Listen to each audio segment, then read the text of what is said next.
Hello, Internet. Welcome to Creative Live. We are here with Roberto Valenzuela. We are so excited to have him we're not in the Creative Live studio. We're not in the Creative Live studio. We are on location, folks, and this is our pre-show banter, so we're going to be checking our audio and our video for just a few minutes before we get started. If you are in the chat rooms and you're having any difficulties, please let us know.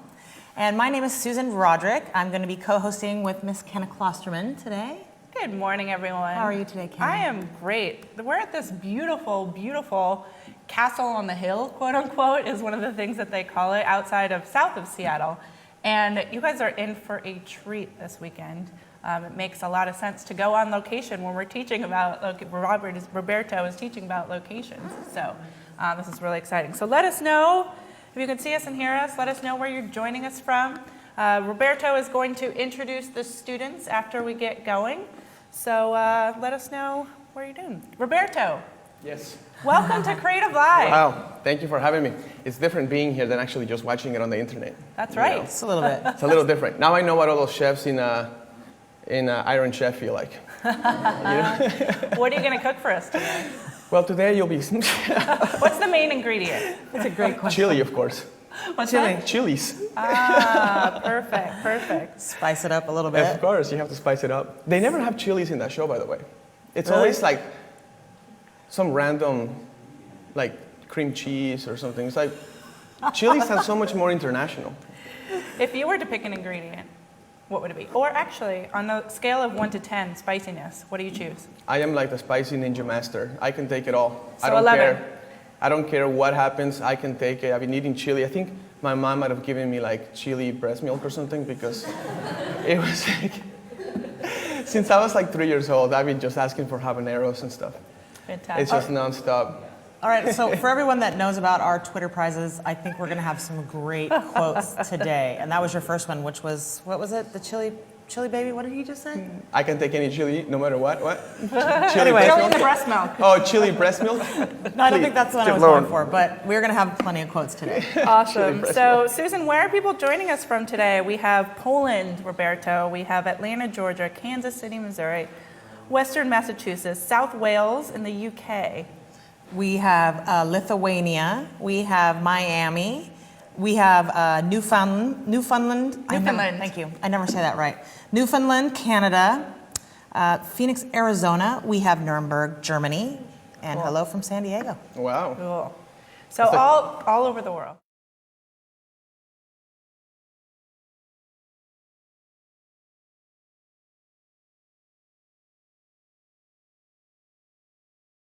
Well, it's been a fantastic first day. The internet is loving you, Roberto. So excited to be The computer itself or the people in the internet? the people.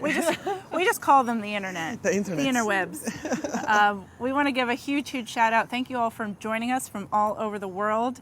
And thank you again to the Landmark Event Center for hosting us here over the full 3 days. We're going to be here the whole time on location, which is very fitting for this workshop. So on behalf of everyone, let's give Roberto a big round of applause. Thank you, guys. And you. I actually want to read you a comment that came in through email. So somebody has been so encouraged that they sent an email, and that was from Tina. I won't read the whole thing, but Tina says, I'm so enjoying your insight, Roberto. It is the foundation of lighting elements, of leading lines and angles that has been around for generations of photographers, but you have turned into a modernized style that speaks volumes, and you show us how important every detail is to separate our artwork from the masses. And she goes on, I'm truly impressed and look forward to the next 2 days. No, thank you so much. Yeah, so It's fun to hear those, because what I was just telling them about being silly for 2 seconds to create a lifetime of emotional photographs. I mean, the photos we took, the black and white by the tree, the black and white sitting, and the ones we just did right now, even though we have to be silly for 2 seconds to get them to laugh and say silly things, I think that, like I said, I encourage you to not worry about how silly you may sound for those 2 seconds, because a photo that's emotionally packed is always going to sell. It's always going to impress everybody. And if you keep those backgrounds clean, like we did today, like we didn't take a picture of the whole building, did we? We didn't include the feet. we kept it to the most important part, which was just the pattern that we saw. Now we're here, we're limited by our movements, but what happens when you're in your own cities and you can walk everywhere? You're gonna have to say, what are the gifts of this location? And can I frame it so I just show that? And then you'll make some sort of sense out of a very chaotic situation. So thank you so much for the first day. And yay, everybody, good job. Thank you, everybody. So Roberto, Yeah. what are we going to do tomorrow? What's in store for us tomorrow? We're going to be building on this knowledge from today. So today we focused a lot on location stuff, right? Tomorrow is going to be very, very fun posing craziness tomorrow. I developed a posing chart that if you use it in combination and permutations with the location chart, you can come up with thousands of things, thousands of different poses. Those 777 posing hints are really going to come in handy tomorrow. So if you're listening at home, take a look at those and see how we implement them tomorrow for all the different kinds of poses in the chart. Okay? Fantastic. Yay. Fantastic. Okay, well, I'd just like to say, I know that you do teach private workshops for people, and I love how much you've used the students and put them to work right out the gate. That is awesome. This is literally like a private workshop for all of you people around the world, except you get to watch this from the comfort of your own home. Like, you can't really ask for anything better than that. So I'm so excited to see how the next couple days unfold. If this feels like something that is going to work for you, something that you'd like to watch again, I highly suggest that you purchase the course now while you have a chance to get it at a great discount. So scroll down the course page or go to the course page and purchase the course now. And we will see you guys back here at the same time tomorrow morning. Have a good day.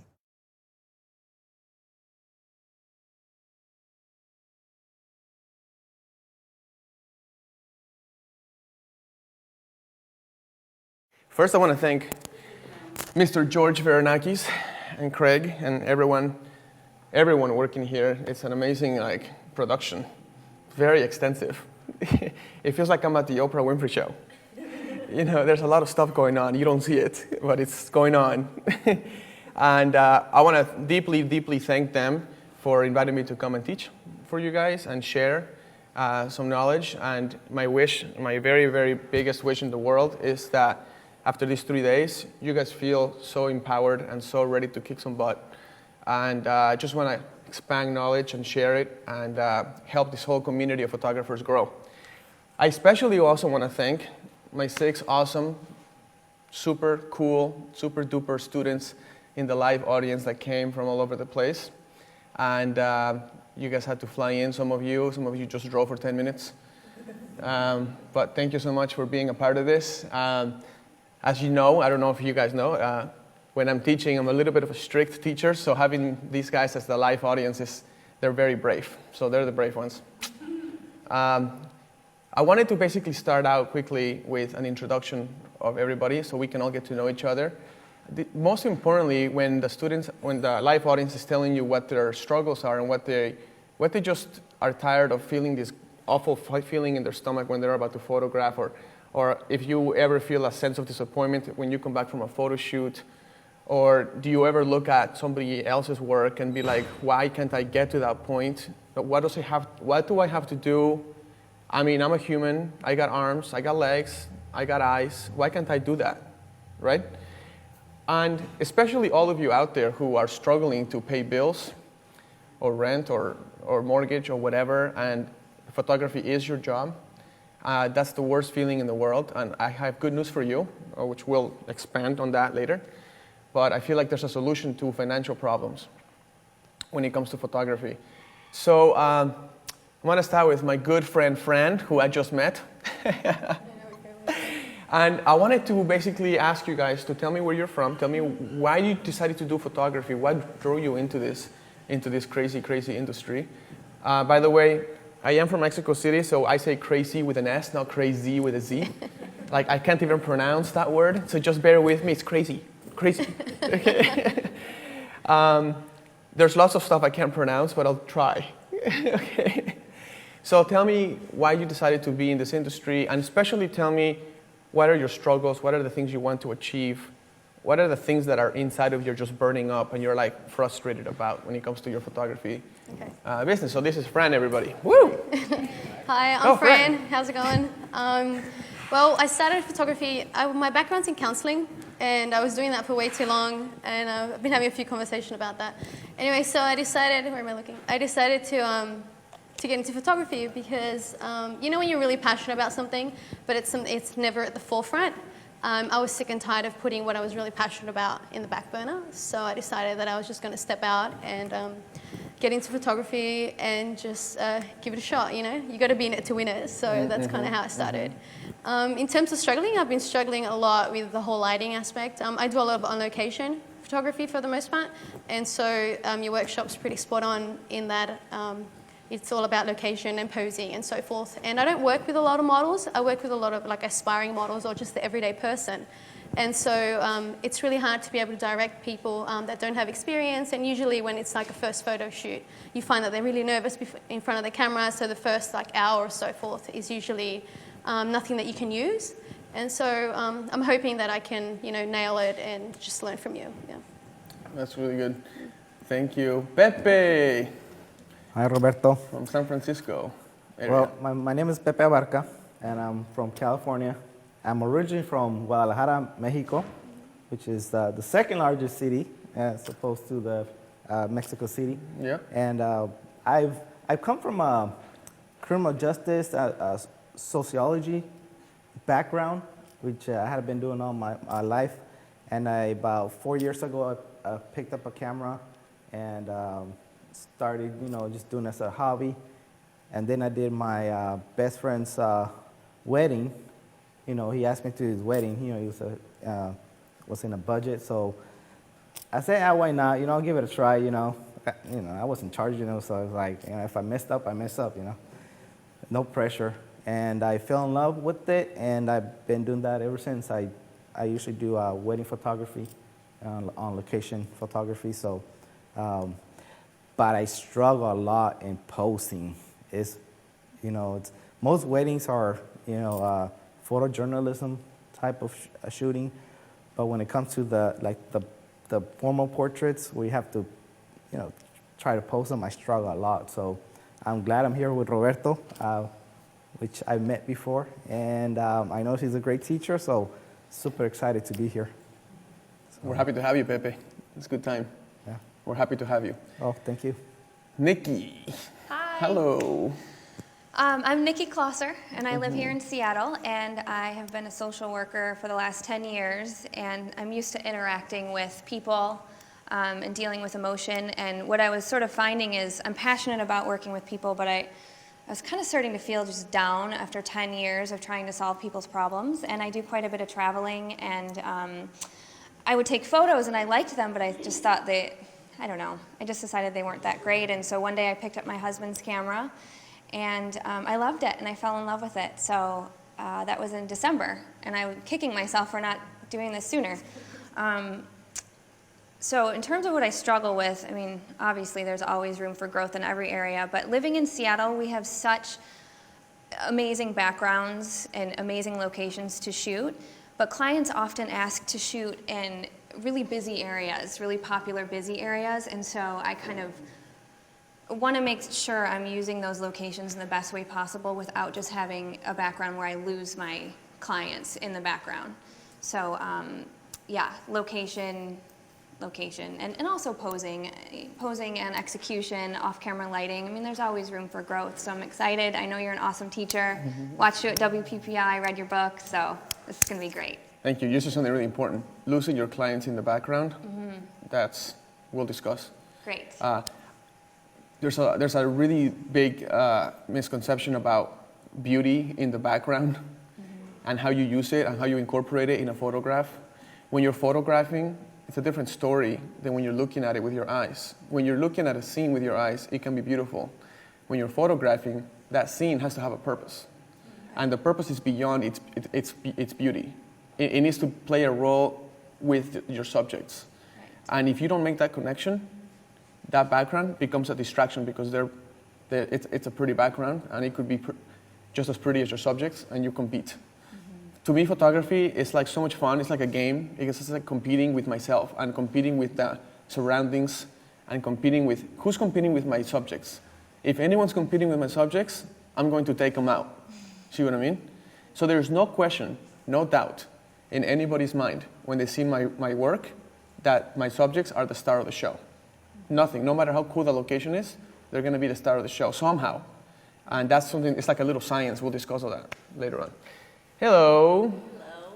How you doing, Good. Juliana? My name is Juliana Goldberg. I'm originally from Brazil, and I live in Henderson, 15 minutes away from Las Vegas Strip. I just need to say hi to my daughter and my son. She thinks I'm on iCarly. So hi, Lily and Max. And hi, my Skip Summer School friends. I love photography, I always loved. And since I had my kids, I pretty much held that camera really close to me and taking pictures all over and over and over. And I discovered that my passion for photography was much bigger than I expected. So I've been studying and working, and I struggle a lot posing couples. That's one of my main things. Putting the subjects together is kind of a puzzle for me. I met Roberto, Skip, and I love your work, and I can't wait to go through these 3 days. So that's about it. It's going to be good. Thank you. Hello, Valerie. Hi, I'm Mallory, and I have Mallory Renee Photography. I got into photography when I was watching my wedding photographer do her thing, and I just thought that was so cool. I'm like, how fun would that be to just go to weddings all the time and get paid for it? I'm like, that's a dream job. And so I went out and got my first camera and started practicing, and but what I struggle with, I'm from Southern Utah, and I have 3 kids, by the way. So it really helps me to kind of be able to do my own thing and have sort of a job, and but also be home with my children. But I think that the thing I'm struggling with the most is, every wedding location is different, obviously. And so it's kind of scary going into each wedding location and wondering, am I going to be able to pull this off? Is it going to be pretty? Whatever. And so I don't quite have the confidence yet to go into any location and feel like I can master it. And that's really what I want to come away with. So that's my goal. You have kids? I do have kids. You look like you're like super young. Well, I have 2 step-kids, so that's kind of how, so I have 1 of my own and 2 step-kids, so I didn't start very young. Why didn't you say that to me? You too, I don't know. It's like, wow, I need to get going on that department. Hi, my name is David Apeji. I'm based in Phoenix, Arizona, and I'm new to the exciting world of photography for a living. Well, exciting, terrifying, same difference. So I've More been shooting, terrifying sometimes. Yeah. I've been shooting for a little while. I've always had photography in my life, even though I come from an IT background. But in the past 7 years, it's become something of an addiction. If I don't shoot for a little while, I start getting withdrawal. And so I knew this is something I needed to do for a living. And I'm really passionate about it. I've made a lot of effort in terms of improving my lighting and trying to generally learn as much as I can. In that department, Creative Life has been extremely helpful. I've followed a lot of the courses online, and it's been fantastic. Now, I struggle with posing and locations. Posing in the sense that I learned a little from practice, but I need to have a method, a system, so I know I'm going to nail it every time. And in terms of location, I'll sometimes get to a location and see a nice design element, and I know there's a picture in there somewhere. There's something good if I can just incorporate this. But somehow it doesn't quite work out. Why is that? And so that's what I'm hoping to get out of this, and that's what I know I'm going to get out of this. And I'd like to thank Creative Life and Roberto for choosing me to be here. Like I said, thank you so much for coming. So thank you for that, David. Let me explain, first of all, this location stuff that we're talking about, it's going to be the most fun ever, because we're going to break down locations and we're going to make sense out of a very chaotic situation. So when you walk into any situation and it's like just chaotic, because you have about 2 million little stimuli going on at every location, right? It's like, how do you separate what you don't need from what you do need? How do you create the best photos from this place?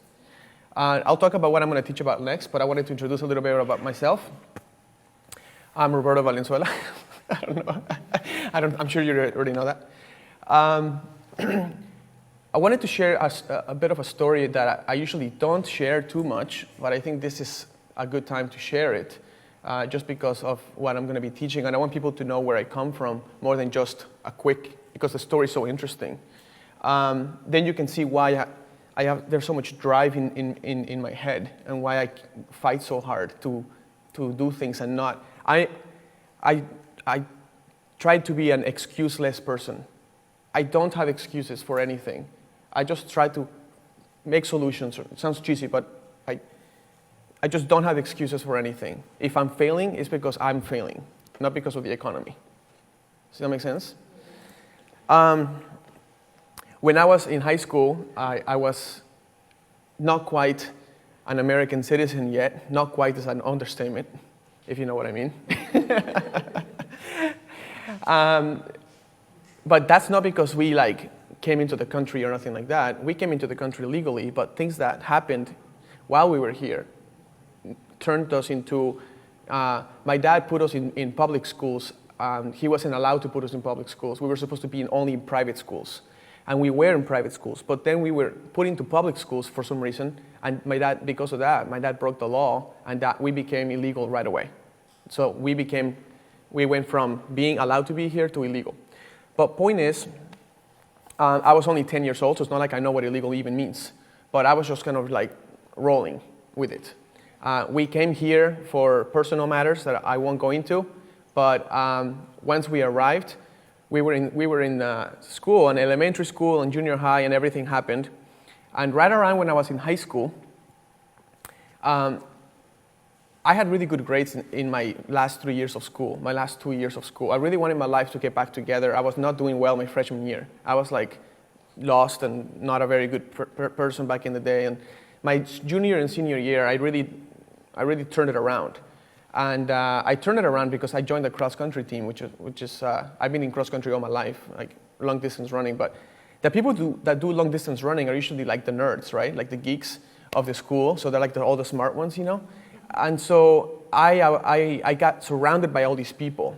And these people influenced my life. And they made me want to get good grades and turn things around. And because of that, I was very college-bound. Now that I got all these AP classes and I got a really good GPA and all this stuff, I was ready to go to college. I had an opportunity to be in this competition, political competition. I love politics. And I won my political competition in my high school. And so they sent me to compete against the top political students in the state. And I competed against them. I ran for office. I did the speeches. I did everything. I had to have my whole cabinet and everything going on. I had a campaign manager, the whole 9 yards. Point is, there was 500 students in the state of Arizona that were competing against me, and those were the top 500. And 2 were chosen out of those to go to Washington, D.C. and compete against the top 2 of every state in the whole nation. And so long story short, I won that nomination, and I was one of the 2 people from Arizona. And I flew to Washington, D.C., and all the people that were competing against me were sons of senators and stuff, real senators. And I was just oh my God, I'm gonna get killed. And I'm from Mexico. This is not gonna work. At the end of that week, I ended up winning that national one as well. And I was invited to go meet with the President of the United States, to have a one-on-one meeting with him. And I flew to the White House. I was going to fly to the White House and have this whole meeting with Bill Clinton. And because he wanted to meet me, because he met the President, J.F. Kennedy, when he was my age in the same program. He got to meet JFK in the same program that I was meeting Bill Clinton on. So because of all this, I got a presidential nomination to the United States Air Force Academy. And I also got a full ride to University of Arizona, Northern Arizona, all the Arizona schools. I could just pick the school, and it was going to be a full ride, right? Then, turns out, I'm from Mexico, and I'm still not legal. So they took everything away from me. My presidential nomination was gone. I actually almost didn't even get to meet the president because I wasn't allowed to. So it turns out I went to meet the president. They allowed me to be there. And I was shaking his hand. I talked to him for a while. We discussed everything. And I told him that I was on fire and I was ready to go for the U.S. Air Force Academy. Turns out, when I went back, I got a letter that my nomination was all taken away and all my scholarships were all taken away. And I said, so now how do I go to college? And so we went to court we had court scheduled. The judge at the courtroom said, you will be allowed to go to college, but without scholarships, without grants, without financial aid, and the best part is, we will not give you permission to work in the United States. And then they said, good luck. And I was just like, oh, you do not know who you're messing with. You know what I'm saying? It's like, you bring it on, you know? But the fire that I had to go to college, having all these opportunities and then having everything taken away from me, builds a bit of a fire inside of you. See what I mean? So it turns out I was going to church, and my church had a band full of Brazilian guitarists. And one of them came up to me. I went up to one of them and I told him that I have to find a way to. This was like in April. Yeah, it was like in April. And I said to him, I need to find a way to make money to pay for my tuition for college. And it was very expensive. And I can't work. So McDonald's or any of that would not even be an option for me. So then he says, you should teach guitar lessons. And I was like, that's true. And then he said, I charge like $10 an hour. And I was like, $10 an hour, that's $5 an hour more than McDonald's. So I said, oh my God, I was totally pumped up on fire. I'm going to teach guitar lessons. But then I forgot, I don't know how to play the guitar. And I don't even own a guitar. You know what I mean? So I said, like, it was like this like dream, and then it was like reality check. Like, you don't even play the guitar. You don't even own one. You never have. So I had to figure out a way to, I got a small guitar. It was like $30, and it was a classical guitar, nylon strings. It was cheap. And I asked my friend Dustin in Tucson, to come to see if he could help me. He was a classical guitarist. He came over, taught me one lesson, and then he came over the next week, taught me another lesson that was only like an hour long. And then I was so ready to pay for college. I don't know what it took. I don't care what it will take. I was going to pay for college before the summer was over. I have to pay for college in August. It was April. So long story short, as soon as he gave me these books, and he goes, you need to learn how to read music. You need to learn how to understand music theory. You need to understand how to do chords. And you need to learn how everything comes together, and it's going to take you like 10 years. And I was just like, I have 3 months. I have 2 months because I have to start teaching guitar so I can make the money. To make a very long story short, I was working on my guitar literally 50 hours a week, trying to become good enough so I could go play. I could go teach.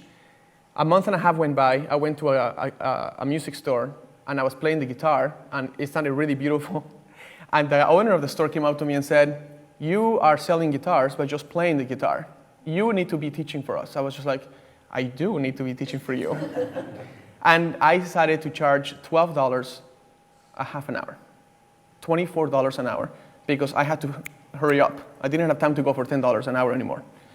So then he said, okay. I went to they were opening a new store, and I became the head guitar teacher at the store. That was by luck, by the way. But after this, students started coming in, and I had to start teaching. 2.5 months later, I paid my tuition for the University of Arizona. And that was pretty awesome, because when I paid my check and I was going to go to college, I was the happiest human being on earth. This is why I am an excuseless person. There is no excuses for anything or anyone. Then I ended up teaching guitar and becoming a professional concert guitarist for 10 years of my life. Now, I'm gonna click. That's me playing in front of an entire orchestra. And there was, 700 people in the audience. And it was a guitar concerto, so if you make a mistake, the whole concerto goes out the window. and there's like 100 instruments in the background, and they're all listening to you, and you are the one that the beat is on. So if you make a mistake, if you slip up and you stop, everyone has to stop. And it would have been a total disaster. What does that mean? It means you have to prepare. It means you have to prepare in a way that when you do perform, you're not guessing. You are a master of your domain. You are, and I mean that literally, you are a master. Your mind can anticipate the finger movements before they even happen. Because if your fingers have to move from the top to the bottom, and you start thinking about it when you already have to move, it's too late. You're playing 6, 7, 8 notes per second. So my mind is about 2 seconds ahead, while my fingers are catching up, and my brain is always 2 seconds ahead, and I'm flying through it. With all these instruments, the only way to get through that is to prepare like no one else's business. Now, in music, you have the staff, and you have little, they're called measures. Little pieces of, the parts of the staff are called measures. Each little measure, you practice the finger movements for every little measure, and you put it on a little metronome. I don't know if you guys know what a metronome is. The little tick-tock, tick-tock, tick-tock, tick-tock thing. Well, that sound is in my ears forever. 10 years of listening to that. Those little movements have to be so refined and so well made that when you are nervous, it doesn't affect your fingers whatsoever. When you are sweaty and you haven't eaten and there's pressure, like you're not feeling well, your fingers can go right through it. And that's what a professional photographer should be able to do. This is the difference between people who like photography and people who really want to become photographers. Okay? And photography is complicated.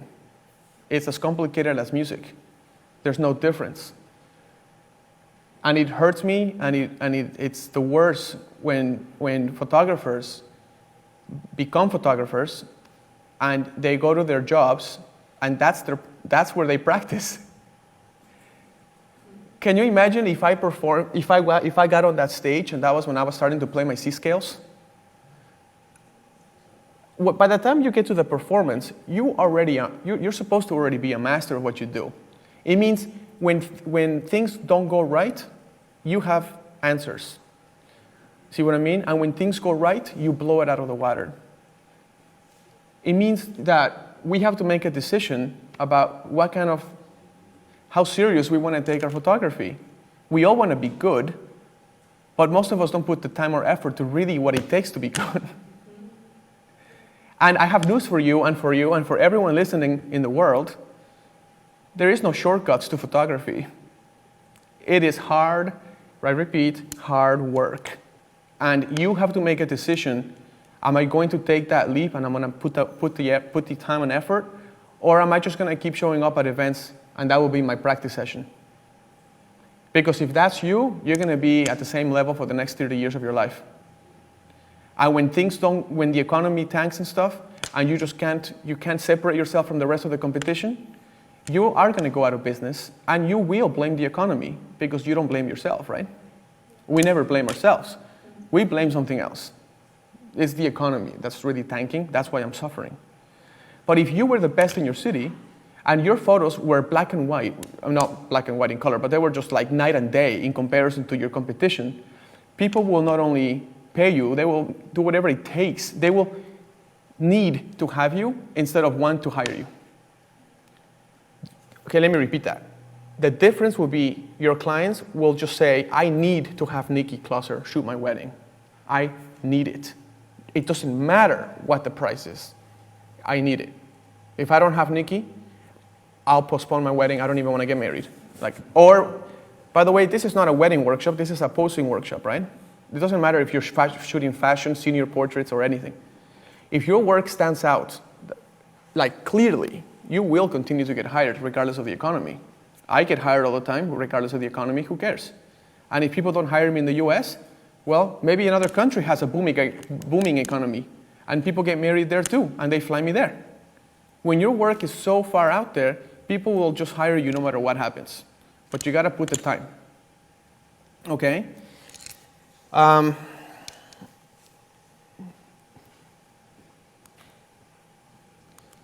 So this is what I was going to ask you.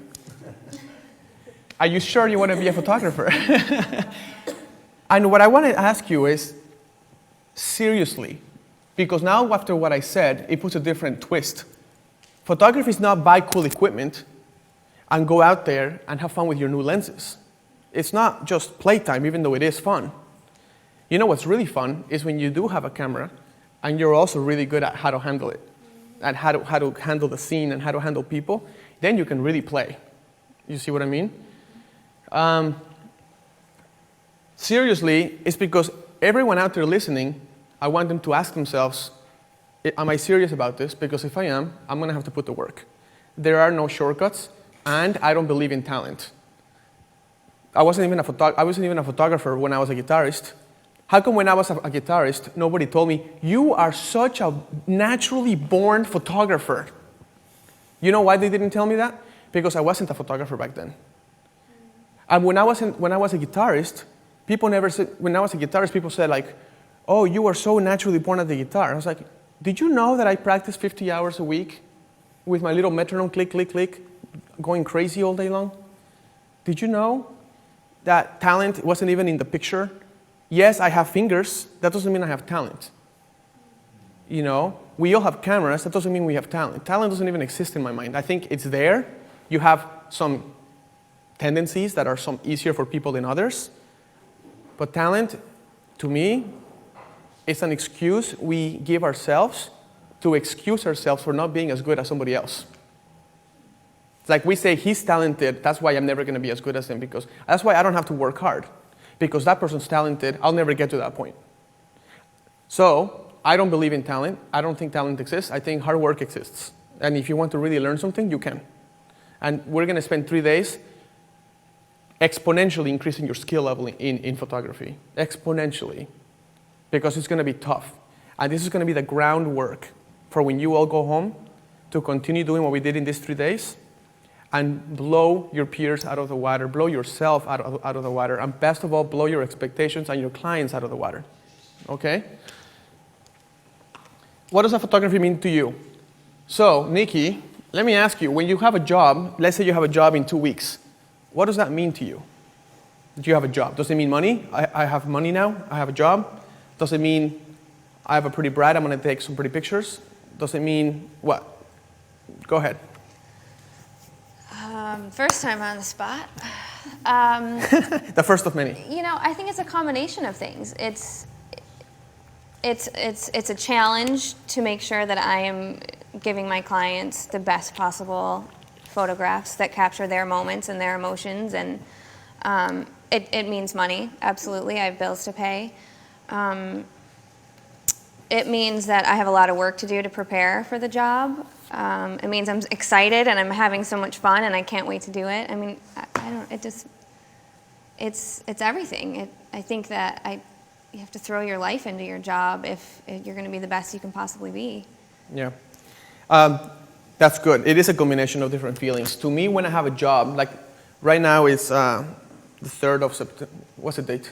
6th. The 6th? The 6th of September, right? So let's say I have a job the 12th of September. A job to me means an opportunity to create new mistakes and learn from them. So I always push myself during the week, and then I test those things at the weekend, at the work, at the job, and then I'm ready to fail at those new things I'm trying to do. And then when I do fail, I will know what it takes to solve those issues. To me, every job I do is like another opportunity to try something new, create new mistakes, embrace them, learn from them, capitalize from them, and then keep going. And then the next job, have another set of mistakes I'm ready to make. What I try to avoid making is the same mistakes I made last week. That's why we have the weekdays. That's why we have Mondays through Fridays, to get rid of those mistakes. If you're having problems with posing, fix it Monday through Friday. Don't wait till Saturday when it's already another job, right? Here's one that, this is one of the things, you know, going around kind of in the industry a little bit, and I wanted to kind of discuss it. I want to ask you, are you performing at a wedding or at a portrait shoot or a senior portrait or a fashion shoot? Are you performing or are you hoping? And by that I mean, a performance means it's something that you prepared for and you're performing it already.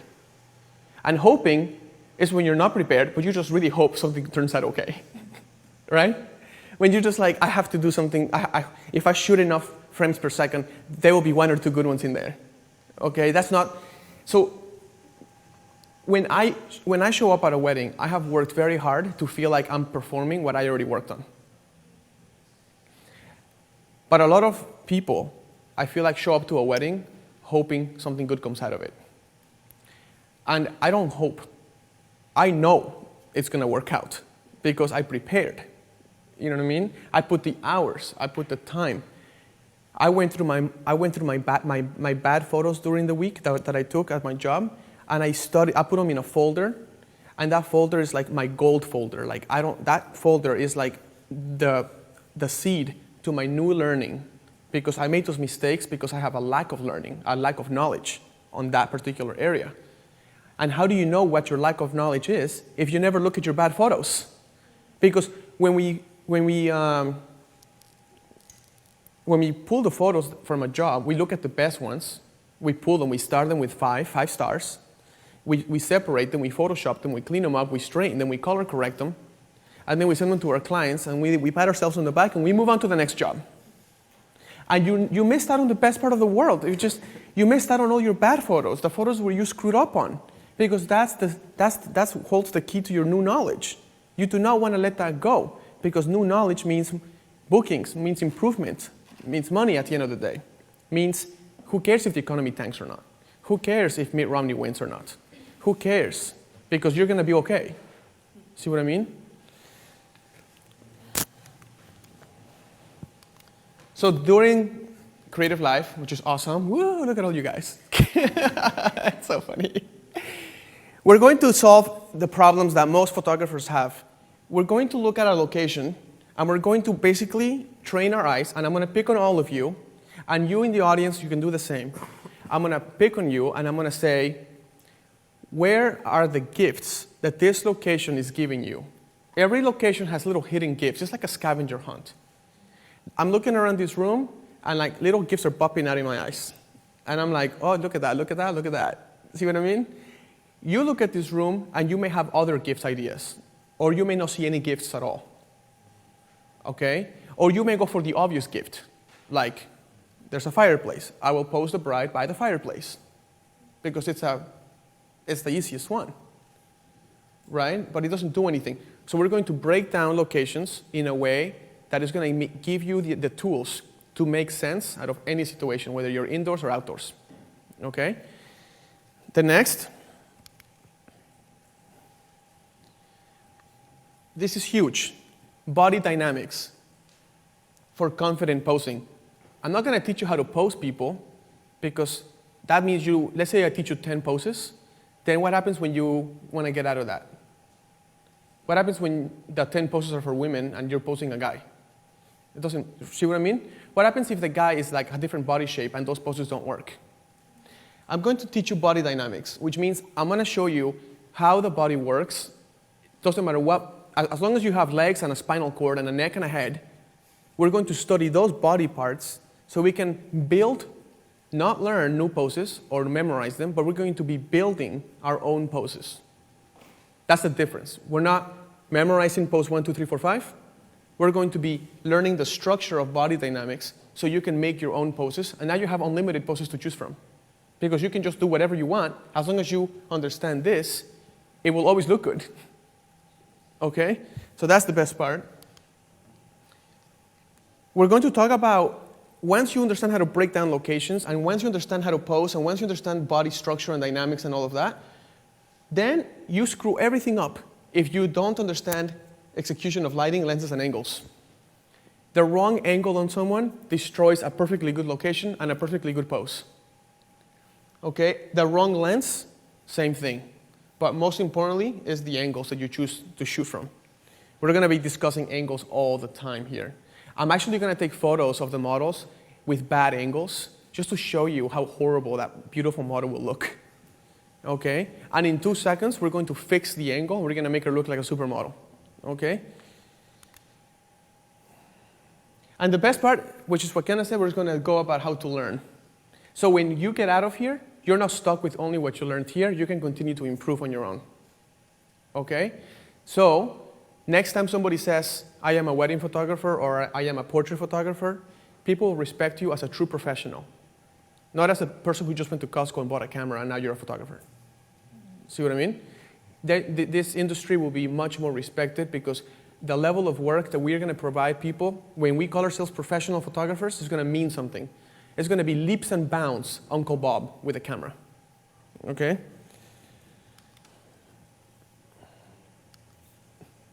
And of course, at the end, we're going to talk a little bit about the monetizing our skills. Okay?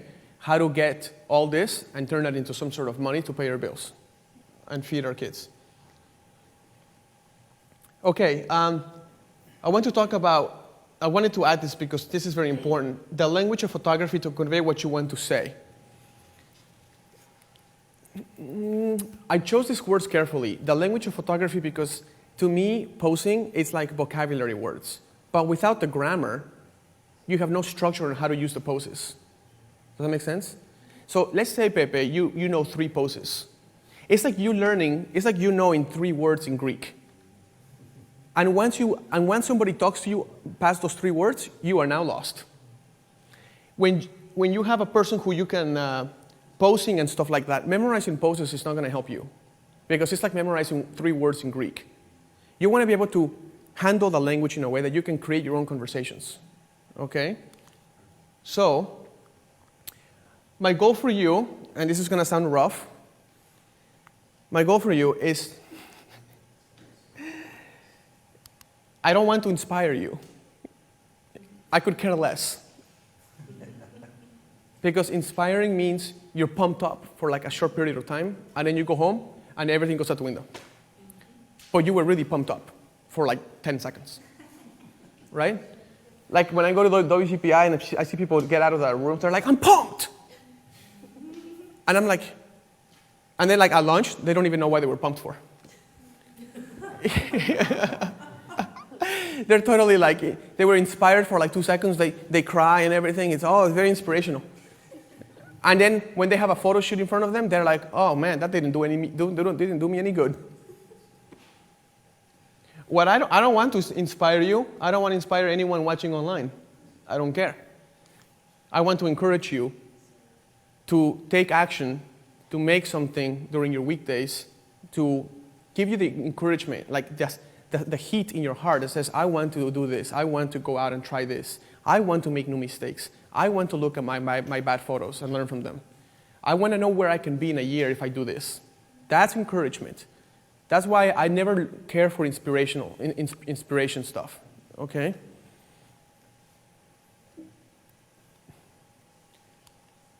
Okay, this is my knowledge database when I was learning photography. This is where I used to be. So I push myself, I try new techniques, right? Once you push yourself, I fail, because that's the next thing. If it's new, you're going to probably fail. Right, David, my friend? After you fail, you're going to learn, because learning comes from failing. And after you learn, you're going to evolve yourself, and you're going to be expanding your database of knowledge. This circle should be never ending for you. Never ending. Because when you start out, your knowledge database is a puny little dot like this. You know 3 poses. Kiss, hold hands, and kiss. Everybody, let's go to the fountain, because there's a fountain in the park. Let's kiss in front of the fountain. Everybody, there's a really pretty tree over there. It's coming to me. Let's wait, I see the bit. Let's kiss in front of that tree. Let's kiss. You know? How about we hold hands and walk? How about we just hold hands and then you look at each other and get lost in your eyes? Does that make sense? These are your 3 vocabulary words in Greek. This is where you go, this is when you freak out, you go to your comfort zone. You're like, comfort zone, kiss, hug, kiss. Right? This is what you gotta do. Where's the fountain? There's no fountain here, I'm lost. Like, I don't know what to do. If you do that, if you do this process, you push yourself throughout the week to create new techniques. Let's say off-camera flash, reflector. oh my gosh, you guys are going to have an overload of stuff by the end of 3 days. You fail.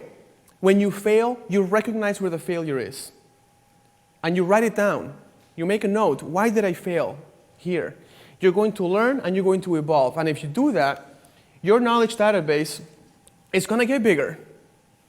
And now you have kiss, hug, kiss, hold hands, walk, fountain, side, park, tree, dog,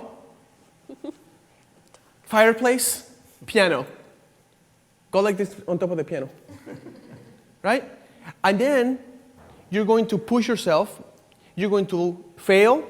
You're going to embrace the failure. You're going to learn. You're going to evolve. And then your knowledge database will be that big. Now this is your comfort zone. When you go shoot a wedding, whether it's an Indian wedding, a Persian wedding, whatever wedding, your knowledge database is so big, you will be able to just pull from 1,000 different things, build your own language of photography, and just speak to people in the language of photography, and your photos will look like poetry. Does that make sense? So we're going to embrace new mistakes and avoid repeating them. Today, I'm going to force you to make a mistake, and then I'm also going to try to push you to not make the mistake again. And when you make another mistake, we're going to do that again. Okay, I'm also going to put you in a situation that's out of your comfort zone, and you're going to learn, you're going to fail, you're going to evolve. Okay? Kind of like the guy in South Park, Mr. Garrison. Okay, okay, right? I watch South Park all the time.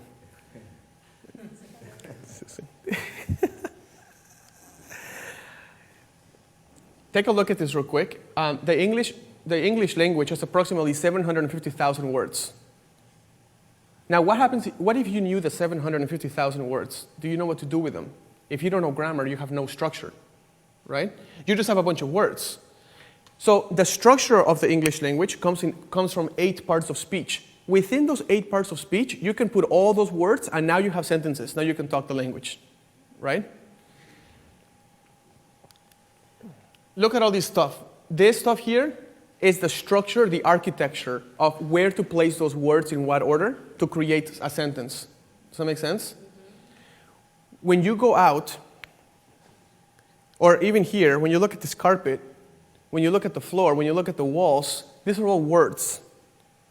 I'm going to try to give you the framework to make sense out of all of this and create sentences that people can understand.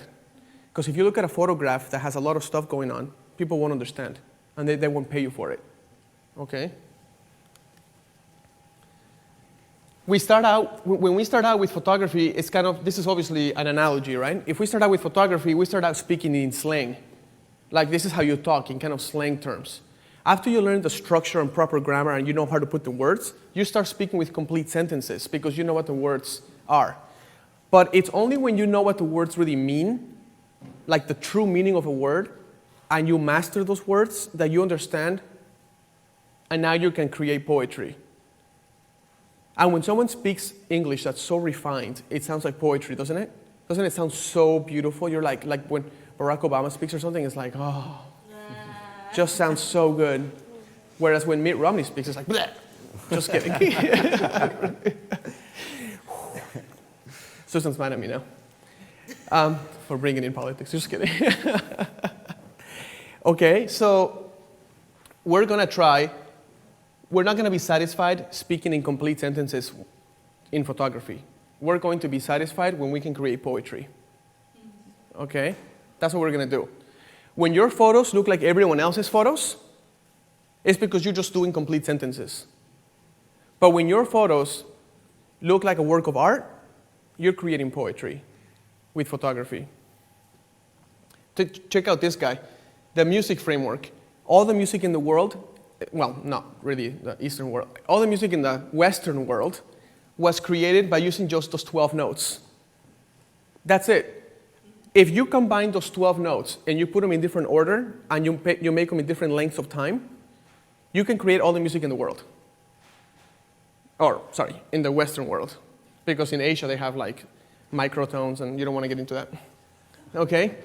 So now that you have these notes, if I give you a piano and I say, here are the 12 notes, play Mozart, Symphony Number 5, you're going to be like, what the heck do I do with these 12 notes? You have the tools, you don't know what to do with them.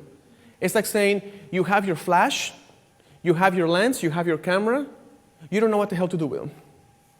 It's the same type of thing. But you are going to combine them to make something, to make poetry. This is the structure of music.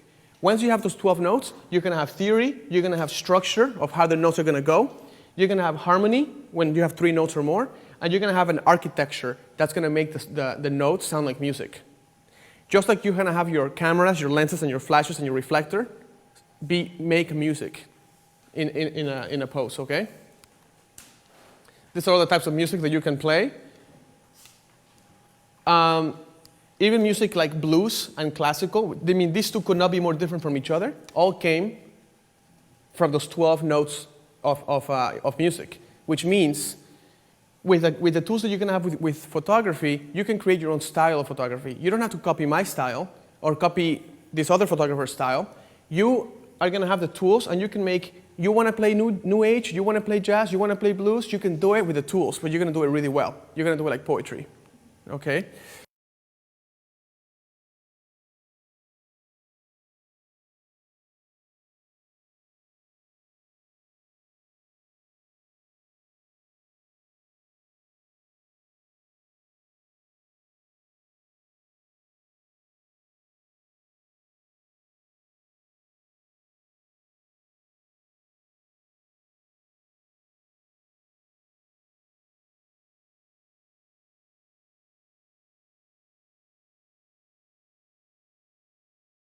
With a couple of people, I'll just read you a quick comment.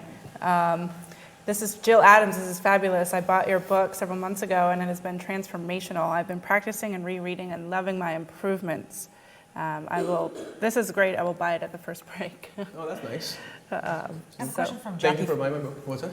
Oh, sorry. I have a question from Jackie Photo in New Jersey, I think. What if you have another full-time job or go to school or volunteer? Would you say someone shouldn't be in the photography business if they don't have time to practice? No, of course not. When I was teaching guitar, I was also going to school. Like, you can make time. My little sessions that I do during the week sometimes last 5 to 10 minutes. It's just that I do them. That's the difference. There's no, people have kids, like you have like 20 kids, like you have 3 kids, right? You have 3 kids, like people have kids and everyone's busy. But we also waste time, no matter how busy we are. And I mean, you can go about this in so many angles. If you spend 3 hours editing your photos, maybe try taking them really well so you don't have to edit them so much. That will free up 1 hour that you could use for something else, for maybe working on something new, okay?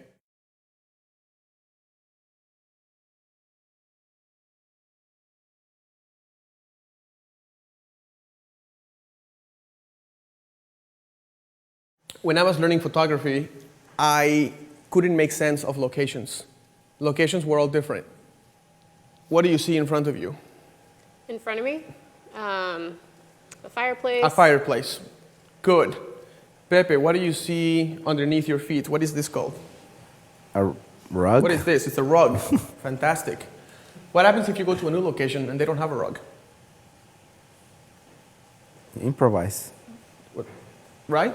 Like, what happens if you have, what I mean is there's about 10 trillion objects you're going to run into in photography. 10 trillion. Or maybe that's an understatement. Maybe like 50 bazillion trillion elements. So instead of looking at the elements for what objects they are, the only way it would make sense to me to not be limited by those particular objects is to transform them in my eye from what they are to what form they make. Does that make any sense? Yeah. For example, this rug is a rug. Yes. But to me, to make sense out of this rug, this is nothing more than a set of patterns. Does that make sense? This is just a set of patterns that I can use. So when I walked into this room, my eyes went, patterns. My eyes didn't think rug. When I saw that piano, I saw it had a black lacquer. My brain said reflection, possible reflection with a video light, not, oh look, there's a piano.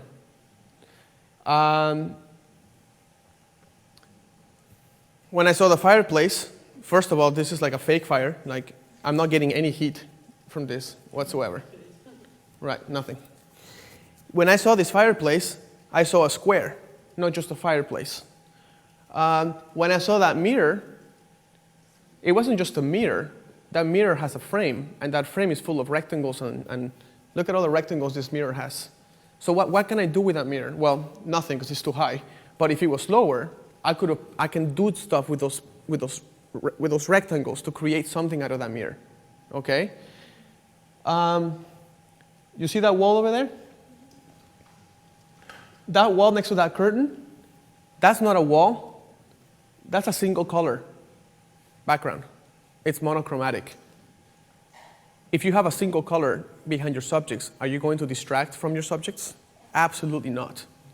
So if you start thinking in terms of what the gifts are instead of what the objects actually are, you're starting your transformation and you're starting to evolve already. Okay? Let's see, Fran. Can you stand up here for a second? Sure. Okay, forget the fact that they're candles. What shape do they make? Like cylinders. Correct. Okay. You see this little tool here? The vase. The vase? You see that there's a shadow in the back of the vase? Yes. So now you have a white wall, you can cast a shadow on that white wall, can't you? Yeah. So now a wall not only is it a clean color background for your subjects, but now it's a potential shadow that you could create. Does that make sense? Yeah. Before you sat down in that couch, you probably would have thought that's just a vase and those are just candles. Yeah. But now you realize if I have a blank wall, I can do two things. Well, more than that, but I can do two things. I can make my subjects stand out because there's no distraction because it's a seamless one single color background. Right. I can, do you see this? You see how this background has like a texture to it? Yeah, I noticed that. Okay. Is that a problem? Texture is distracting to your subject, so how do you fix it? Okay.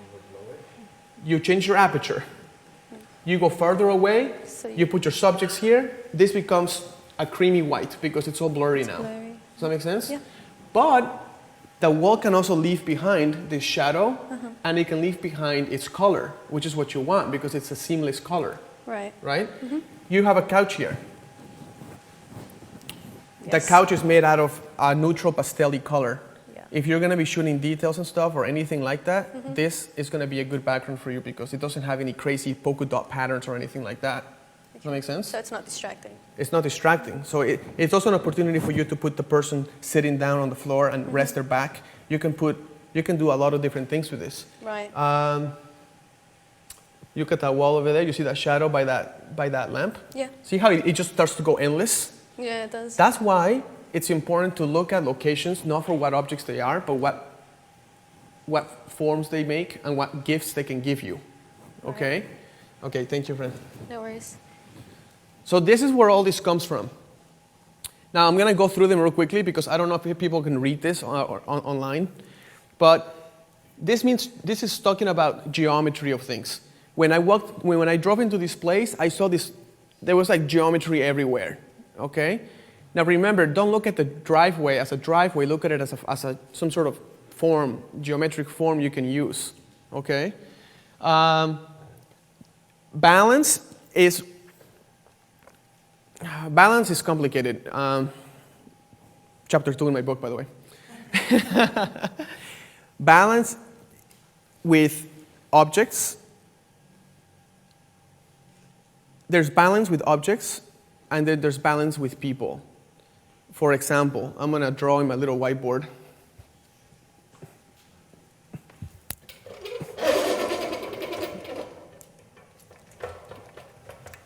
And I'm not going to run over your cables. That's probably a good thing, right? Okay, let me see here. Okay, you have a location like this.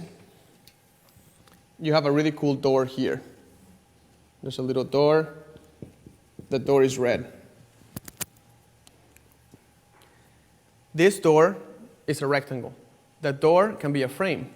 And frame is part of my location chart. So if you look at this is like playing a little game. It's like you pull little things and you kind of use them.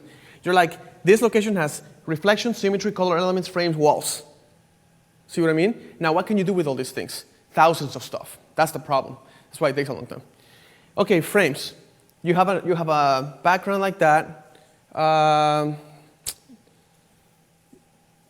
You want to use the frame. So most people would put their subjects inside the frame. Is that fair to say? Because trust me, I'm a judge for the photo competitions. I see the doors. I see the person inside the door all the time. Now, what's wrong with this picture? No balance. See, this is an element of interest. So I want to write this down here. Element. I'm going to put elements of interest. Who should be your main element of interest? Your subjects. So any other element of interest has to either not compete with your subjects. Any other element of interest has to balance your subjects, so it can be harmonious, or whatever you say it. Is that right? Did I pronounce it okay? So if you have a person here, I look at the scene and I say, this distance from here to here should be pretty equal to the distance between here and here. And then I'll put my subjects there. Does that make sense? Yeah. Now, why does this distance have to be similar? It's a balance. Right. Like, what happens if you have a photo?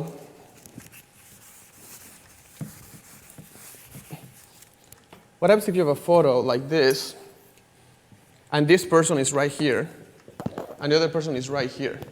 Doesn't that look like you're claustrophobic? Like you're smashing the guy into a little box and he wants to get out, but you won't let him? Because he's stuck in the little box forever and ever, right? Yeah. So balance has a lot to do with these things. So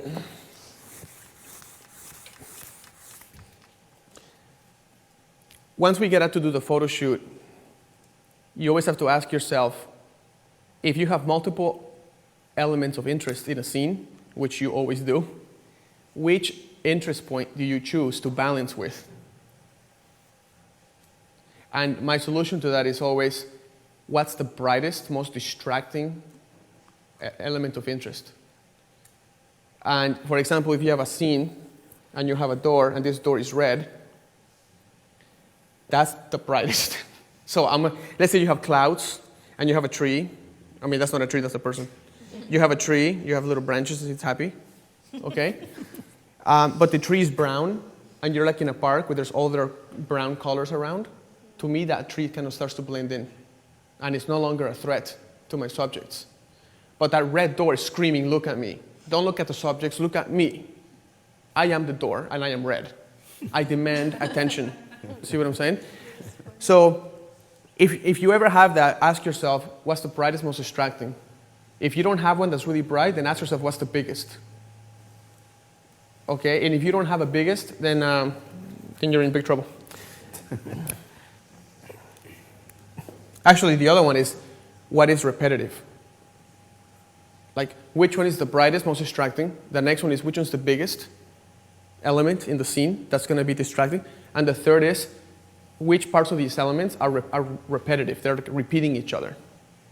And if you find, like, let's say you have some grass, and the grass is going to go on like this. Where do you put the person now? On the left. You have a tree here. Where do you put the person? On the left. If the tree's not distracting, then you would put it the tree's it's not distracting you because it's the same kind of color. Same distance from the edge of the frame. This is going to distract the viewer of your photo is going to be more attracted to the repetition. So you want to balance it with this, not with this. If you put your subjects here, because you were trying to balance with the tree, you're going to be screwing up your photo right away. By the way, that's just a little taste of one of them. That's just a taste of one square. I mean, this can go on for a long time. But when you go home, especially that person that has kids and stuff, you all have 5 minutes to go outside and walk around. You can Without a camera, you can just be like, that's repetitive, that's the brightest, that's the biggest. That's repetitive, that's the brightest, that's the biggest. And then when you walk into a scene, you're like, that's the brightest, stand over here. That's repetitive, stand over here. Then you start to learn how to make poetry instead of just words or sentences, okay? Okay, let's talk about shadows, which is going to be a pretty big subject. Shadows, guys, are things, if you have shadows in your environment that are already there, then you can use the shadow. And the shadow will become the brightest because it's the most contrasting. It's the most distracting. So you can either put the person right there and don't balance it, or you can balance with the shadow. Does that make sense?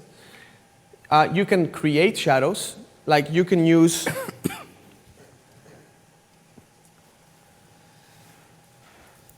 You can use this tool. You can put this tool by a white wall. You can put a flash through this tool, and these little squares will show up here, and you can put your subject and frame your subject with a shadow. That's another thing you could do. I do this all the time. In fact, I just shot a wedding last weekend, and the groom was like, "What are you doing?" Because I was like, see what I mean? But then we saw the photo. He was like, "Oh my God." Like, I'll show you guys the photo too. He was just like, "Dude, what the heck is wrong with you," right? Because they don't understand that you can use objects to create shadow. So whenever I walk into a room, I look at the shapes of everything, like the back of chairs. Obviously, those chairs don't have any mesh, but the back of chairs, any kind of element that's here that you can use to create a shadow can be used. These are the gifts that location is giving you. You have to find them, okay? Reflections. By reflections, I don't just mean have the person look at herself in the mirror. That's like, remember, poetry means don't go by the obvious. Doesn't poetry have some sort of like hidden meaning? You have to kind of find it. So if you have a mirror, don't be like, mirror, oh my God, I have an idea. Let's put the bride in front of the mirror and just have her look at herself. Because that's not poetry. Find the meaning of the mirror. Like get the mirror power without the obvious choice, okay? Let me talk about this one. This is one of the most important ones. Color elements. Oh boy, color elements is huge because color elements is the main source of distraction from people, okay? Whenever I'm looking at a scene, I ask myself, is that background 3 color elements or less? And if the answer is no, there's 10,000 colors in the background, I do not shoot in that background. If my question is there a monochromatic color? Like, is there anywhere where I have a single color? If the answer is yes, I'm going to be using it for a portrait somewhere. I don't care if it's got texture, little thingies, I don't care what it is, because with aperture, you can get rid of all of that. Now, what happens if you have a location where you do have 10,000 colors and you have to use it? Then the answer to that is, or the question is, are those colors part of the same color family? Because if they are, they blend into the background. But if they don't, they create a contrast. Does that make sense? And the worst colors you can have in the background are the primary colors, red, green, and blue. Trust me, a picture with something red in the background, it's gonna draw your viewer's attention right to that red. That's why photos in grass don't work. Grass is green. Green is a primary color. Your eye goes whoop right to the grass. And your subjects become like secondary. Whenever I take grass pictures, if I ever do, I try not to. I try not to show the grass.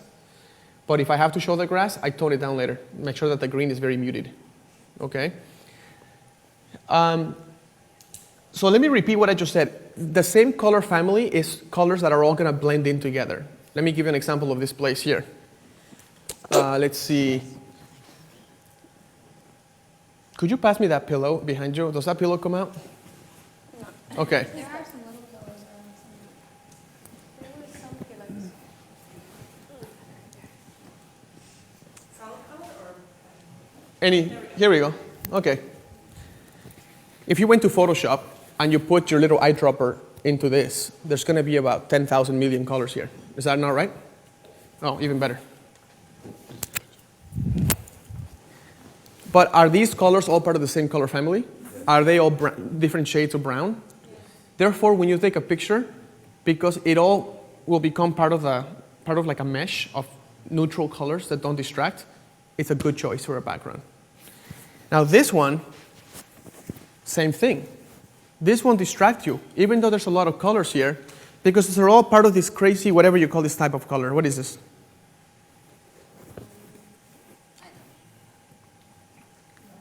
Yeah, it's like a rustic, right? These in the background, and this is a little more dangerous because it's got kind of like a red, right? But it's not really red, it's kind of like a wine color, like a burgundy or something. But this background won't be as distracting because it's all part of the same color family. It's all part of the same color palette. When we go outside and we do photo shoots, I'm gonna challenge you to say, you have to shoot here. And you're gonna have to angle the camera to find the same color palette in the background, single color in the background, or you're gonna have to balance with colors in the background. That's the third one.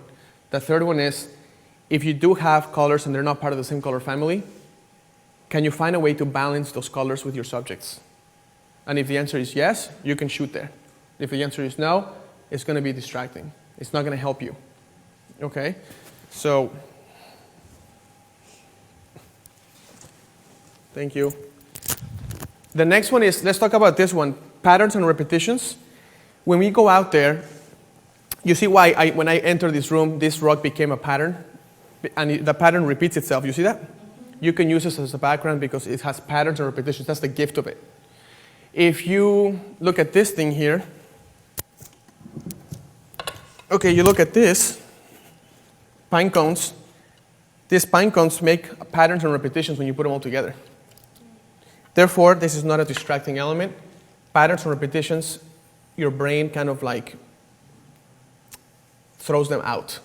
Your brain says, it's just a pattern, I can throw it out. That's why people use patterns in like in wallpaper, right? So in wallpaper, you want the furniture to stand out, not the wallpaper. So the wallpaper is full of pattern. Even though it's a pattern, because the pattern repeats itself, your brain dismisses it. So when we go out, I'm gonna ask you, where is the pattern and a repetition here? And then you're gonna learn to use it with balance. You have to put all these things together, okay?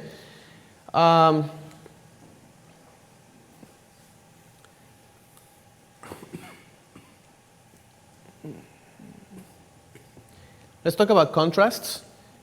Contrast, the most important contrast I like to discuss is contrast of light. When you have a dark room with a bright light outside. When you have anything that's dark and bright, it's going to be an exciting photograph for you, okay? If you do not look for contrasts, you're going to walk around these beautiful gifts and you'll totally dismiss them. You walk right by them because you'll be looking for the fountain in the park. Now you see how the fountain in the park is nothing? Fountain in the park is like the worst possible choice in the world. Unless, the bride asks you or they make you, right? Unless you can use that in a cool way, in this way, Lens flare. Lens flare, I want to talk about that real quick. If you use the whole point of lens flare is to create romance in a photograph. But if that romance comes at a price of having the sun in the background, that sun becomes the brightest point and that's not going to help you. Remember, you want your subject's face to be the brightest point in the photograph all the time. So when you use lens flare, it's because you say, I want to create a romantic image. How do I do that? I use lens flare. I don't have the sun. The sun's at 12 o'clock. Use a flash. Put the flash behind them. That's the sun. Or I don't have a flash, but the sun is right there. Okay, I can use the sun now. Do you put the sun in the photo or do you crop the sun out? You have to crop the sun out. Because if you leave it there, yeah, it's going to look romantic and all, but then the sun is going to just grab your attention. Okay? We're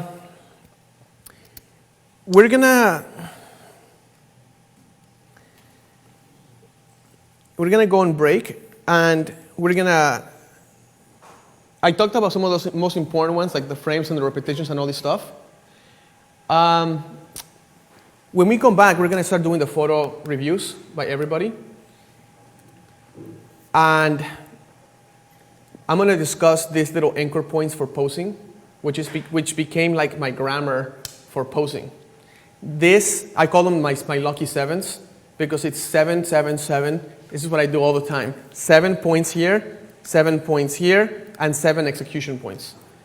Those 21 points, if you know them, you memorize them, and you master them, you will not have 110, 1,000 poses in an hour. You will have 10 million to choose from for the rest of your life. You will not have 10 poses in 10 seconds. You will have unlimited poses for the rest of your life. Okay? This is the 7.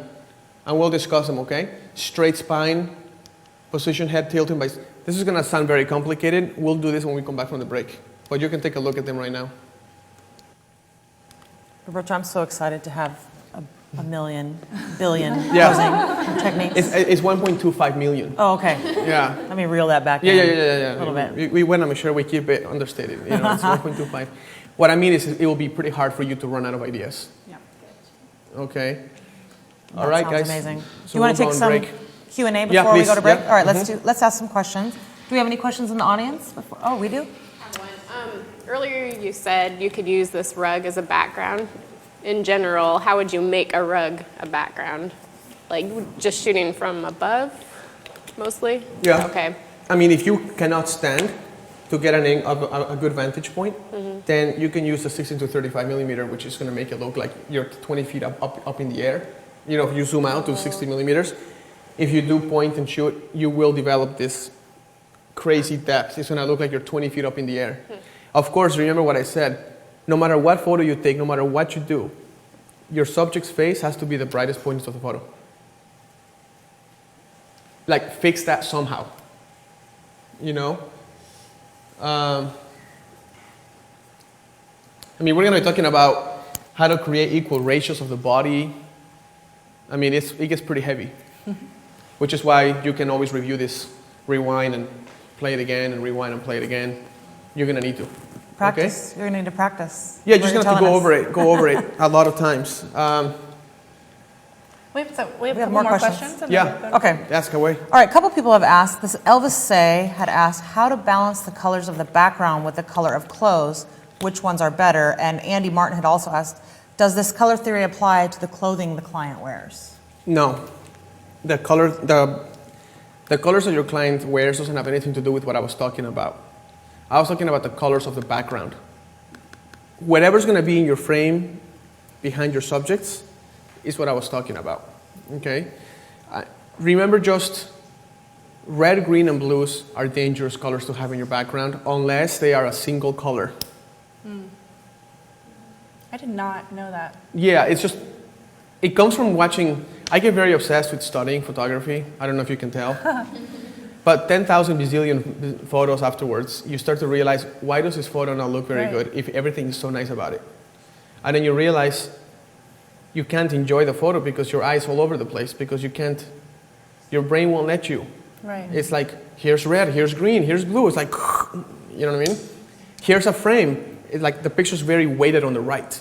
You have a frame, you have a person, you have all this stuff happening on the right side, and there's like nothing on the left, and it's just like, oh, I hate it. You know what I mean? And you don't know what's wrong, but something's wrong. Right.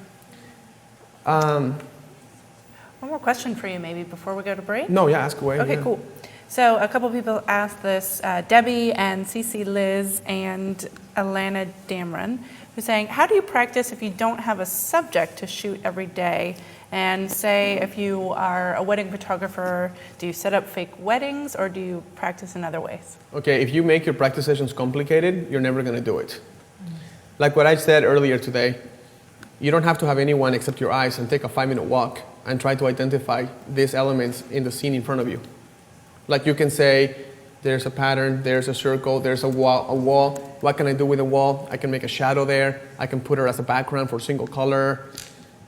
There's colors, but they're all part of the same family, so I could use that as a background. These colors here are not part of the same family. I'm not gonna go there. See what I mean? You can do it without a camera, and you can do it for 5 minutes. It's not really complicated. Some people say like, oh, I have to call the coordinator, and I have to get like a flower arrangement, and I have to get models. And by the time you do that, you'll never do it, or you'll do it once in your career. You know. You use a teddy bear. I use bananas, teddy bears. Yeah. You know, everybody knows. Remember when I did that? Were you there when At where? when I showed all my sessions that I practiced with bananas and stuff? The teddy bear, yeah. Yeah. Banana skin is good because it resembles human skin. So when I was trying to practice with like the ice light, or when I tried to see how it will behave on a person, I just bust out the fruits, you know, and I kind of like take a look. You'll be surprised how many poses came out of straight fruit shots. Like I even tell my clients when they come to meet with me, sometimes when we have 2 glasses of wine and stuff, sometimes they're like, this photo's amazing, how did you come up with it? And I actually show them the photo of like the apple and stuff. And I'm like, well, this photo came from this. I've practiced balance a lot with different fruits. Like I put 2 apples and then I try to find balance instinctively. Because what happens is when you get nervous and you're in the middle of a shoot, yeah, you know you're supposed to balance, but your brain forgets all about that because you're so nervous and you're in the middle of a shoot. So this way your brain is instinctive. Like you look at it and you're like, and your brain like goes back to your little workout session that you had, and it like pulls information and you're like, oh yeah, and you take a picture, you know? And then you can concentrate in your job, in creating cool photos instead of just like messing around with the buttons and stuff. Roberto, I love what you said about if it's too difficult, you won't do it. Because It that's is, so yeah. true. If you make things way too complicated, you'll procrastinate even more. So I really appreciate that. And also do it step by step. Like some guy came up to me one time at a workshop and said, well, I practiced with like 10 flash setup, and I'm like, I never got anywhere. And I'm like, well, yeah. Like I don't even get anywhere with 10 flash setup. Like who the heck does that? Like start out with 1, get to know that one, add another one, see what you can do with 2, and maybe do 3 if you really need to, but you don't really need to do that. And do it very systematically so your brain remembers. And try to pull 2 or 3 main points from each session that your brain can remember. You try to do 35 points in one session, you'll forget all 35, you know?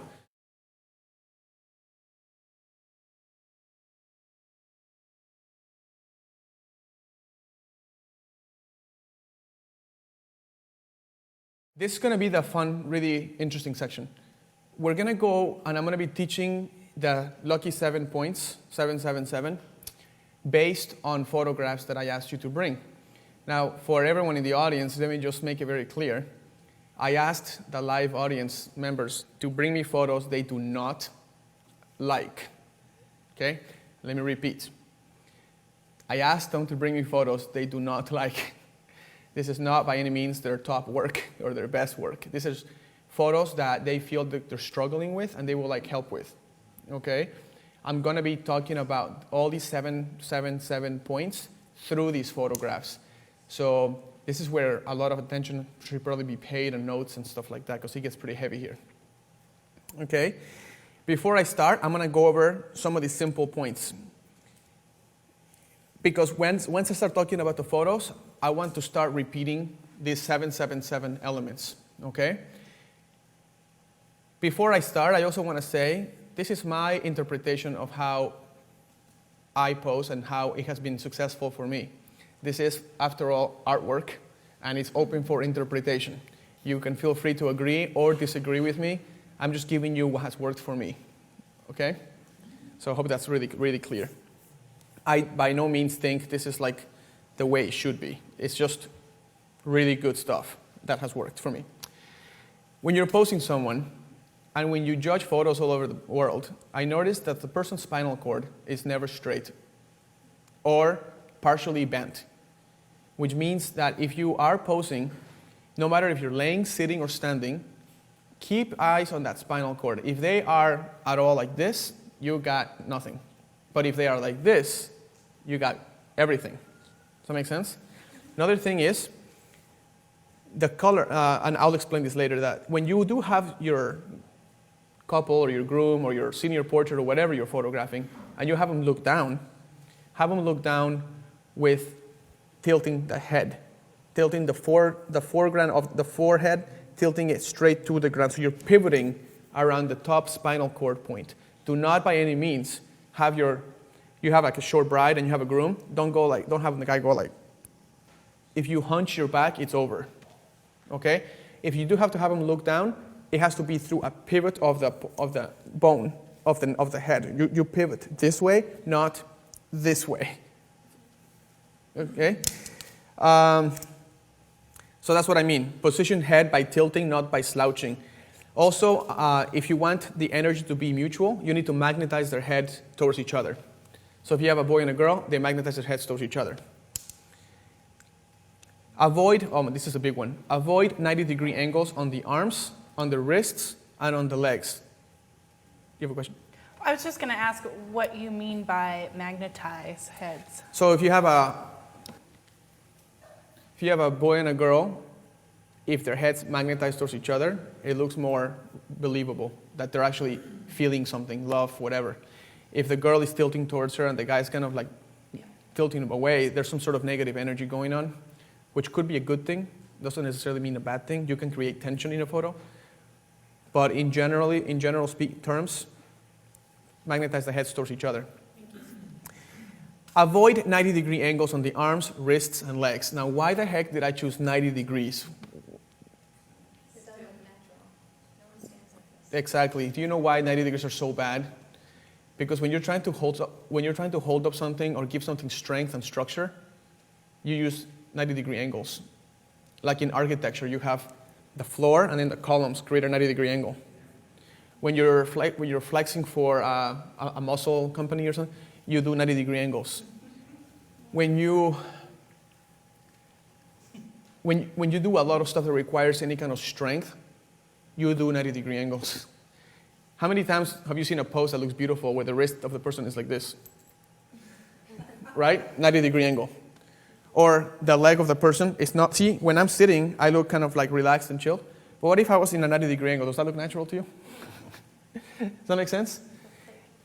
And also the arms. And now, this is what brings us to the very big point. When people pose, especially girls, they do this. Right? This is getting really close to a 90-degree angle.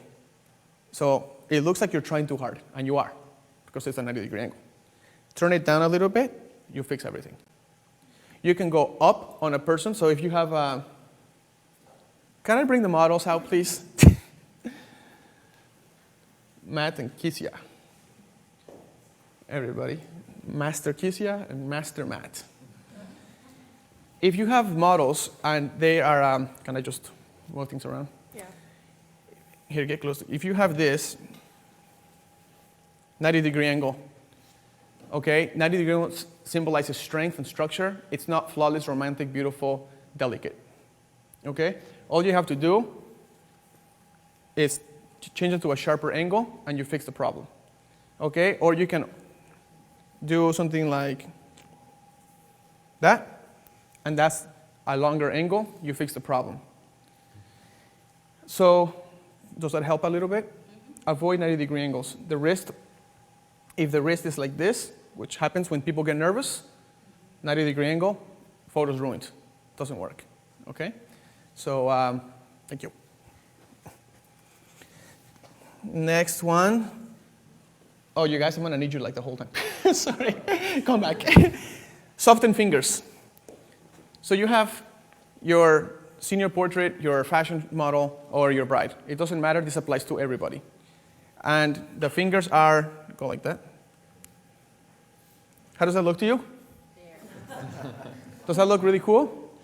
So a lot of times you have, just keep this up like that. Sometimes you have things where if you don't pay attention carefully to delicate parts of the pose, you end up with a finger kind of sticking out by itself like that because people are nervous.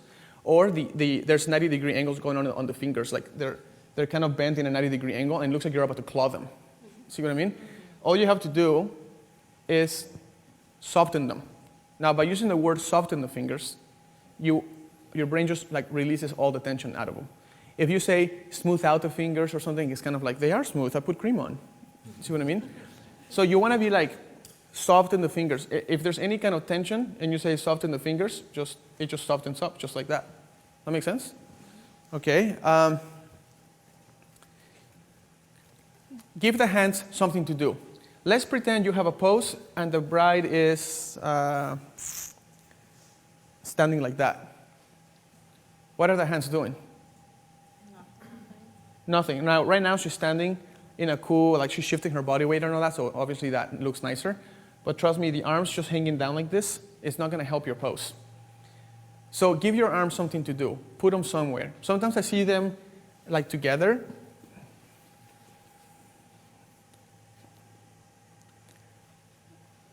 And you just kill the love. There's nothing there. You know what I mean? But if you give the hands something to do, you automatically fix issues. So when you pose yourself, remember, hands have to be doing something, usually both of them. Okay? Soften the fingers. And now, he's shorter than her in this case. Yeah. But in normal tenses, can you just go down a little bit, like a little more? Okay. If you were going to have him look down at her, don't go ahead and do it by slouching yourself. That's what people do sometimes. They try to go like this. They try to reach over to try to kiss her cheek or something. If you do it by pivoting the point, so go ahead and pivot the head just down like this. See? Natural. And you still achieve the same look. Okay? Okay, let me see what else here. Okay, origin of hands must be visible. If you have, I don't know where the camera is, right there. If you have this kind of thing, and you see the hand, but you don't see where the origin of the hand comes from, you just have a creepy hand kind of creeping at the guy. So kind of like one of those weird movies, you know. You know what I mean? So if you have a hand, where is the origin of that hand? It doesn't, you don't know, right? But you can do this. You can grab the arm. Let me just borrow your arm for a second. If you do need to have the arm somewhere, try to show at least part of the wrist and a few inches of the arm. So you have, the arm is coming from somewhere, okay? Which reminds me of the next point. If the guy's wearing a black suit, let's pretend this is a black suit. Don't put the hand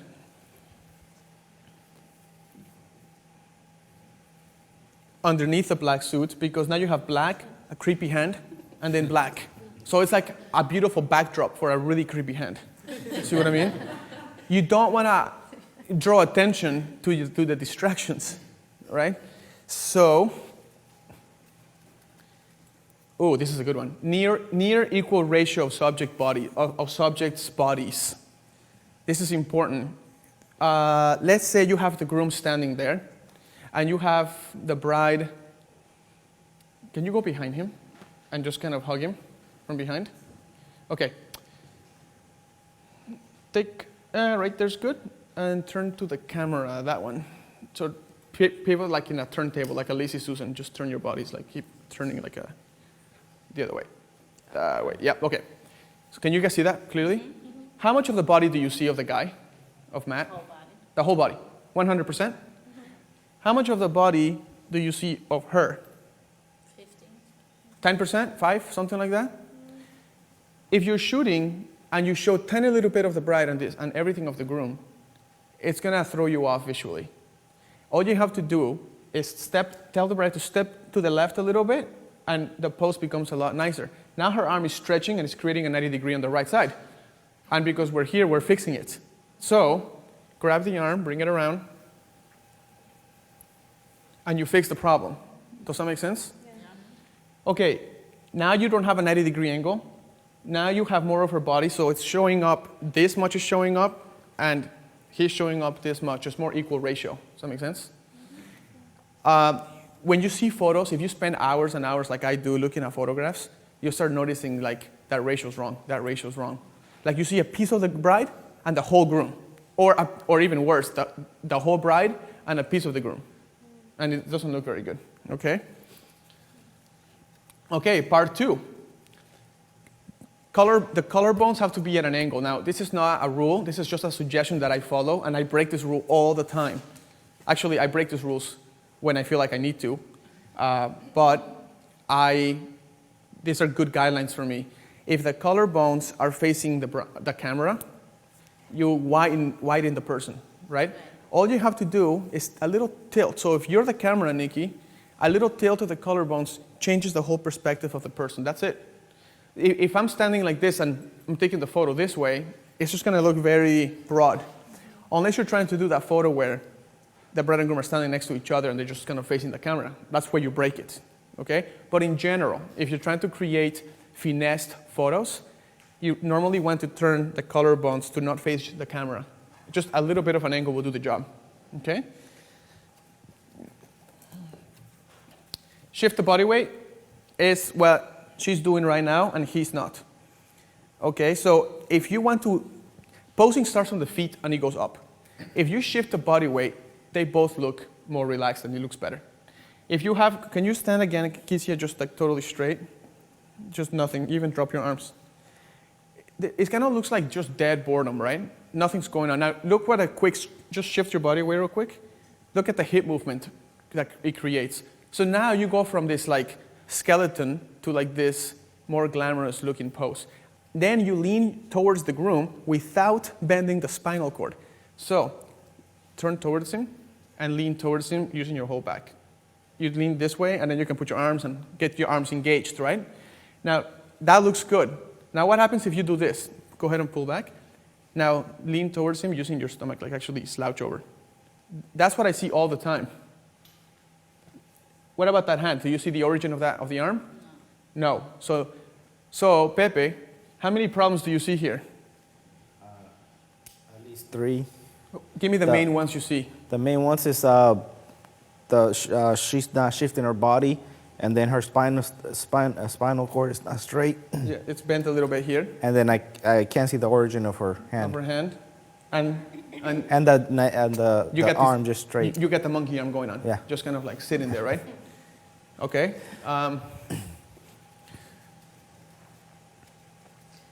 Create gaps against walls with lower back and elbows. In other words, if you have a wall and you're going to use it, let's pretend there's a wall here. Now what you want to do, let's come this real quick, face the camera this way. You don't want to have the lower back to be flat against the wall. You want the lower back to have a gap. So you basically enhance the chest, the bust or whatever. It also creates a little bit of a gap in the back. And light can get through that and it makes her look thinner.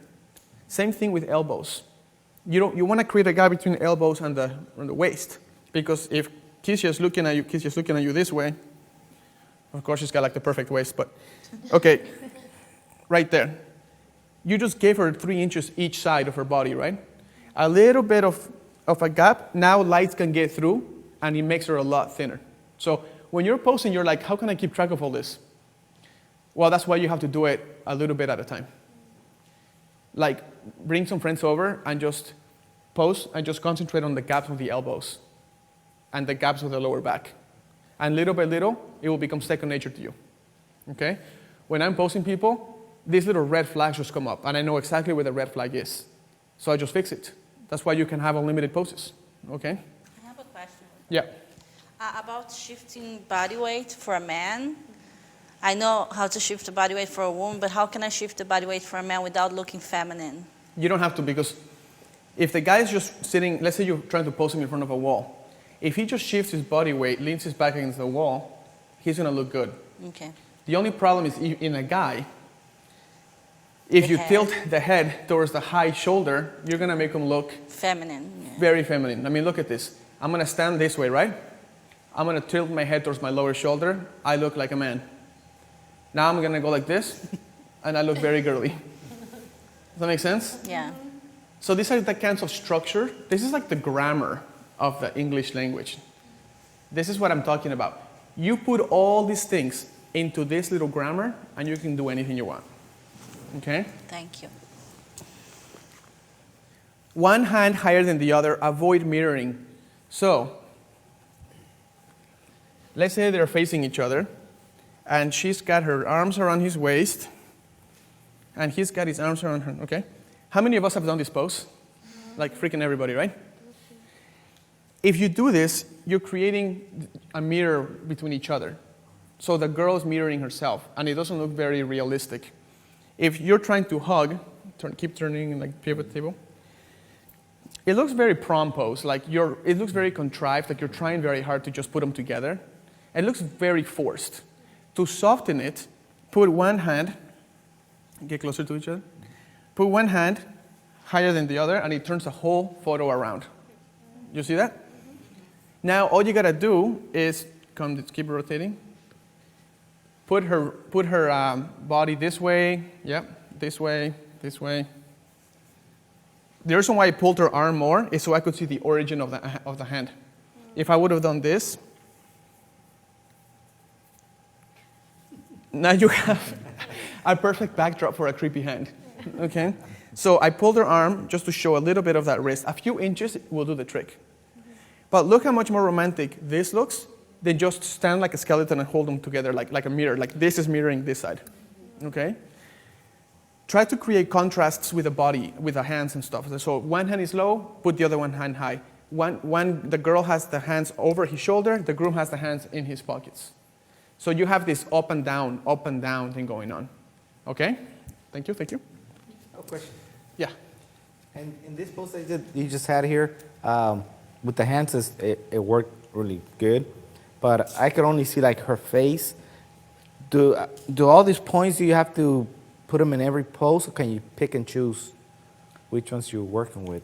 These are going to be little pieces of knowledge that you can throw in and implement in poses. There are times where you want to break these rules. Okay. They're not rules, they're guidelines. There are times where you break it. Rarely do I break these because it has been so good for me not to. When I've done this a billion times, and the poses look very, just looks like seamless, natural, like a movie still. Like you were watching a romantic movie and you just push the pause button and everyone's in their element. And you do that by creating realistic, believable poses. Having the bride go like this is just not realistic, believable. Having the bride go like this and turning his body towards her with the whole back instead of just by slouching, you create a more believable body energy. Okay? Symmetrical posing, single person strong. This one right here. So if you want to pose the guy, this works better for the guy, but you can do it for the bride too. Symmetrical posing means everything about them is totally symmetrical. So if his arm is bent this way, this arm needs to, where your arm? This arm should not be like that. This arm is going to be doing exactly the same type of thing. Okay? Or if you have a bride and she's got a long veil or something, you can have the veil lift up the veil, and you do it all in a symmetrical way. It looks very strong. And it can be a very cool look. So in your brain, you're posing, you're like, I'm going to do a symmetrical pose. You can turn the groom, photograph him against a cool wall with a cool shadow or something, and you can really get a strong structure for him without 90-degree angles. Okay? 3-point check, single person finessed. That means this. If this is the groom and you're photographing Nikki again from your angle, actually, no, I'm going to do it from my angle since people are watching. Okay, I'm photographing him. Here's what I do. Turn your collarbones that way. So that's 1 point. Now the collarbones are not facing me all the way. Okay? Turn your chin this way. Bring your eyes back to the camera. Now you have a really cool look to him. That's a lot more interesting than just this. Does that make sense? So it's called my little 3-point check. I go collarbones, chin, eyes. They go to a different direction. You can try it with Kisha too. Turn your collarbones this way, turn your chin this way, turn your eyes this way. Bam, you freaking rock it, you know what I mean? And you can create all kinds of photos this way. Shift her body weight, which is already done. Her arms are not at a 90-degree angle. She starts to look very good. See what I mean?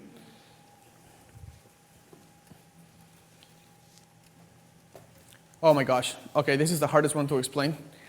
Placement of subjects must be self-explanatory and believable. Let me explain what that means. Can you guys hug real quick? If you're hugging, is that self-explanatory? Yeah. The explanation is they love each other, just got married or whatever. If you're shooting a fashion shoot, you can do like separate yourselves, just look that way and keep your. So now they're kind of like doing this fashion thing going on, right? There's an explanation to it. You can your reaction as a human body just reacts and says like, that makes sense to me. They're hugging because they love each other. But what happens when the bride is like, come take 3 steps forward, the bride is over here, and you're kind of crossing your arms and looking at her, which, we've all done this pose a million times, right? Why is he there? Like, if he's admiring her, shouldn't he be, like, with her? Not necessarily.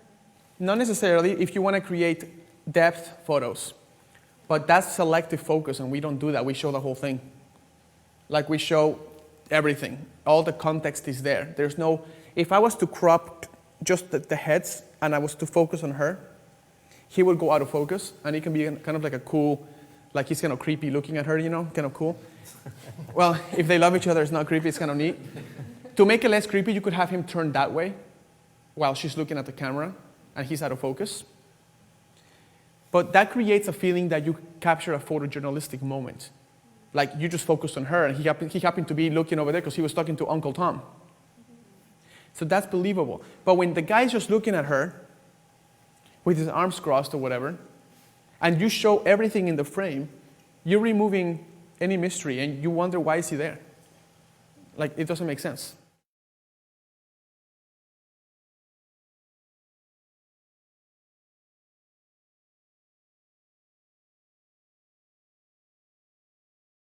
Those are the 7 posing guides that I use.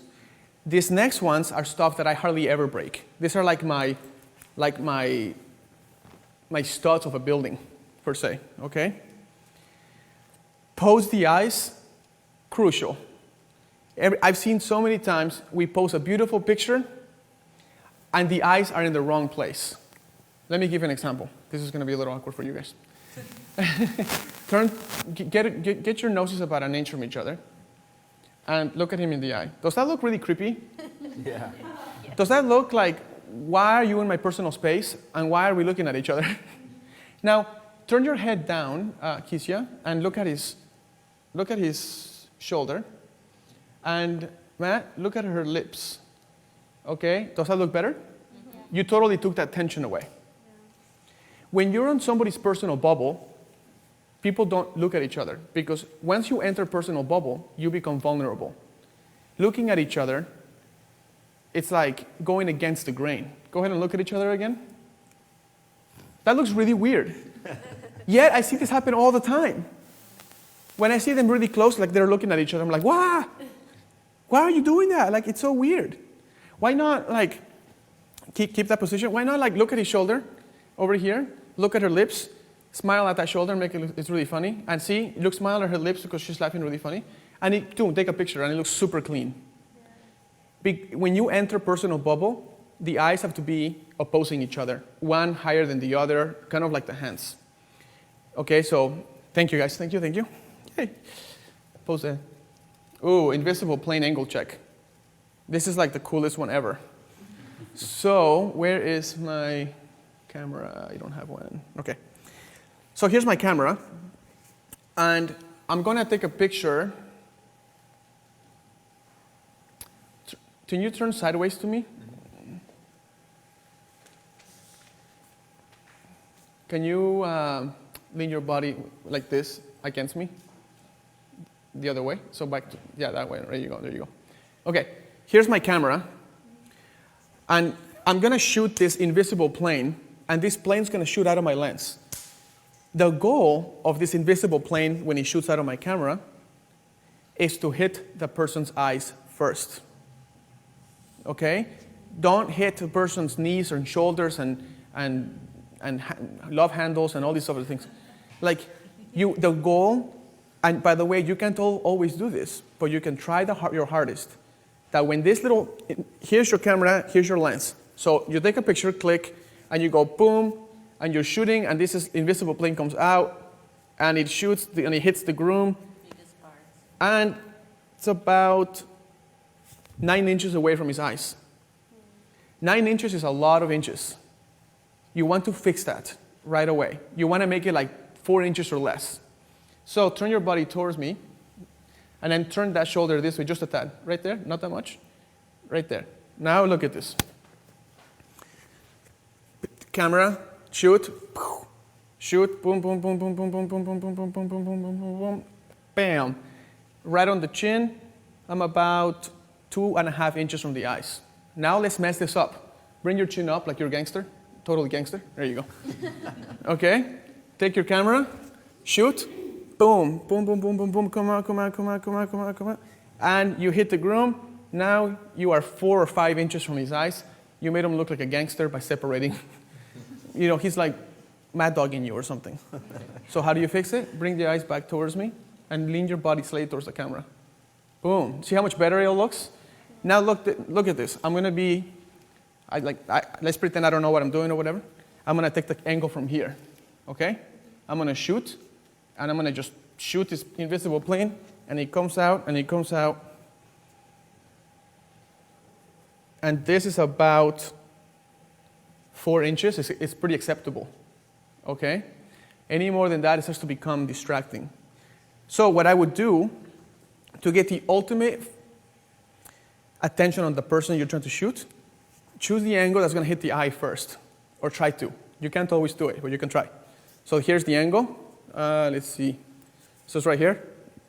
So boom, comes out, comes out, comes out, and it hits them right in the eye. That makes sense? This explains why when you pose someone, can you, Matt, sit on this chair, on this wood table?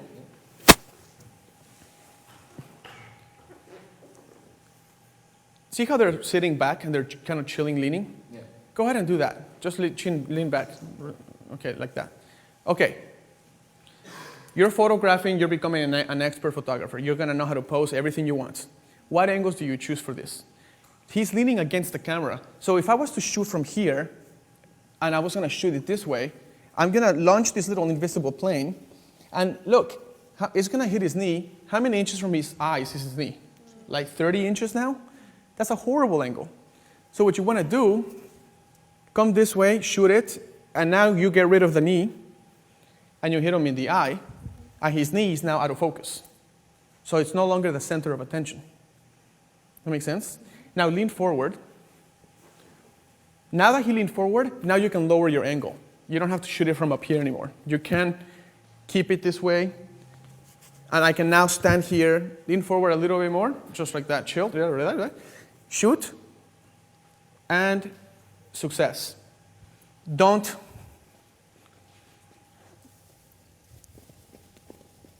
That's not too much success. That's going to bring the knee as the foreground of the photo. That's not the eyes. That's not that interesting. That make sense? Okay, thank you.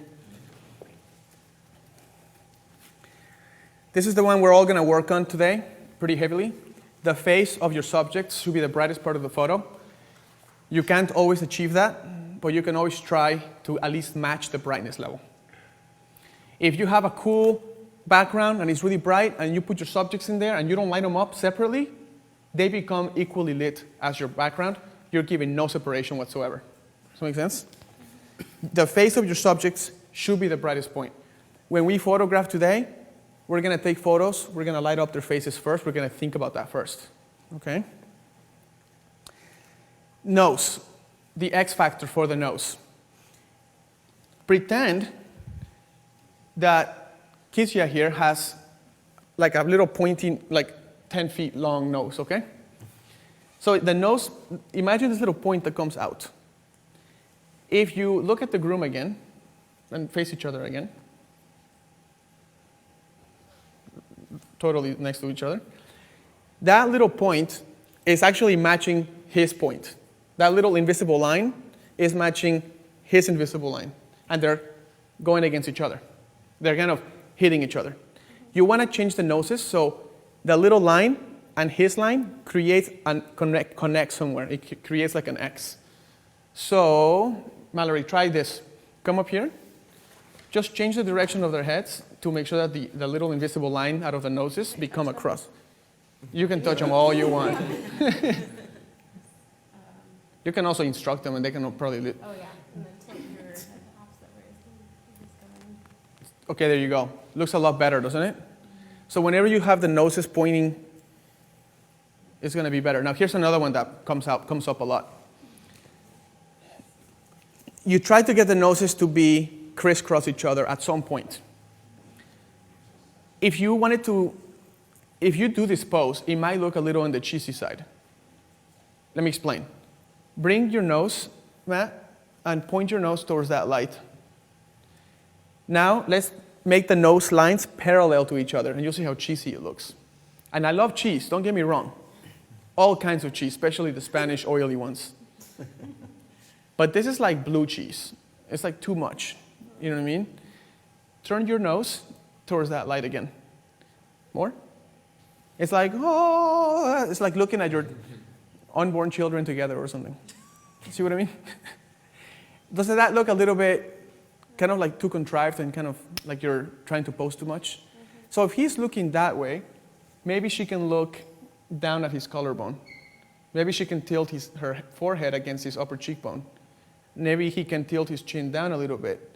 Maybe he can magnetize his head towards her just a tad. And you start to create energies that match. Thank you, thank you.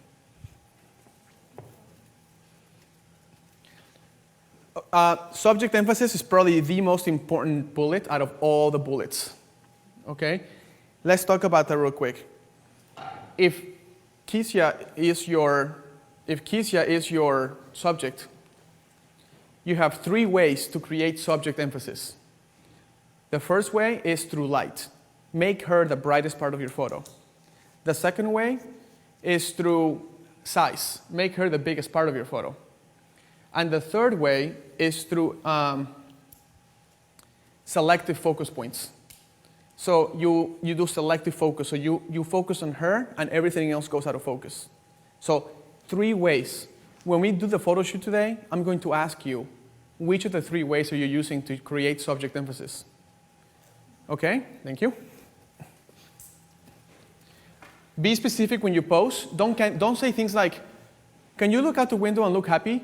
Like, can you, be specific. Like, say, look at that car and love that car. Just love that car. Just kidding. Be specific on where you're telling them to do. Don't give them general directions. They want to know exactly where they are going to be. After you're done with all this, you're going to be injecting feeling, expression, and multiple points of interaction. The multiple points of interaction is where you place the hands, where you place the heads. That's multiple points of touch, of interaction. The feeling and expression is how you talk to them to create them to laugh or smile. Okay? Thank you.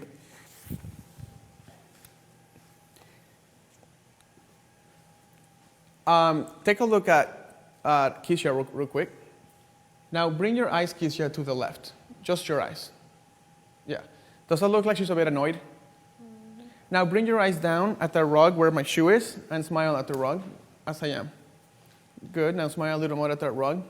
Does that look like she's in this little tender moment of vulnerability and shyness? Mm-hmm.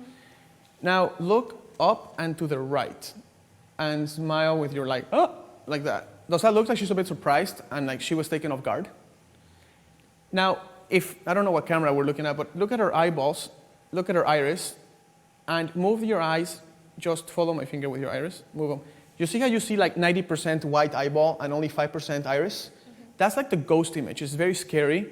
You need to remember the percentage of the eyes versus the iris. If you want a good photo, you're gonna to have some iris in there. Yeah. Having this just eyeball, just right there where the eye should be, it's very scary, okay? So there's a whole art to where the eyes are gonna be. Now check out the eyelids now. Open up your eyes all the way, so bring your chin down, and just chin down and look at a higher vantage point. See how I just opened up her entire eyelid? Right? Now watch this. Bring your chin up and look down at the desks. You see how now it's about a quarter closed? Mm-hmm.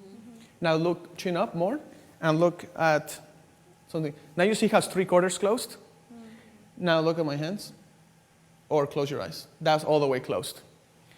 All of this is going to give you hundreds or thousands of combinations of feelings. If you want the girl to look romantic, like she's feeling the moment, you're going to have to show more eyelid.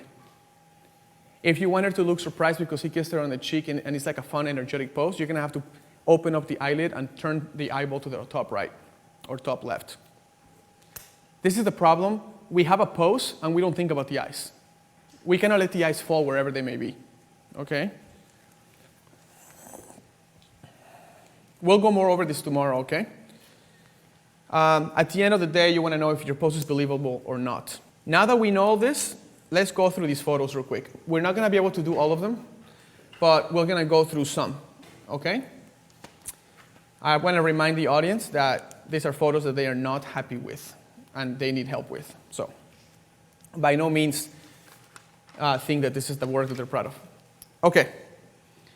Now that we saw this, let's start to put this together. Let me open this.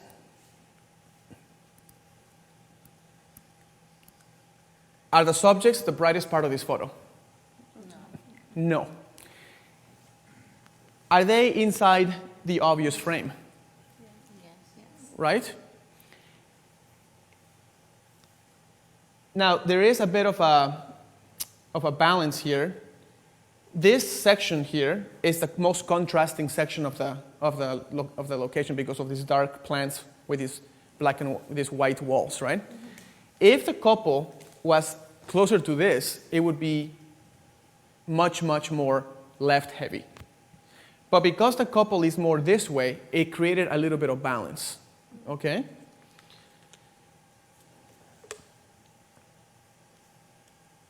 If you're going to have the couple look at the camera, you're not going to create that flawless romantic type of, it's more like, here we are. That's the feeling. It's here we are. If you want to get your work to look more like it just happened, this beautiful moment just happened, you're going to have to get their eyes away from the camera, like looking towards each other or some part of each other, okay? Another thing is, how many distracting elements do you see in the background here? Do you see how, even though the wall has a cool texture to it, it's actually working against you? You want a piece, you want to choose a part, like how about choosing this part? This part is a seamless color. There's no distractions. How about getting closer and photographing them in just this clean background right here? Then you will remove all doubt that your bride and groom are the most important part of the photo. So you have a major problem here with subject emphasis. And you do that in 3 ways. Do you remember the 3 ways? Light. They have to be the brightest, Size. the biggest, or Focus selection. or they have to be the one in focus. Okay?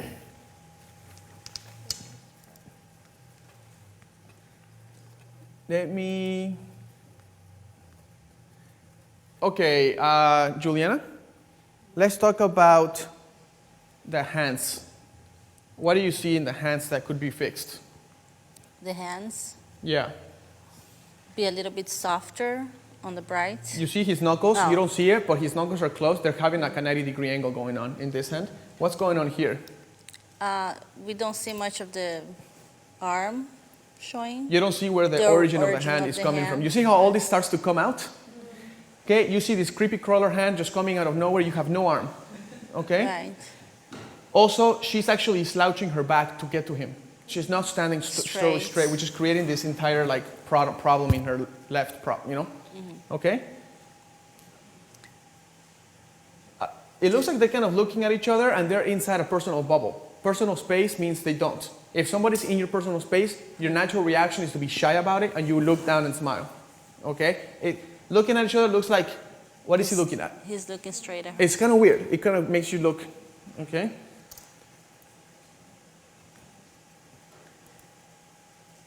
This is actually something that's pretty well done, except it's not the brightest part. This photo has subject emphasis again problem, in the sense that all of this is just a lot brighter than they are. However, this is well done in the sense that this frame actually kind of blurs into the foreground and it draws your eye into the bride and groom. But when you use frames that are very obvious, it actually takes away from your bride and groom. This one kind of goes out of focus. You see that? It kind of goes out of focus. Now the arms are at a 90-degree angle, except her right shoulder, it dominates. So you need to lower that shoulder down and bring it back. So do not get this big bulge coming out of her shoulder, okay?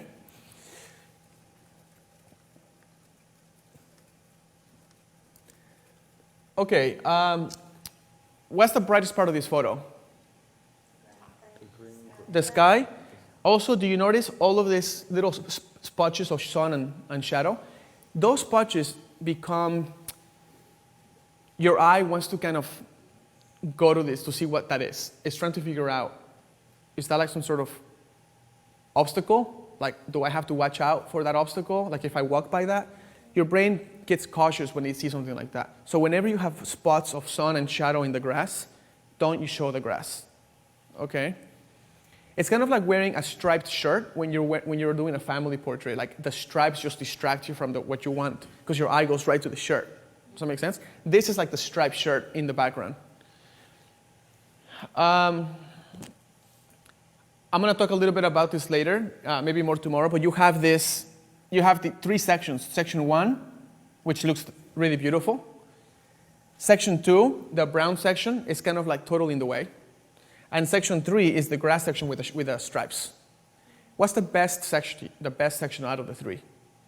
The top. So if you were to make them taller, just pretend you can make them, or lower your angle, right? If you were to lower your angle,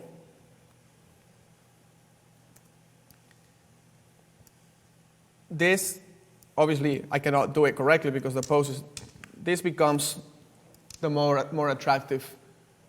Obviously, they have to be more of them, but this becomes more attractive because this gets lost in the background and it doesn't introduce another color tone. Does that make sense?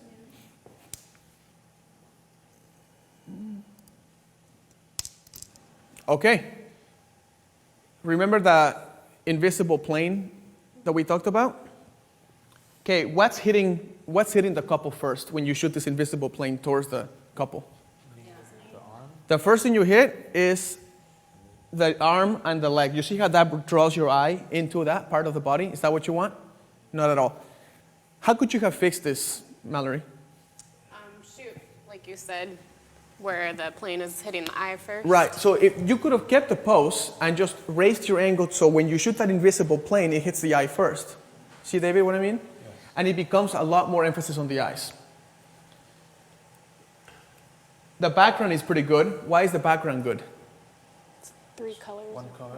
It's same color family. It's all greens and yellows and dark greens. So it turns out okay. Okay? But there's a lot of problems here, and the main problem is that this is just hitting them right in the leg and the arm, and there's a 90-degree angle in her hand. You see how strong kind of looks weird? Mm-hmm.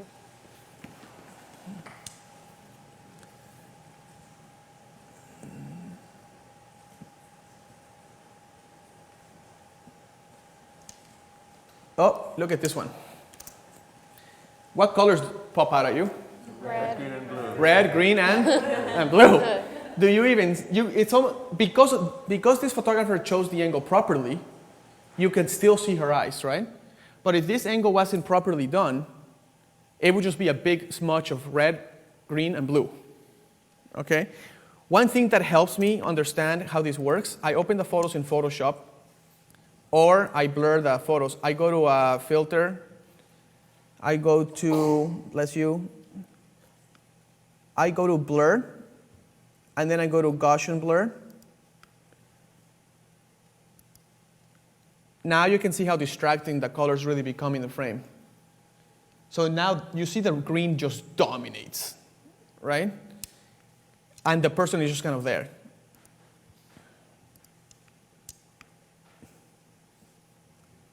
Let me give you an example of,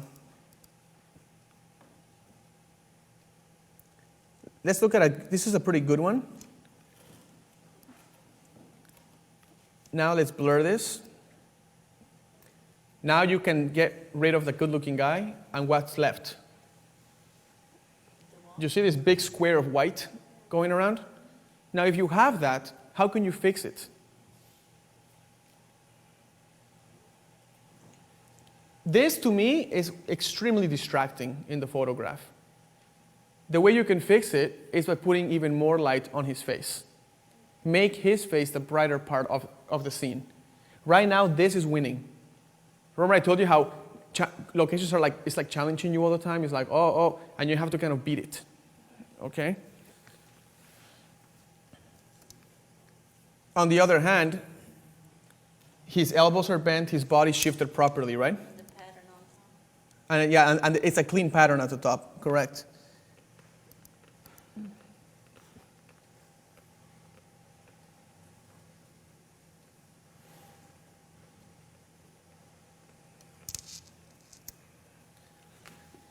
Okay.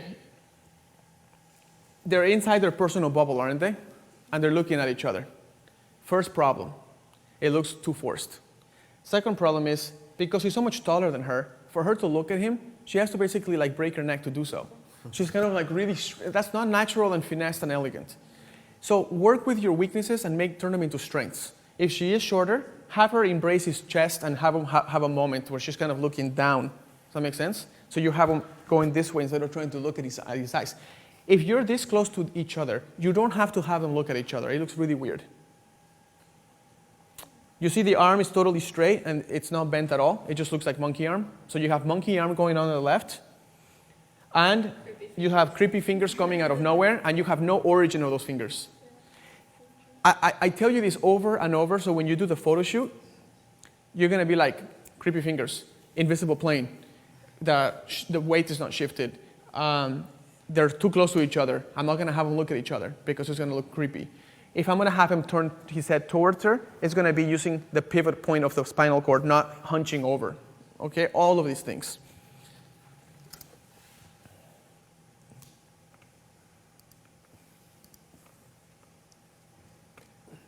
Okay, remember I talked about mirroring each other, creating mirrors? Remember I talked about mirrors? This is basically like a carbon copy of everybody's doing the same exact thing. It looks very much like you have no ups and downs. You have no contrasts. One way to fix this is to have somebody with his arms over somebody else, one person turn to one person turn the other way, create contrasts in the people, and it will make much more interesting pose than everybody just stand there and hold your flowers. Okay? And not to mention everybody's collarbones are facing straight at the camera. And the brides and the grooms, most of them, are not even shifting their body weight. Some people are, but a lot of the girls are not. They're just kind of standing there. So look how much broader they look. You broaden their body. Have their leg turn towards the other leg. So have her left leg or the right leg wrap around the other leg, and it creates this feminine angle of the leg, and you can see it through the dress. It looks much more finessed. Okay. All right, here we go. Does this pose make sense? What is he doing? You know he's kind of looking in her direction, but why is he there? Is he behind? Has he not walked towards her fast enough? Like, is he falling behind? What's he doing? Most importantly is, are they the brightest part of the photo? Are they what's in focus? Or is everything in focus? Everything. See, subject emphasis. They have to be the brightest, they have to be the biggest, or they have to be the ones in focus. Right now, it's like a big parade of everything's in focus. We love everybody. See what I mean?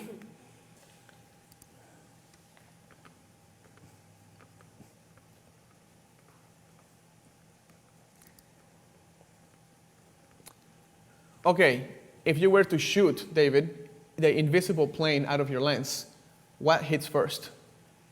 Their elbows. The elbows. Do you see that? How would you fix this? Shoot from a higher angle. Amen.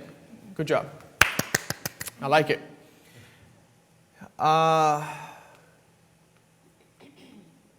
You have a lot going, there's a lot going on here that's not working. This whole arm is taken away from where it should be. See what I mean? She's just way too tucked in there. You gotta separate her, have them separate, create. And also look at this. What are they doing? Mirroring. Remember we talked about mirroring? Yeah, big screen. They're mirroring each other. Okay? Oh, here's another one. What's wrong with this one? She's hiding behind him. It's the ratio. Here's the ratio problem. You have all the groom and 10% of the bride. So you basically separate the bride and create more of her body. Show more of her body, because right now you see this little sliver of her, but you see the entire groom. Does that make sense? So when I start having you pose the bride and groom, or the fashion models or whatever, because we're not going to just do wedding stuff, I'm going to put them in this position, and I'll have you guys fix it. You need to identify what the problem is, okay, and fix it. Not to mention, she's slouching forward with her spine, not with her pivoting. She's actually going like this towards him. Okay?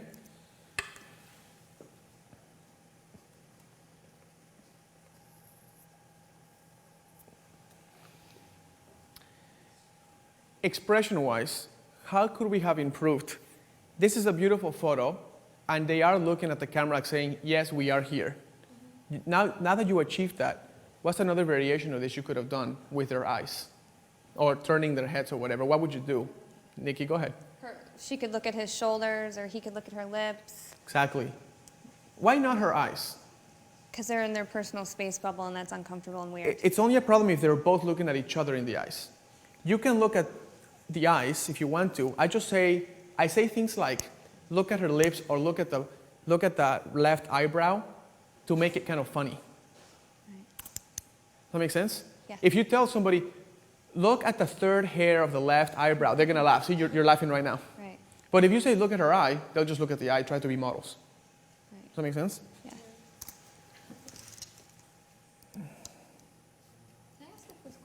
You can? So until this becomes second nature and we can be really quick at this, what was your approach? One by one. If clients are in a rush, in a hurry, and there's, impatient with you posing them? Well, unfortunately, you have to stick to your comfort zone, which is kiss, hug, kiss, and the fountain. See what I mean? Right. We're gonna be expanding things. For example, in this situation, this is a very important photo because you have patterns and repetitions through the cactus, or the cacti, which is the proper term, right? But in this situation, you're also showing the rocks, you're also showing all of this going on. Not to mention, the invisible plane is hitting their knees first, not their heads. Second, they're not the brightest point of this photo. Third, whenever you have a pattern, it's a gift from the location. That location is telling you, you have a gift here. The gift is a pattern of cacti. That means your pose, whatever you do, has to only cover that pattern. Don't introduce sections that are not part of the pattern, because then you ruin the pattern. So the photo should have looked something like this.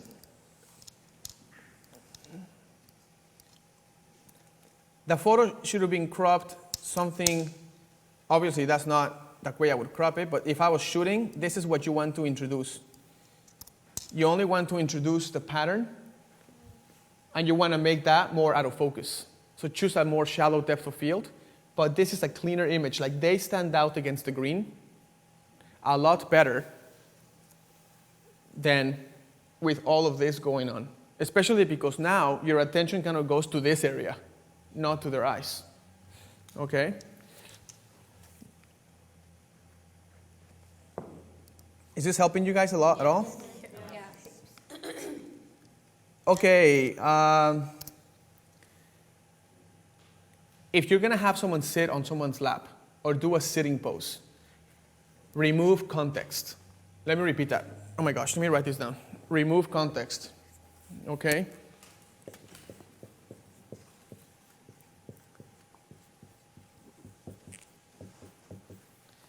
Remove context. Not because it's all there means you have to show it all. Okay? Because now you have creepy hands going everywhere. You have creepy hand coming out of the butt, you have creepy hand coming out of the shoulder. What you probably want to do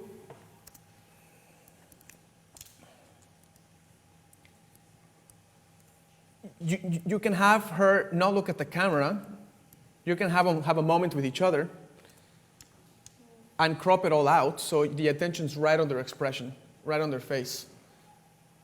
This is a major problem I think people have. They include too much context. Don't include the floor. You don't have to include the floor. You don't have to include the shoes. You can just be selective. You're supposed to be an artist.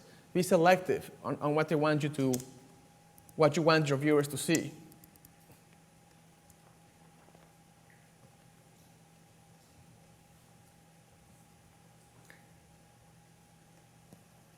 Okay. This is the count the fingers game. When you have the hands, if you have bride and groom or fashion shoot or whatever,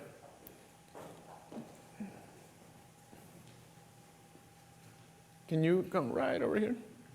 Okay, go ahead and wrap your arms around him from the back. So go all the way back behind him and all the way back. Yeah. Uh-huh.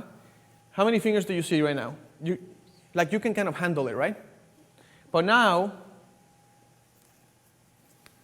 how many fingers do you see? It's like, you need like a computer, right?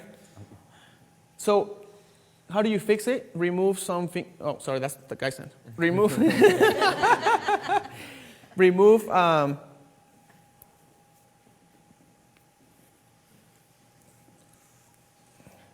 Hand up, hand down, origin of the hand, creates contrast, whatever.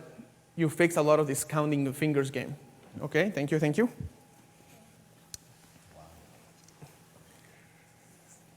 Okay, guys, in this pose, you can see some framing going on. Do you see the framing? Yes.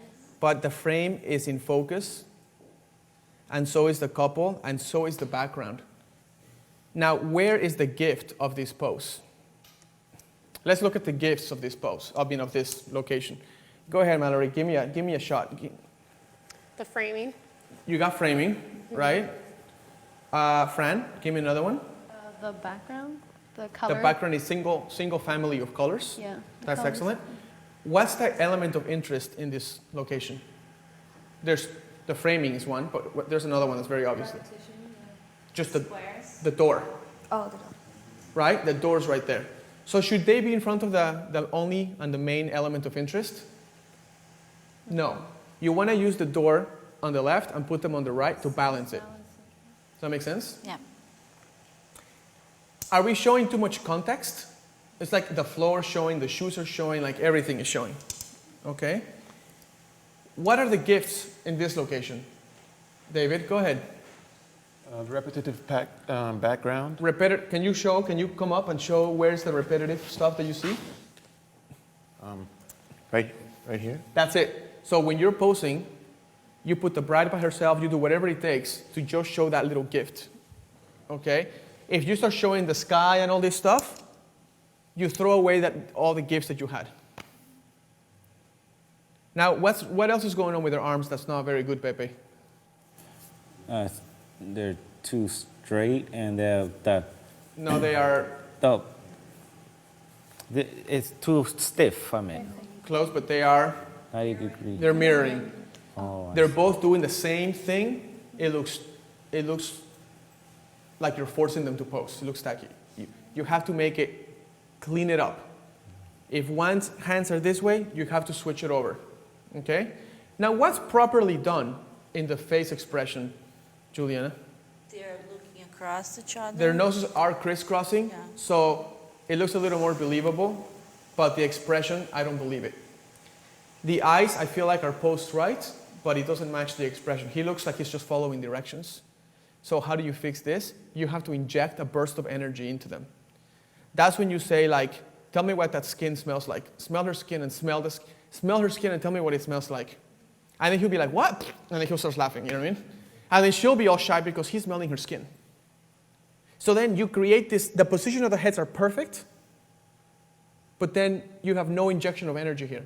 Like you almost finished the poem or the little poetry, and then you just kind of chopped it right there, and there's no end to it.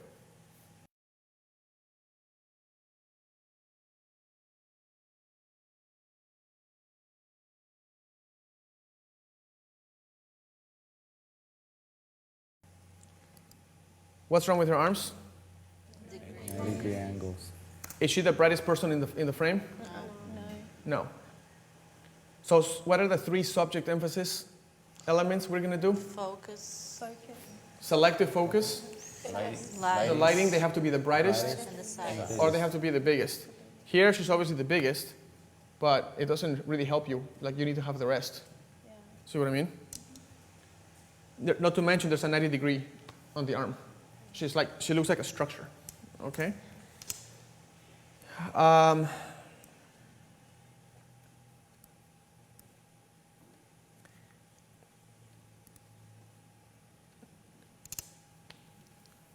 What are the gifts in this location? Color elements. Color. Do you see a single color there? So this photo probably could have been done just by the wall. Now that brown pole could have been a leading line, right? But then there was other elements that were introduced. You have all of this. You have these windows distracting you. You see that square? It's like a big, tall rectangle. It's just kind of sitting in the middle of nowhere. Once you introduce elements like that, it takes attention away from them. So you could have cropped that out. This is okay. It's a little bit there. This is kind of in the middle. So you could have just kind of kept it something like this, and then add directional light to his face to create dimension and depth. Okay?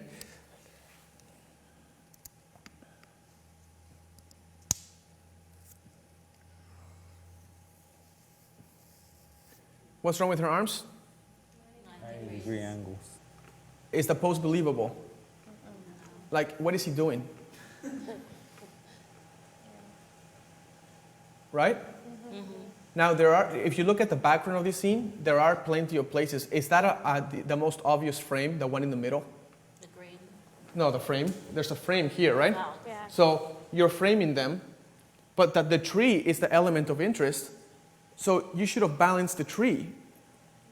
But the couple is in the same place as the one big element of interest. Remember the rules about elements of interest. What's the brightest? Or the most distracting, right? Which one creates the most contrast? Which one's the biggest? This one's big and distracting, right? So the couple should have currently gone on this side. Okay. So do we have any questions, or do we want to... Let's definitely take some questions before we go to lunch, if you don't Okay. mind. No. Go ahead.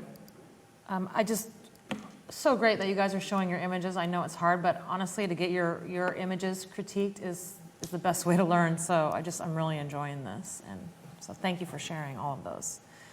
Okay, Roberto, we have some people that were, the concept of the invisible plane was an aha moment for them, and then some other people were a little bit confused. Okay. So Alana Damron asked, how does the invisible plane of angle apply to multiple subjects? And then TKY Isepic says, does that equal the center of the frame? Oh, no. Can Can you I borrow your clarify? camera? Can I? Yeah. Can you clarify for peeps at home? That invisible plane idea is an invisible thing you have to just imagine that comes out of the camera. If I was going to take a picture of Pepe here, I would choose an angle that would hit him in the eye first. If I can't, let's say you're leaning back, like you're slouching back. If you're doing this, and I'm in the same position, now this invisible plane is going to hit him in the stomach, and it's about 8 inches away from his eyes. So if I go like this, and I shoot, hits him right here, and that is about 7 inches from his eyes. Okay? So you have two ways to fix this. First, I would fix the pose. Your spinal cord is not straight. So I would strain it, lean forward. Now your eyes are closer to the camera. So now when I shoot my photo, this invisible plane comes out, and it hits you right on the eyeball. Okay? If you have two people can you sit next to him real quick? If you have two people, same thing. You just have two heads. So you're not going to shoot from here because you're just going to get the knee first, and that's going to be the center point. It's going to be what the viewer sees first. So same thing, this way, and shoot, and this comes out, and it pretty much evens out the distance between the focal plane and the faces. Okay? If I want to feature the bride, I would come around this way, and then I would shoot, and she will be the feature because she's the first thing the camera hits, and you would be out of focus. And when you do that, I would remove context. You don't have to show the whole body. It looks too much. Remember, everybody that's listening, look at your surroundings. Look for geometry, balance, symmetry, contrasts. Look for location. Look for elements of interest that could be there. Look for potential shadows, whether they're there or the ones you can create. Remember all those little things we talked about, the posing guide stuff? And remember that most important of it all is the subject emphasis. Your subject should be the brightest, the biggest, and it has to be the ones that are in focus. If you have a cool castle or whatever, you can make them smaller, but they should be brighter. If you want to show like the scene, make them the brightest and make them the ones that are in focus.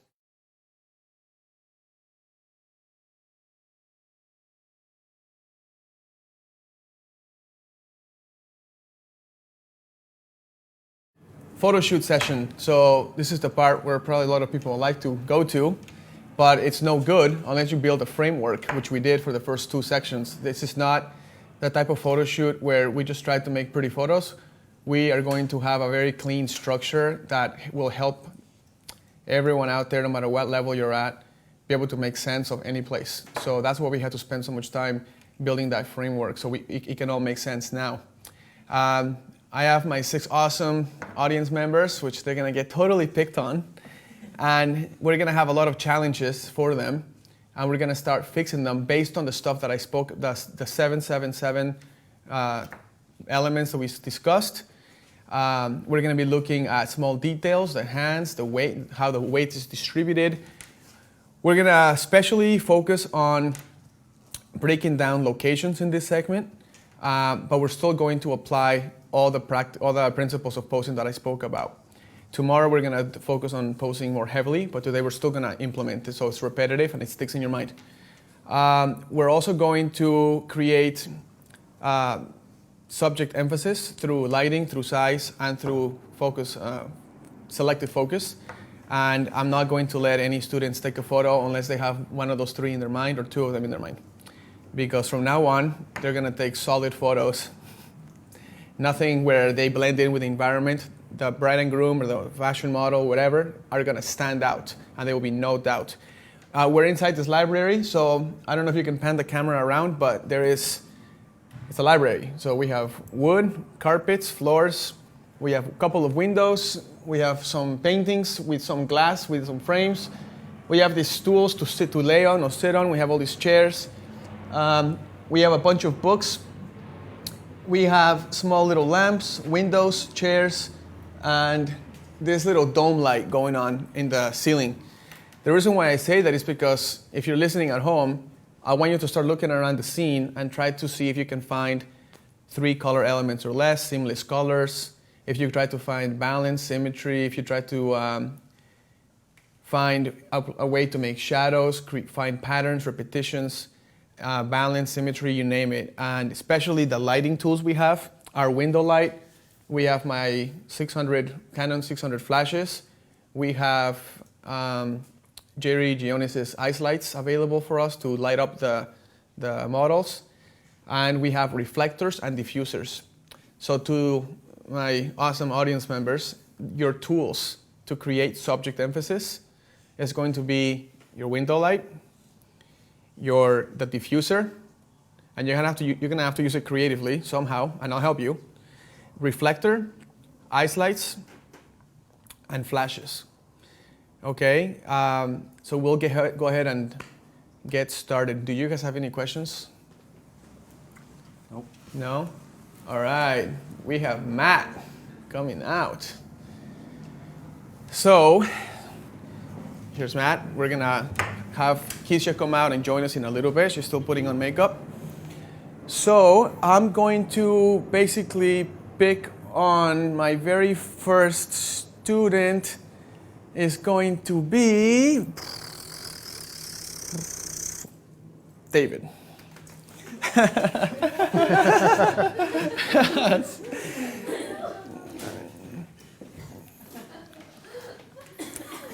I want you to, you have Matt, you have window light, diffuser, reflector, ice lights, flashes, the lenses, and the Canon gear, right?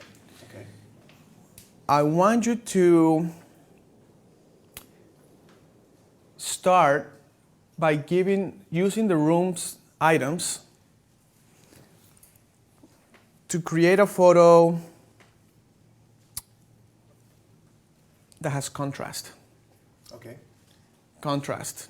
So somehow he has to be lit in a contrasting way. Right. There has to be elements of contrast in this location, Okay. which there are plenty of. Yes. If you're watching online, take a round look at the room and see what could you do for yourself if you were looking for a contrasting situation.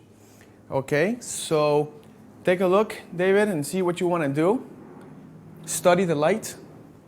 Study what you have available to you, and I can help you. All right. Okay? Don't worry about it. Just try I think I it. know already what I want to do. Go ahead. I want to put him on that chair. Okay. And have him lit by the window light. Okay. It's kind of strong window light, so it should be quite contrasty. Okay. Let's try that. So the camera is right there.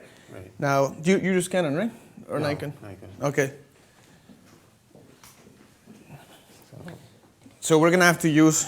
You're gonna have to use this one for now. Okay, that's fine. The focusing point's in the middle. Right. This is your aperture. This is your shutter speed. Where's the aperture? Right there, that wheel. Okay. Here's your shutter speed. There's your Okay. shutter. All right.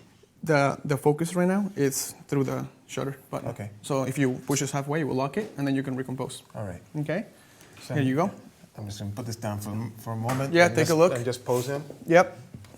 So Matt, David, I'm just going to move the chair a bit just to get the light in your face. And let's see what happens when we move this chair backwards. You sit down again. Let's see what happens.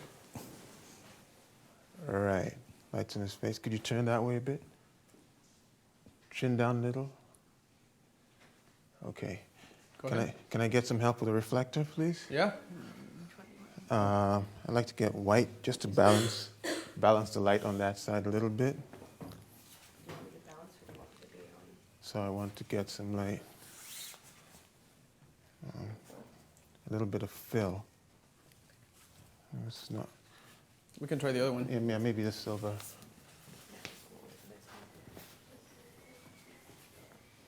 Right. Yes. Okay. Can I get you to lean forward, sit forward in the chair a little bit? All right.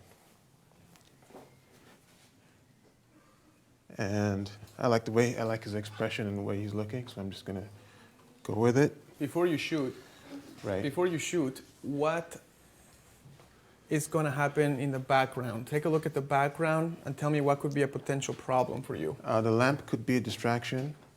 Okay, depending on what angle you shoot from. Depending on the angle I shoot from, yes. Okay.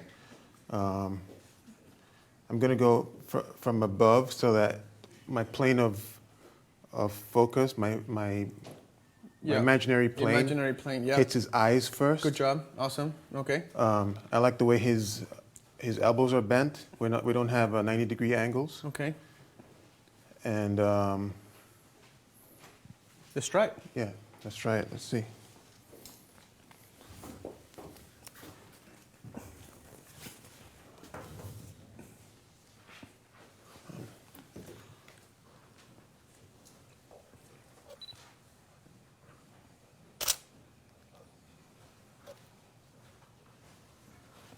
What's my aperture? Aperture's right here. What is it? You're at 3.5. Okay, that's You good. might want to maybe change the shutter speed, maybe. Right here. Right here. Yep, just keep going. So make it darker. Yep, there you go. Oh, yeah. Right? Too bright. Yeah. Yep, go ahead.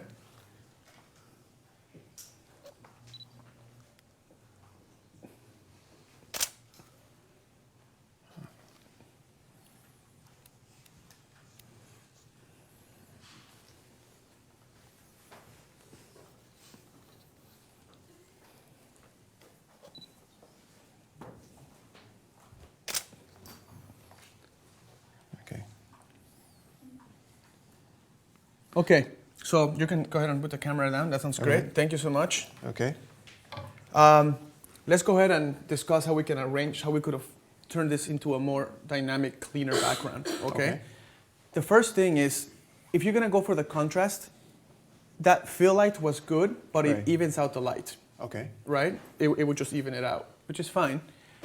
My biggest concern is the back of the chair is completely, pretty much almost blown out by the sun, Right. which would compete with his face. See what I mean? The body positioning is a little bit awkward because he's sitting too far back on the chair. Yeah. So your angle that you shot it from was right on the money, but this time try to bring his body on the edge of the chair. So go ahead and sit on the edge of the chair All right. and forget that armrest because it's putting his body in a weird position. Yeah. Go ahead and lean forward and rest comfortably. There you go. Now he looks more confident. He doesn't have this side view going on. Right. Now the challenge is there's a stripe of sun going right through his face. Right? And we have these tools. This is the tool of choice that would have really helped you out. Is this guy right here. Yeah. Put this guy, could you do me a favor? Put this guy, look at the way he cleans up that light on him. So light right there. And try to make sure, I don't know if you can get that chair there too. And let's see what he looks like. So what we just did, we just evened out the scene in terms of luminance levels, in terms of light. His face, if you bring that diffuser closer to him, he's gonna get brighter and brighter. You see how it gets brighter and brighter? Yeah. And the chair's still pretty bright, but it's not full of sun. Okay? So now, this is the short side of the face. This is the part that I'm going to illuminate. This is the longer side of the face. This is the broad side of the face. Yeah. I'm probably gonna shoot from this angle and the same angle that you were. Right. And see if we can fix it. So one thing, let me see here.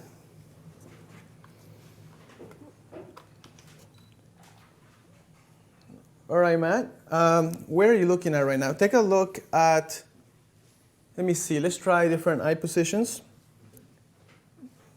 Are you looking at, can you see the light switch right there? Okay. Right there. Stay where you are, just take a look at that light switch. And lean forward just a tad more. Now, let's see, that looks quite good.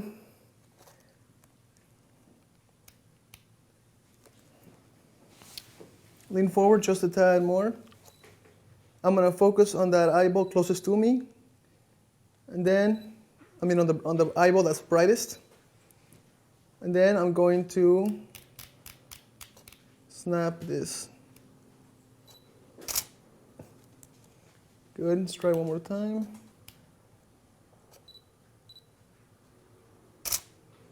Okay, we're not really necessarily need to show the whole body, right? We don't need to show the whole body. We can just show the part that we like, okay? If we do this, it's putting way too much context on the photograph.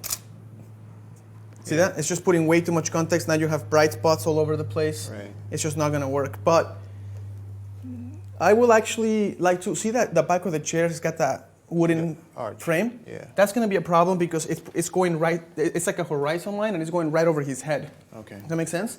So if you do stand up to try to get a higher vantage point, you can eliminate that issue.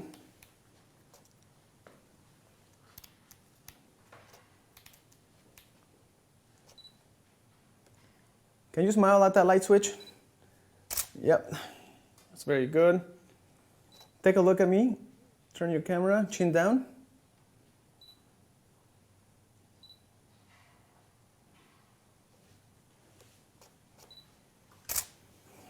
Very good. Now go ahead and look at the diffuser. A little less. Right there, right there.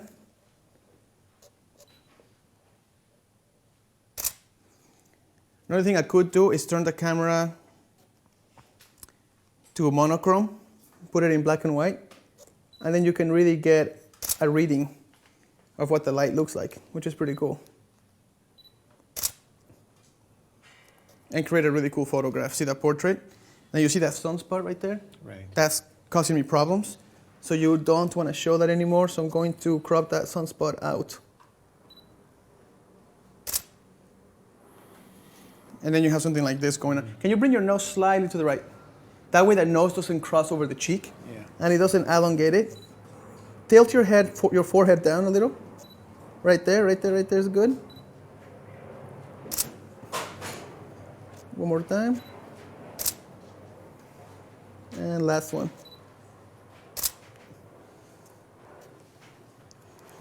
Okay. So, I don't know if you can see this, but you can try, this is a very contrasting situation. Yeah. The monochrome really helps you out to see the lights better. Yeah. And we got rid of a lot of these distracting spots. Like, for example,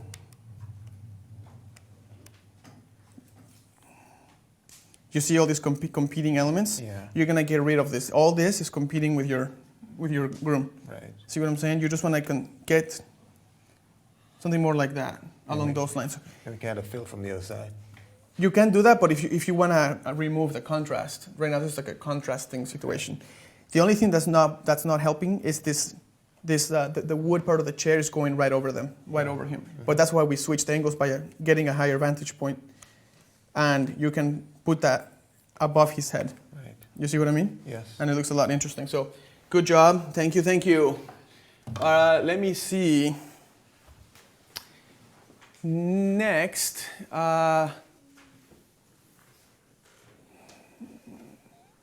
Let's see. Who wants to go next? Any volunteers, Nikki? Come on.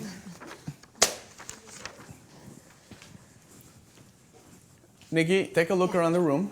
Okay. Try to identify where you can create some sort of reflection.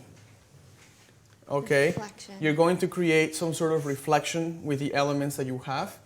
Okay. To help you, you have ice light, reflector, Okay. kind of thing. Okay? I mean, I'm seeing reflection we could use here in the glass, or even, I don't know if the artwork, if it would be bright enough. I might need your help with this. Where would you go first if you were going to go for a reflection? I mean, the most obvious would be the glass. But what's wrong with that glass? It's not, there's a lot of patterns, colors, lots of different colors. But they're all part of the same family, so that's okay. Okay. What else is going on? Look at other areas of the room. It's darker? There's really not a lot of places, right? Yeah. You have two choices. You can do this bookcase, or you can use, which is what I would do, you can use the painting, right? Okay. Now, the painting's not going to cause a very good reflection, but that's only if you point at the painting directly on. Right. So what I mean is,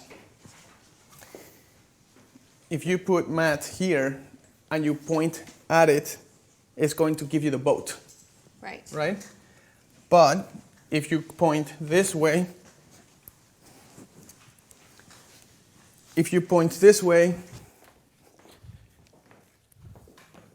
it'll be able to give you just the glass and the glass reflection.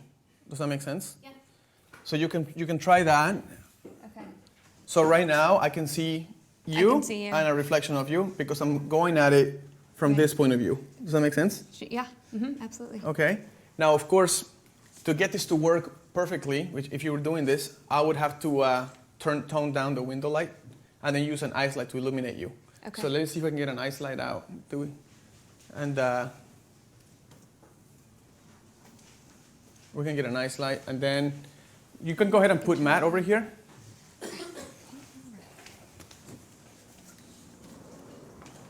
So, well, I'll have you, well, yeah, I guess that works. Feel free to move the bench too. Like, you can move the elements around you to make it work.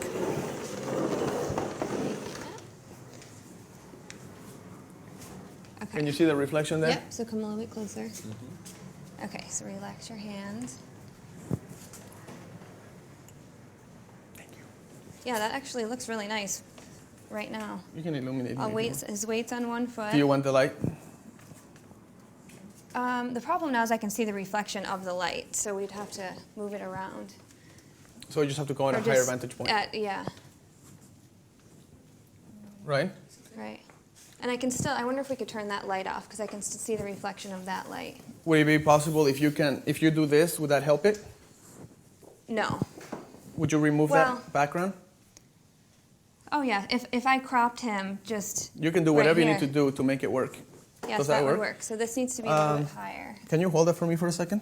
Let me see something. Exactly. Okay.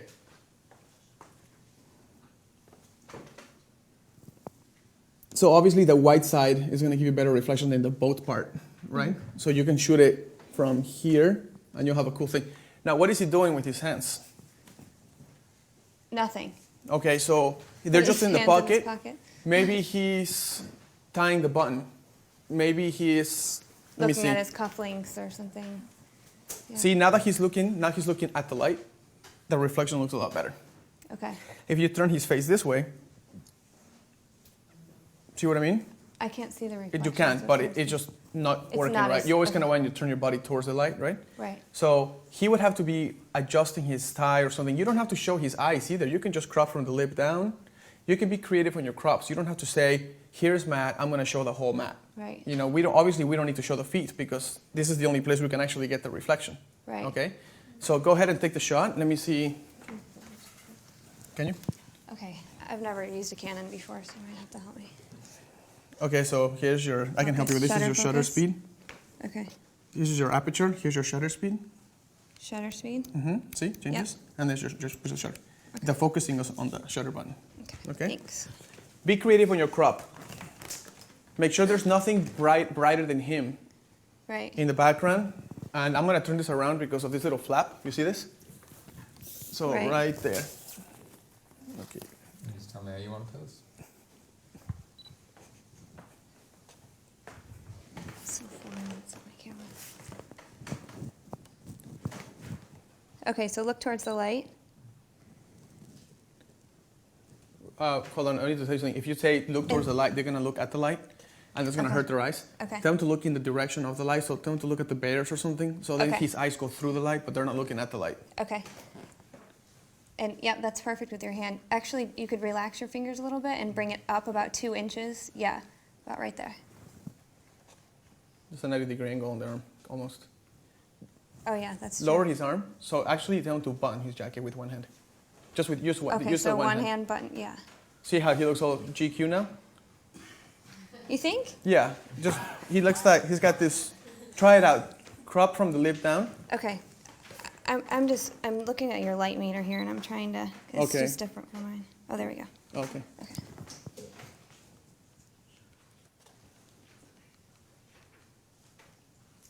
I'm sorry, it's just so foreign because it's not my It's okay. camera.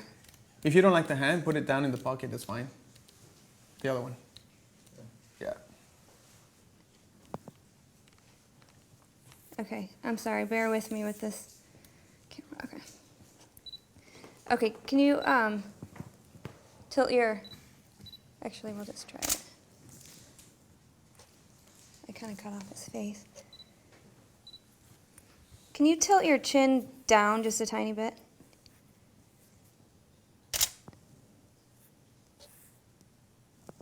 It's pretty cool. Try another one of those, but crop his eyes out maybe. Start from the underneath the nose level. Try it. Try that. That's kind So of show cool. his face equally, so you balance the reflection Okay. on the edge of the frame. Oh, I see. Crop both of his eyes out.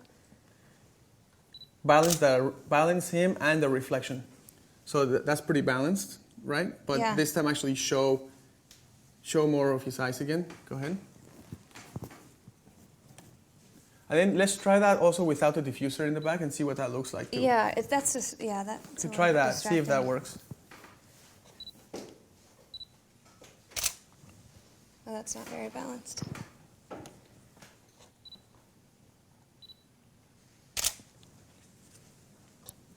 It's cool. I mean, you see how Yeah. he's the brightest part, but you're adding a little That hint really- of that something. really is So cool. it's you're starting to make something that's not normal for most people to Right. even think about. To just See what I take a mean? painting and turn it into something Into that a looks reflection, very, sure. Or have them take a step forward so the frame is not in the way. Now you can try that again, yeah, and you can lean your shoulder all the way against. but don't put too much weight on that shoulder, otherwise, yeah. And take a picture of him and just maybe add a hint of the reflection this time. Take a vertical shot too. I'm so used to back button focusing, and every Yeah, I time I know. hit it, Yeah, I know. it's like How do I just toggle? Toggle what Oh, you right wanna do. here. Just to move the focal Just point. recompose instead of moving it. That way it's Okay. not too complicated. Okay, you have the brightest part of him is him, right? You have that lamp that's distracting you and that window's introduced, right? Mm-hmm. But try to get a little bit of that reflection on him and see if you can increase it or help it. Or you can back up a little too and zoom in.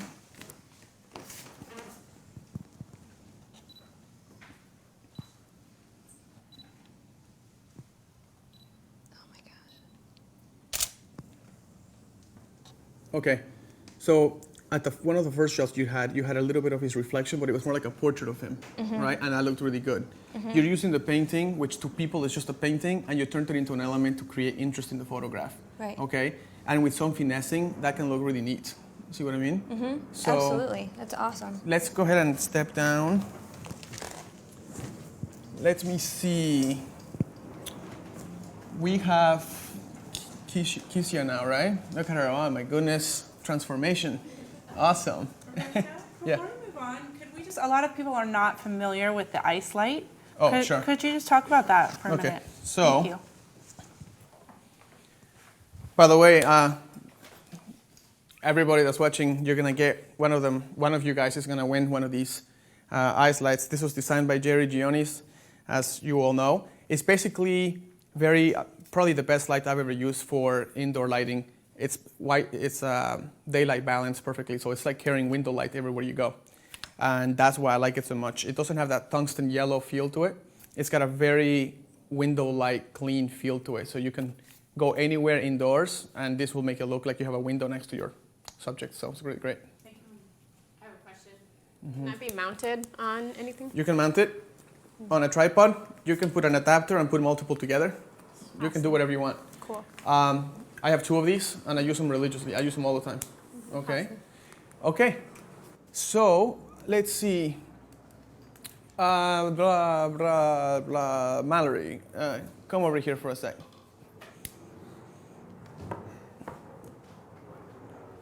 Okay.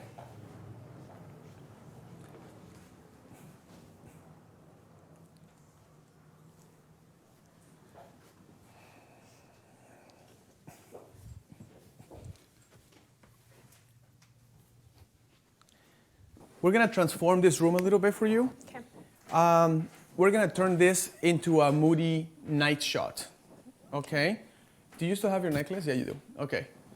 A moody night shot. So what I'm going to do is I'm going to use the element of this little lamp. I'm going to make the audience members, the viewer of the photo, think that this lamp is the light source for her. But it won't be. It will be the ice light. Okay? So obviously we're not going to use this on the picture, right? So we'll take that out. We're going to try to transform the room so you can use it at its best. Okay? It doesn't have to be all window lit. You can create other kinds of looks. See what I mean? Now, if you want, we can start out with this chair, or we can put another of these chairs in here, which might be good because it might be lower. Okay. But we can try it with this first. If we don't like it, we can switch the chairs. Okay? Now, remember about the spinal cord and all these different things? You're going to pretend you can sit her up here, so she's got this really straight, really modelly look to her. If you sit her on the couch, she's going to slouch. Okay? So choose something hard. So I think this will be a good spot, or the very edge. Okay? Okay. Now, this guy is going to have to be moved. So it appears as if it was sliding her. Okay? Let me see. Okay, Kisia, go ahead and take a seat. Now, we can have the ice light to pose, to light her up.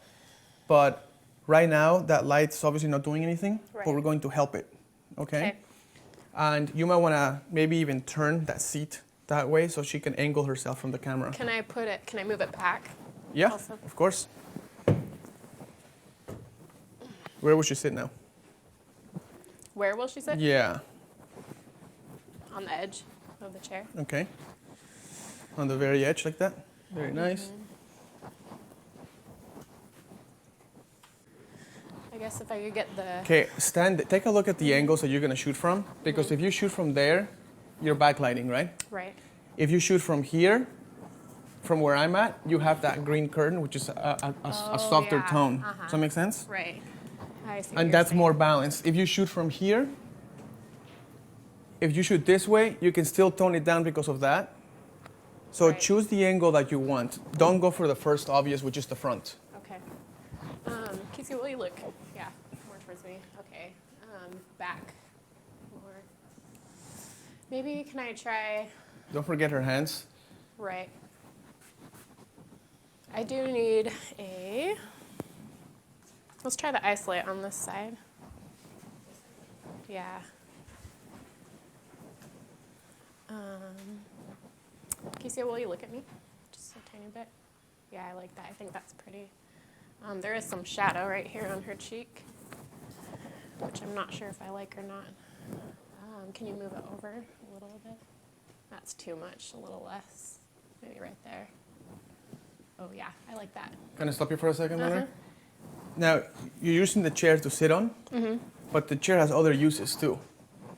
You can use the chair as a backrest for her back. So instead of sitting on the chair, she could sit on the floor. And then her back is up against the chair, and that's a backrest. Okay. That way the light is above Right. her.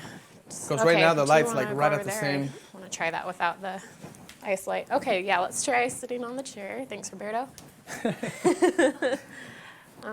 Now you can use this and try to balance it somehow, right?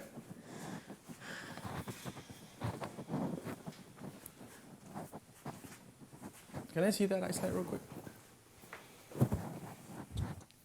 So it will look like that, and people will think that this is what's lighting her up. Oh, I see. Does So that make instead sense? of having it on the Right. side. You see how you can really get into it?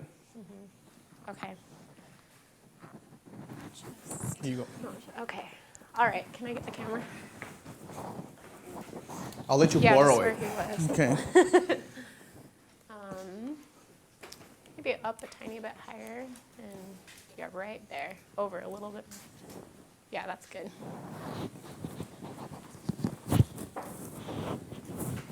Now she's got a necklace. Just want to mention it, and that necklace could also be used to give her hand something to do that looks more natural. Will you take your right hand and kind of hold your necklace? Yeah, so we can see the charm a little bit. And I want to stop you one more time. She's facing against the light. She should be facing towards the light. So if you want the light to be this way, I would photograph her either from here, or you would have to stand over there. So go ahead. See, because you want her nose to be pointed towards the light, right? Right. You want her face to be the brightest point. Can we turn up the volume on this? Now her fingers are not soft, so we can work on all of that. It's probably because the angle that she's sitting at is too straight for the arm to be so far back. I see. Does that make sense?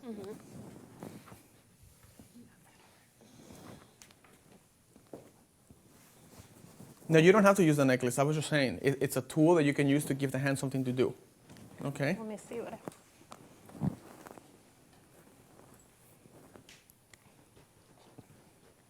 Will you try looking down at your necklace? I just want to see. No, I don't like that as much. Okay. And then try putting your left arm down. Yeah, just perfect. Actually, will you kind of like lay it on the ground like that? There you go.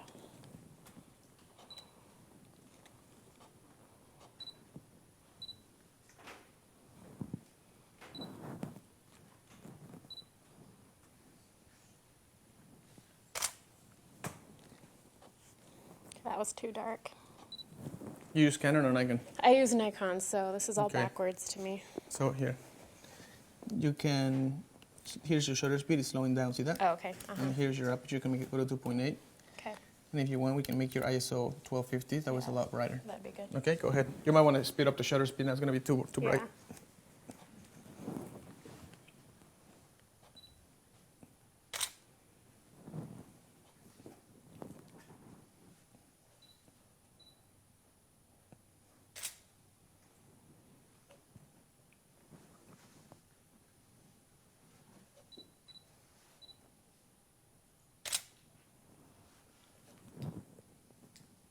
Are you happy with how it looks? Let me see. Yeah, I think so. It's just that the lamp gets in the way, and you know, I don't know how to crop it. Well, you're backlighting her, and it looks really nice, right? You have the lamp illuminating that side, right? You don't show the lamp, so you don't know where the light source is from. And if you could add that as an element. So you could come this way. You could come this way, stay like that, keep your arms like that, keep playing, that's fine. Now, we're going to turn her face towards the light, right? So see how she is already? Stay just like that, don't even move.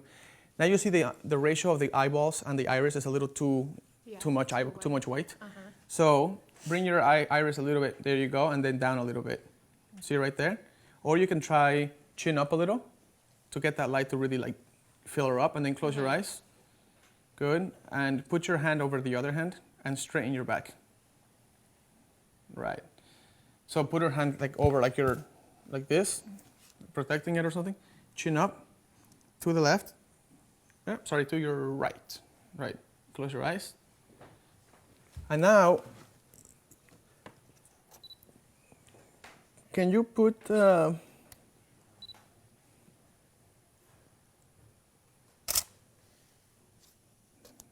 me see something here.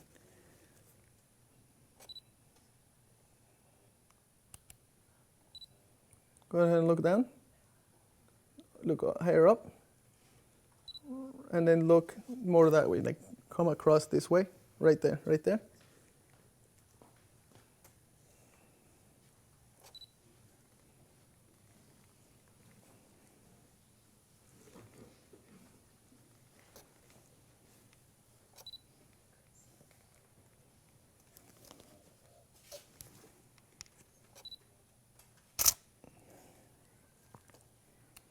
Can you put more light on this side of her?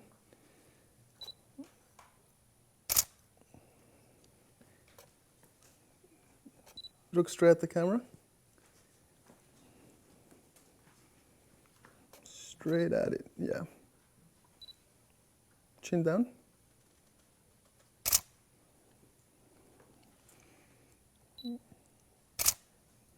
Now look past to this armrest right here.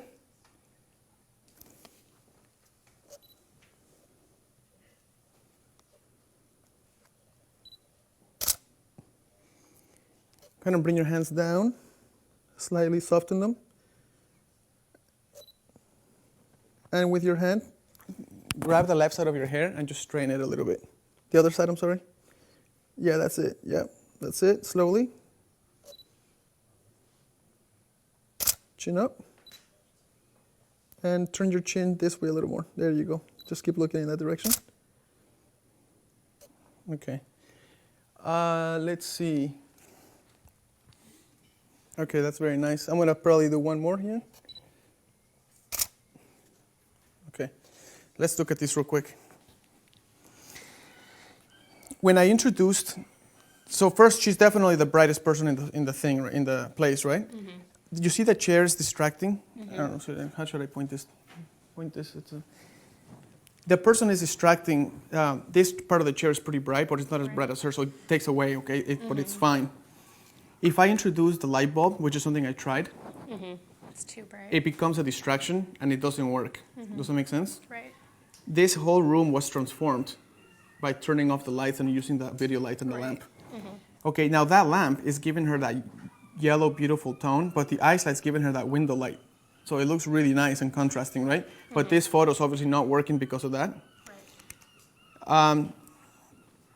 This photo's definitely more on the attractive side just because I had her put her chin down and I got rid of her eyelids altogether, right?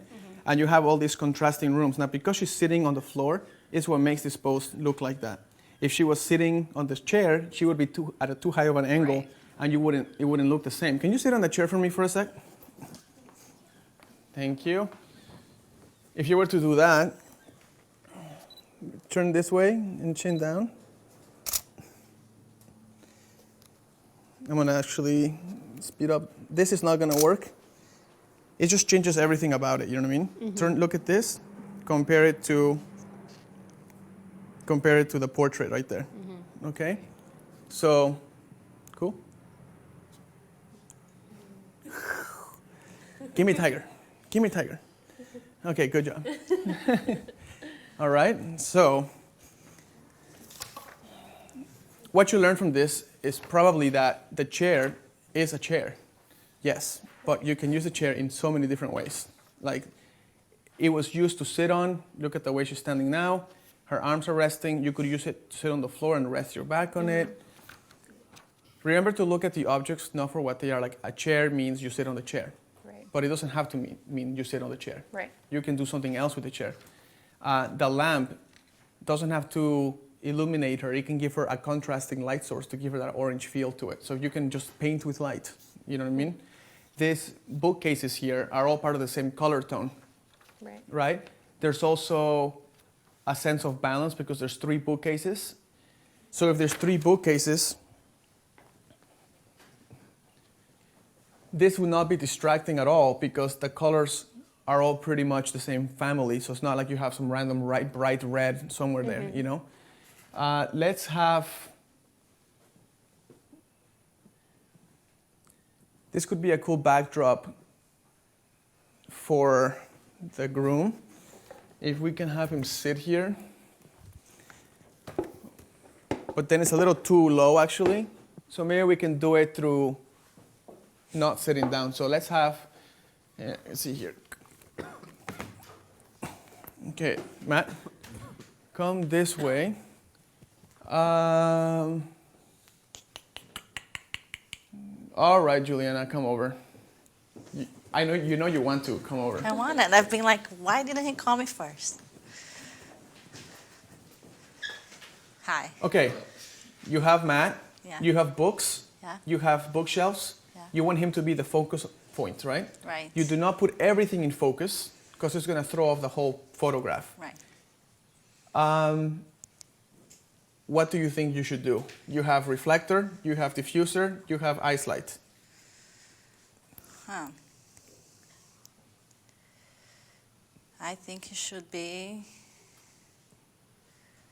Could I come like on this angle? Of course, any angle. And just like take a picture Yes. with all the bookcase. Exactly. And just focus on him. Good job. Does he have to be facing you? He could be facing that way. That way, right? Right. Okay, so that's it's good. more like a. Okay, go ahead and try it. There's the camera. We have ice light. It's not back button, right? No. It's not a back button. Just tell me how you want to go.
No.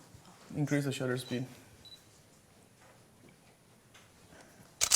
Hold on.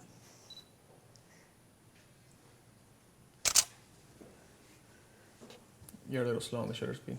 Okay. Try that.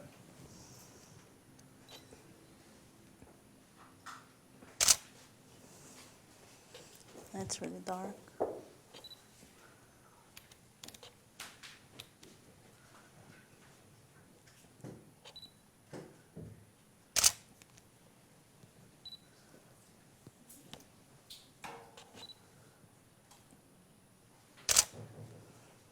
Super dark. Okay, that's fine. Let's take that real quick. That looks really good. So you notice that he's the brightest part of the photo. So Right. there's subject emphasis through light. The background is not distracting because all the colors of the books are part of the same color palette. They're not like some crazy yellow, red, green, blue or something. It's all pretty toned down. Right. Let's try to finesse that pose a little bit. Okay. We can try a symmetrical pose, which will look pretty cool. Do we have 2 ice lights? Asymmetrical? Symmetrical posing. No, symmetrical. So, standing from the middle of this bookcase right here, actually, let's stand in the middle of this one. Let me move this. Now, I don't want the books in focus, right? No. Now, the books are just going to be like this dark, rustic colors that are going to be appearing. So I need him to come forward about right there. And then I'll go ahead and do the 85 millimeter. Let me see, 85 millimeter lens here.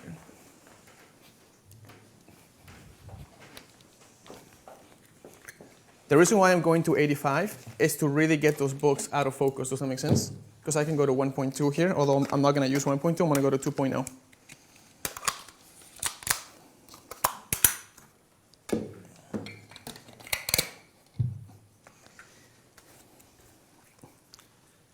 Okay, so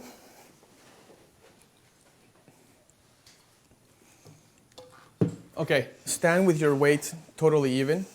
So we're going to do symmetrical pose. Tilt your body forward and take one step this way. Put your hands in your pockets, really in your pockets. Like, don't tilt any shoulder this way or that way. Totally straight on. Good. Let me see. Let's put one ice light over here. Kind of behind him. And then another ice light over there. I don't know, Juliana, can you help with one of them? Yeah. You can help do this one. So now, by putting the light behind him, I'm actually taking light away from the books again and into his face. Does that make sense? Yes. But you need to actually go behind him, really behind him. So it's going to illuminate that side only. Those books are not going to be illuminated, so turn the light so you don't hit the books at all. Now bring your chin down and lean forward a bit. Chin down more and eyes up. There you go. Let me see.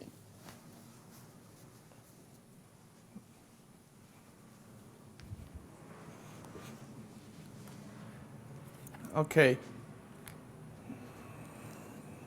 Let me see here.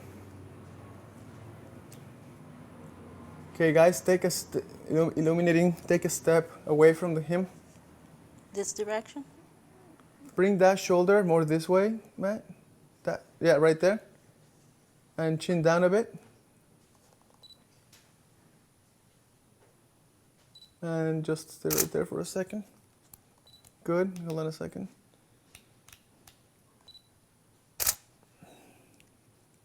And one more.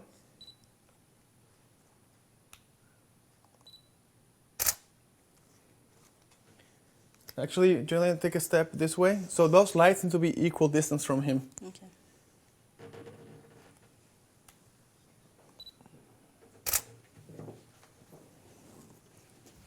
And almost. Chin down just a tad more, right there. And we can do a black and white version of this.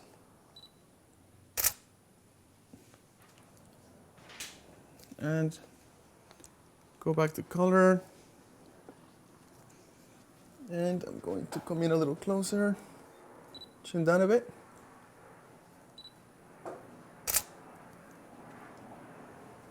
And one more. Oops, that was not supposed to happen. Chin down a little more.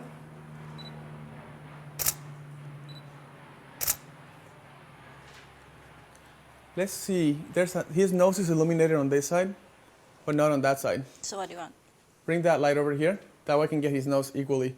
More, Juliana, more. Right there.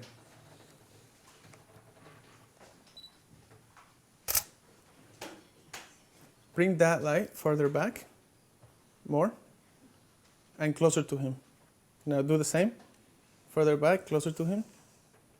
Right there. And is there isn't. That's fine. Very nice. Stay right there. Chin down a bit. And bring that light just a little bit back. More. Right there. Just a little more. A little more. Right there. Now that one too. Back a little bit. Right there. Stop. A little more. Back that way. There you go. I'll explain what I'm doing here. I'm going to bring the light closer to him, but same distance. There you go. So keep it further back by the books and closer to him. Okay, there's too close. I'm sorry, too close now. Okay, thanks. I want a nice light. Okay. Come here, if you guys, I don't know how we look at this, but I did a bunch of photos that were making his nose look bigger, some photos that make his nose look smaller. I tilted his chin down to give it that real intimate look into the eyes. I didn't want his eyes to be further back from the invisible focal plane. So come and take a look at this photo real quick. It's nice.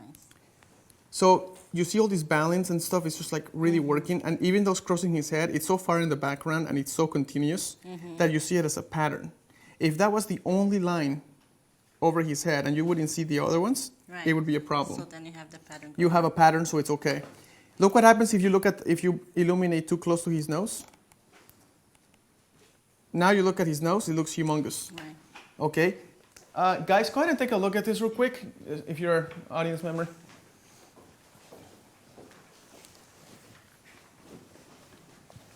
You see the nose is pretty large? It's not working, right? When you're shooting, don't freak out about shooting and just shoot away. Look carefully and ask yourself, what the heck is wrong with this photograph? And then fix it slowly. There's no need to freak out. Just fix it. When I saw that, I said, do you really want the nose illuminated that strongly? I mean, you want emphasis through light, right? But not emphasis on the nose through light. So as I was photographing him, by the way, let me explain what I was showing. See, the shelves are all horizontals, right? And one of them is crossing through his head. But because you see the rest of the bookshelves, it becomes more like a pattern and it doesn't bother you as much. If that was the only one that was visible, it would be more bothersome. Now, that photo of illuminating with the two ice lights looks pretty cool in the same room. We're using the same room to create all kinds of moods and looks and stuff. I mean, we started out, this is a pretty interesting photo for him. We started out with photos like that using sun. We moved to photographs like this using combination of light sources and using the chair as a way to have her sit down. Now combine this photo with this photo for the album and you start to get photos that people will hire you for no matter what the economy looks like. And we're in the same room. And you're still in the same room. And we haven't even used this room to its not even close maximum potential. Like, just looking around, it just keeps on going.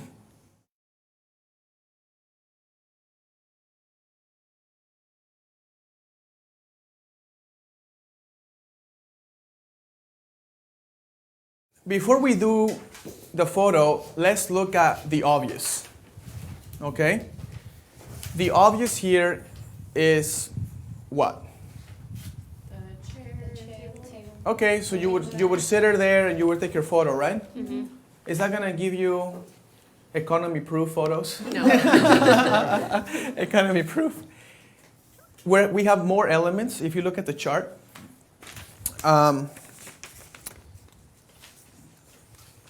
we can have her sit. We can have her. Do we have to use this table to rest cups, or could we have her rest her body there? Could she possibly sit this way and rest her body, like she's just relaxing and chilling? Mm-hmm. That's fine. The table, like I said before, the chair doesn't mean sit down. The table doesn't mean you have to have something on top of it. You could just lean on it, okay?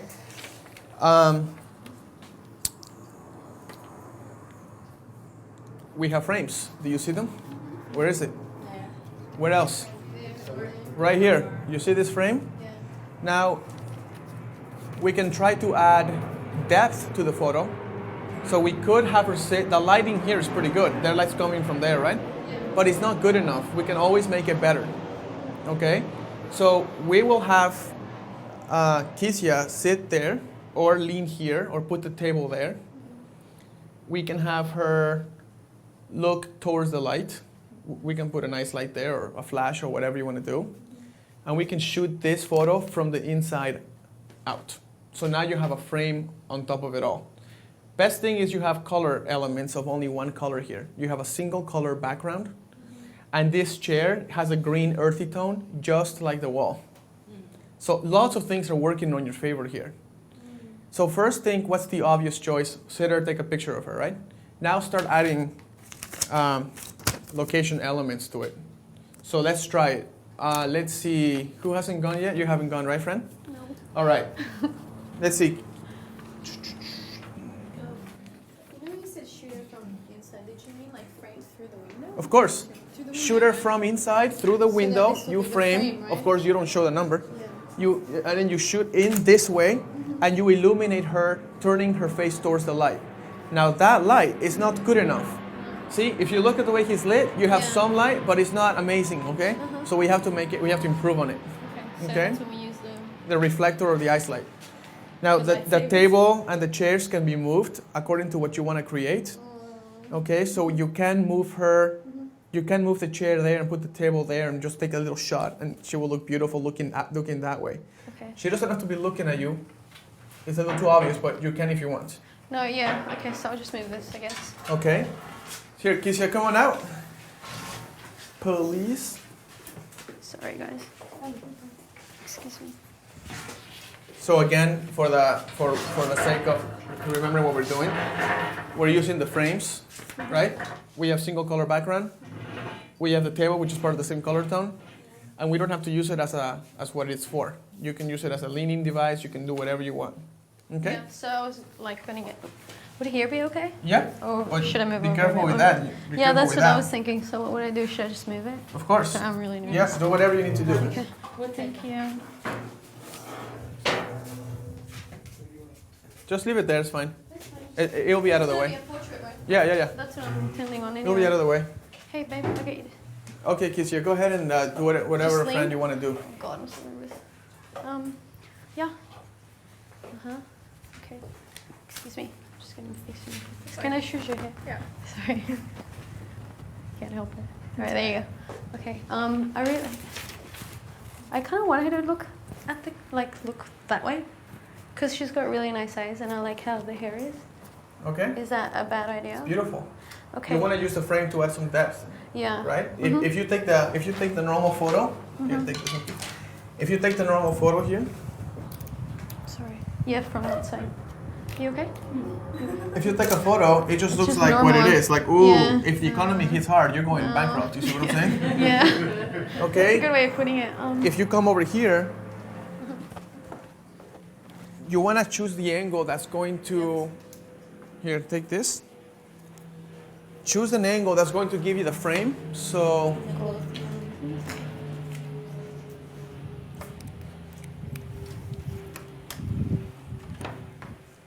Sorry.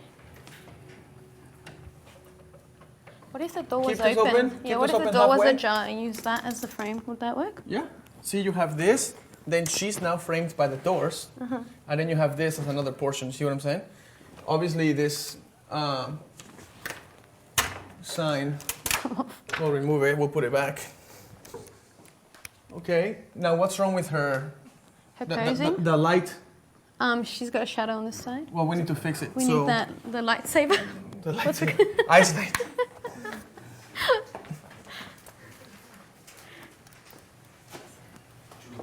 Sorry.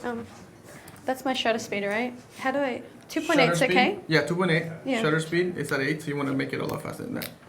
Aperture. Okay. Oh. Now use this as the frame. And let's go ahead. Here. Yeah. So whoa. Sorry. Maybe from here. Like at the top, from the top. Now she doesn't. No? I wouldn't. You, No? you can still show her eyes without her looking at you, That's true. right? So go ahead and go inside. And now try the photo so it looks like it just happens to be framed Should by that the light doors. still be on? Yeah. See, her eyes are still showing. Look, she looks a little posed though. She does. Try horizontal frame, horizontal landscape this? orientation. Yeah. Oh, okay. I see what you. Sorry. I have no idea if this is gonna work. Where are you? Okay, this is obviously too bright, right? Yeah. So you don't want to show that. So So- change your angle. Okay. Oh.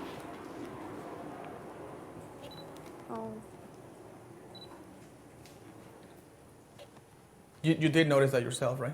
I did. That was the Okay. first thing I noticed. And I just didn't know how to fix it. Should I? You know how her arm's hanging? Does it look funny? So bend it. Yeah. Bend it a little bit, her Can elbows. you bend your elbow a wee bit? Yeah, that's better. Is that really uncomfortable? The wrist is at a 90-degree angle now. Pardon me? The wrist is Oh at a yeah, it 90-degree angle. is. It totally is. So have her hold the edge of the table. Could you hold the edge of the table, please? It's better. And then bend the elbow just a tad and keep your spine really straight. Spine straight. And now fix her head because it's too posy. So should I get it like lean? Turn her head and so forth. Could you turn your head this way? Just slightly. Yeah, kind of like. Does that look weird? No, it looks weird. She's going robot. Now she's looking straight at you. So have her look at the eyes light. There you go, right there. Oh. Now too much white. Too much white. There you go. Right there. Take it. I think this might work. Oh bugger. Let me see. Let me see your camera real quick. The camera. Sorry. It's okay. I'm just gonna use the frames. I'm gonna do the same thing you're doing. I'm just gonna use the frames. Now her arm is obviously right there. So I don't know if you can bend your arm down. Can you bend the elbow a little? Not yours. The person holding the door, Adriana, or whoever's holding the door. I'll take my arm away. There? Yeah, Quite uncomfortable. that's fine. That's fine. I'm right behind you. Okay. Eyes light, more on her face. Closer to her eyes. Not too close though.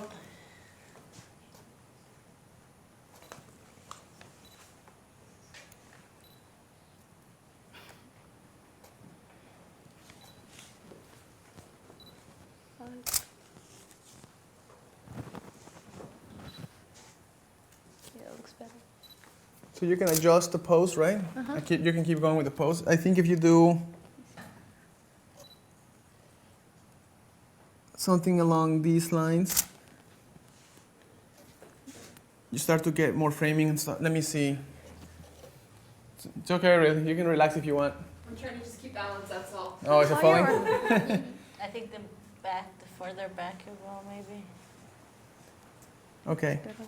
So you can continue to try to get a cool photo if you had a frame or something. I should pull that chair around and can rest your feet on it. It's really hard. Like to think outside the box, you know? Well, there it is. Oh, there we go. So it looks pretty nice, and it looks very photojournalistic, right? Yeah. Yeah, you have to get rid of that, but that's pretty cool. Okay, sweet. Let's try something else. Let's try, I'm gonna just do this one all the time. Go ahead and, if you can, sit over here, please. And then where's Matt? Matt, can I borrow you for a second, my friend? Here. Thank you. You're welcome.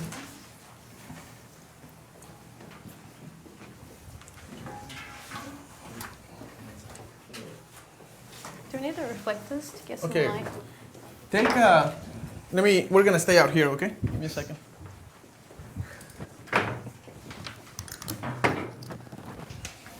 Oh, right. Bring the big guns out. Okay.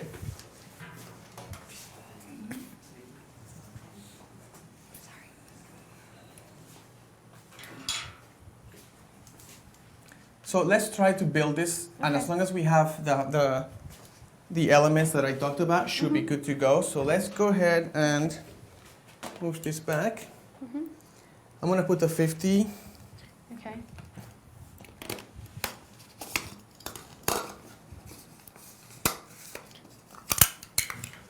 Now let me explain why am I doing this. First of all, if you look at the scene, you have a place for her to sit, right? Yeah. Can everybody can hear me there? So you have a sit-down place. Another thing is you have repetitions and patterns in the background. Okay, so that's going to be really, really pretty, right? Yeah. As long as you don't really want to show too much of the rest, Yeah. right? You want to stick to the pattern of the flowers or whatever, right? Gotcha. We want to do more like a romantic look because it's kind of romantic nature look. Yeah. So we're going to put a flash in the background and we're going to flash her. So it's going to create this rim light around her. Right, okay? right. Oh, you're going to have Matt in it too. Okay, so I'm going to put this on and turn this guy on.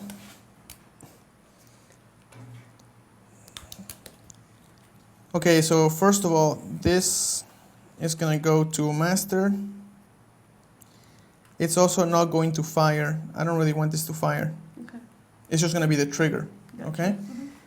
This one is going to be the slave, and this one will fire. The terminology is crazy, isn't Okay. Now we're gonna test it, make sure this fires. So it does. Now we're going to put this flash in this little doodle stand, right? We're gonna take out this little white card. So What we're gonna do is create a big sunlight behind her. Okay. That's all we're doing. Right. We're keeping this. We're gonna make it even much more beautiful. Yeah. The light's gonna wrap around her face, and it's gonna look really cool because that light's gonna hit this. Is gonna hit her back. Okay. So be careful with the flash. My flash is gonna die. Let me see. So we're gonna put both of you inside the little square of leaves. Yeah. Okay. Just a wee bit more, Matt. Now, can't really sit down there. No. Let's Okay, stand, no? the heads need to be magnetized towards each other, right? Uh-huh. Here, stand over here.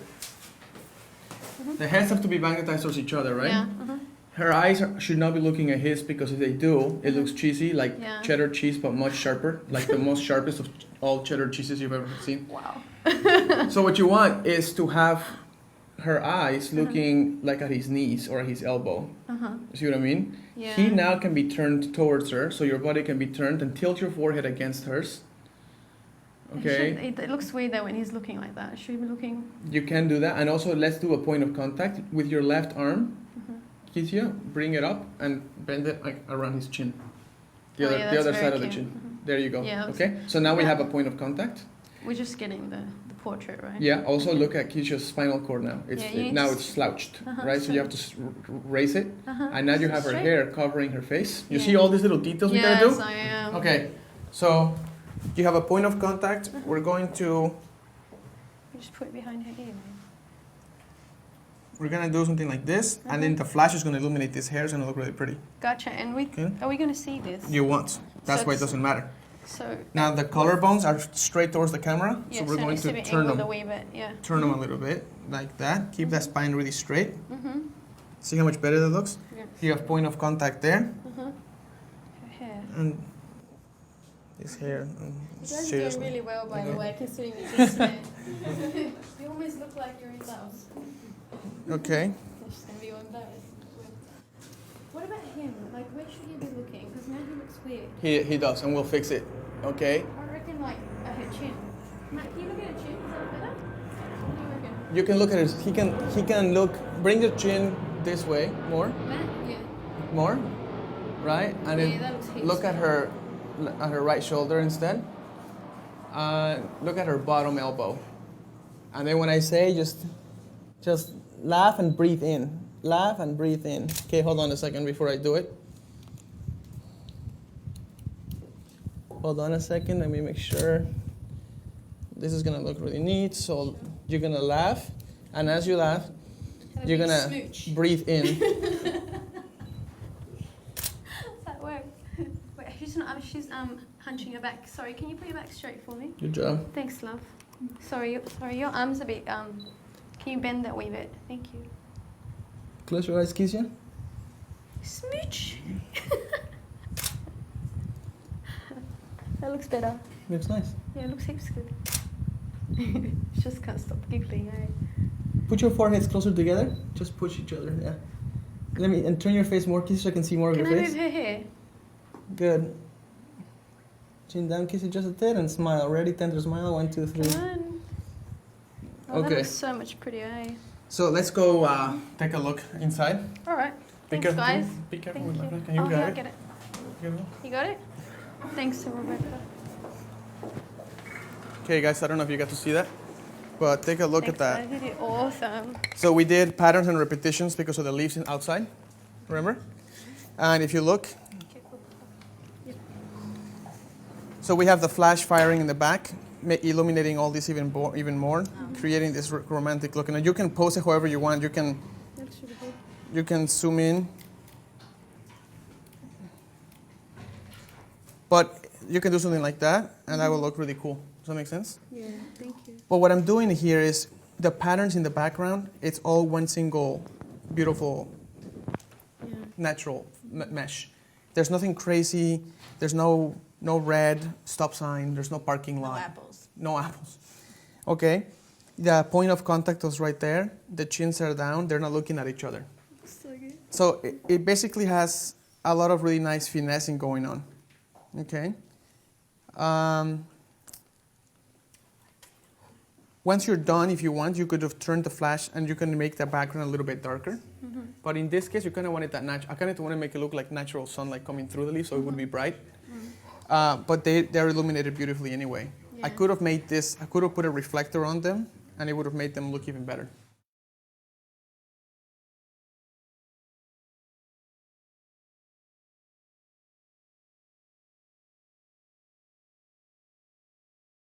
First of all, I want to do a quick recap of what we talked about. The goal for that inside studio, inside library was something that a lot of people have questions about. I did a few things. I asked my live audience to choose the obvious photograph, and then I started removing them from the obvious picture by using composition, frames, contrasts, and the different elements that are part of the posing charts that we have that were given away on the DVD. So if you do have this posing chart, we used it to create many different types of feels in the same library. Now that library wasn't very bright. It had some light issues, and we fixed the issue by either opening up lights and using a reflector or creating contrast. So if the weakness was the room was a bit dark, you can put the groom, like we did with Matt, by the window and create a contrasting portrait. We have beautiful Kizia here, and we used the chair not as a chair device to sit on, but we used it as a way for her to sit on the floor and then lean her back against it. So the message here is use the objects around you creatively. Don't just use them for what they were meant to be, because those objects can have a lot of different types of uses, and I think you guys kind of got that, right? The difference got that. I mean, we used a picture with a boat painting, and we used the glass to frame it as a reflection device, right? We used the ice lights to create all kinds of different looks and feels. We used the bookshelves to create a pattern of horizontal lines behind Matt. And so we used a little outdoor section to create some framing, and also the little part with the little bushes, the little green bushes in the back, to create that repetition and patterns part of the chart. So hope you guys got a lot out of it. Now we're gonna step outside, where it's obviously the different situation altogether, quite opposite. Now we're gonna have straight up harsh light, and we're gonna make it look beautiful, and we're gonna work with it. So before we do that, let's ask you a couple questions about the last segment, if you don't mind. Nope. Okay, there were quite a few questions about the ice light, so I'm just gonna read a few of them off. Okay. Jean Hall from Medford, Oregon said, what is the difference between a video light and the ice light? Inix says, what's the difference between using flash and using a hand light like the ice light? And Nubia said, any suggestions on when to use the ice light versus a reflector? The ice light is a tool. You can use an LED light. You can buy multiple LEDs and put them together. I use the ice light because I like the color temperature that it comes with. But you can for sure buy another type of light and put some sort of filter. It's not quite the same, but it's close enough to get the job done. Okay. The difference between when you use ice light and reflector and flash, they give you totally different feels.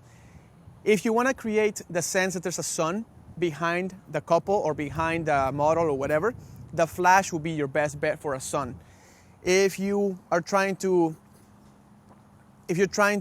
bounce light that's reflecting off a wall, you can use the reflector. So this would be a good time to do a reflector per se, and not such a good time for the ice light. The ice light works really well more indoors. Of course, you can use the ice light outdoors, but it's not going to have the same push. The flash is such a powerful light. You can create so many different feels, like the sun behind them. You can rim light the models. You can do whatever you want. So I used the tools in the library that I needed to create the feeling of the photo I wanted to create. I used all three. I used flashes, I used reflectors, and I used the ice light. And as you saw in the videos they were broadcasting it, you saw the variety of photos that we got out of them. You have to use the right tool for the job. Great, perfect. So one more question before we keep going. Several folks were asking, while watching you shoot, about how you focus. So Lightcatcher said, can you please say a few words on the method that you use to achieve accurate focus? I noticed that you focus and recompose. Yeah. The reason why I'm focusing on recomposing so much right now is because I'm giving the cameras to my students, right? And because they don't know Canon, they're used to Nikon or vice versa, I don't want to be messing around with focusing points and moving them around. Normally, I would switch the focusing point, so I would have a minimal recomposing going on. So if you're taking a photo where the groom is on the right side, I would put the focusing point on the right.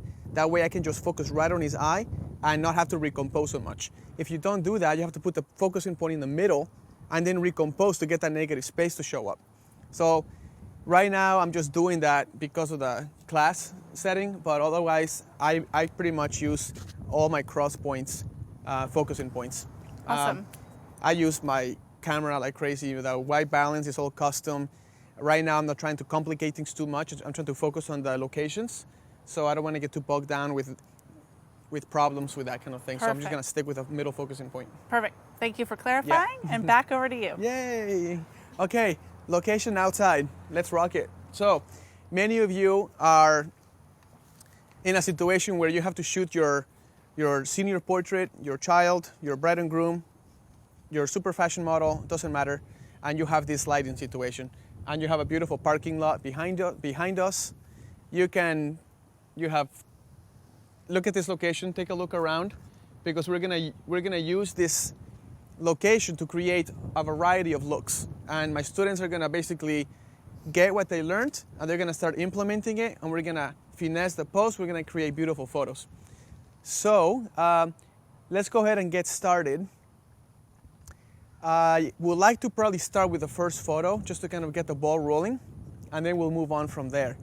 As I stand here, I looked around the bushes, the grass, the building in the background, and that little tree in front of me right there. And one thing I noticed is, here you go.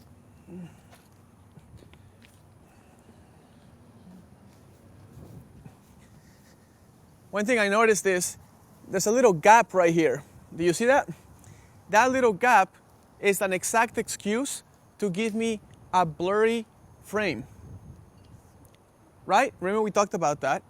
You don't want the frame to distract, you want the frame to draw your eye in. So this tree may be a tree, but it turned out to be a perfectly good frame. See what I mean? So if you were to photograph here, if you look at the back, you have the building and you have some bushes behind the little empty spot of the bush, okay? I'm obviously not gonna choose the building to be in the background because it introduces a color that ruins the mood of my photo. I'm gonna take a step to the left like I just did, and now I have that green bush in the background. And that green bush is in the same color family as these leaves over here. So it's nature with nature. Nothing crazy concrete going by the frame. Now that may sound really anal to people, but that's what it takes. That's what you gotta do. And so let's go ahead and do a fun shot, and we can also keep improving the photograph. So we'll do it like a step-by-step type of deal. So Matt and Kisia, please come over and make your way to the main floor. Woo! And stand behind the cool little bush. Farther back, farther back, farther back. Now, take a step this way, right there, stop. Okay, the sun is coming from this direction, so automatically that tells me how to pose the bride and the groom. Here's why. If I pose them this way, they're going to have light and shadow all over their face. So what I'm gonna do is I'm gonna feature Kisia, okay? So I'm gonna put her face towards the sun and the chin up to feel all those shadows in her face. So she's gonna be bright, but she'll be lit perfectly beautifully all the way through. No dark shadows in her face in between sunspots, none of that stuff. The groom will just be more like an accessory here. So he's just going to be kind of like there, and we don't really care. We care about Kisia right now. No offense. It's all good. It's all good. We know we love you, man. Okay, I need my camera, so let's see, good. Thank you.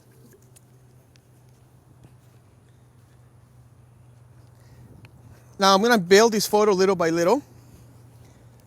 I'm gonna purposely take a crap photo right away. I'm gonna take a bad photo, sorry. Bad photo coming up.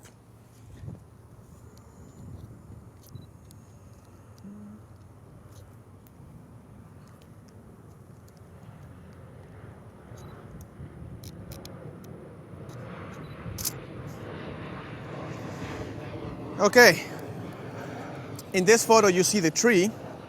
It's using as a frame, but it's a terrible photo because you're introducing all the stuff on the left. The windows are showing up, the brick is showing up, all of this stuff. Remember what I said? Eliminate things that are not helping you. If the frame is what you want and the colors and the repetition of the bush is what you want, keep the frame just around that spot, okay? Go ahead and give, here I'm gonna go ahead and pose them.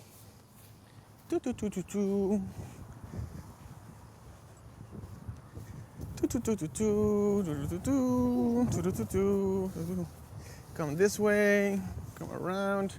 Bring your face this way so I can see your face. Nope, so bring your shoulder over here, Kizia. Bring your face over here. Yay. Put your face that way. That way. And let me see your face. So you're gonna, see what I'm saying? Yeah. You're gonna be all the way on this side. Okay. More, there you go.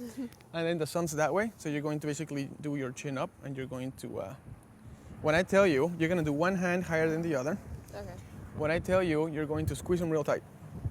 Okay, but without your fingers, just on your arms, okay? Okay. Now, let me check something out real quick. Back up a little bit, like separate a little bit so I can see more of your face. Mm-hmm. Turn your nose towards her and bring your chin this way. Come this way, chin up a little bit. Now, turn your face towards her so you're like smelling her hair kind of thing. All the way more. To your left. Okay, now separate again. So do it, separate it. There you go, there you go. Okay, we have a problem with the wind. The wind is not helping me right now. Okay, there you go. So we may have to do something like that, but now we'd introduce the sun. So, okay, face the sun.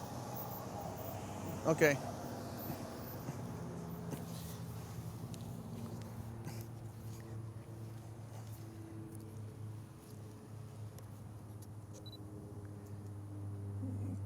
Turn like a turntable towards me a little bit more. Yeah, like that. Now face the sun. Go ahead and pull your hair back if you can. And smile while you do it. Good. Give me a quick sec.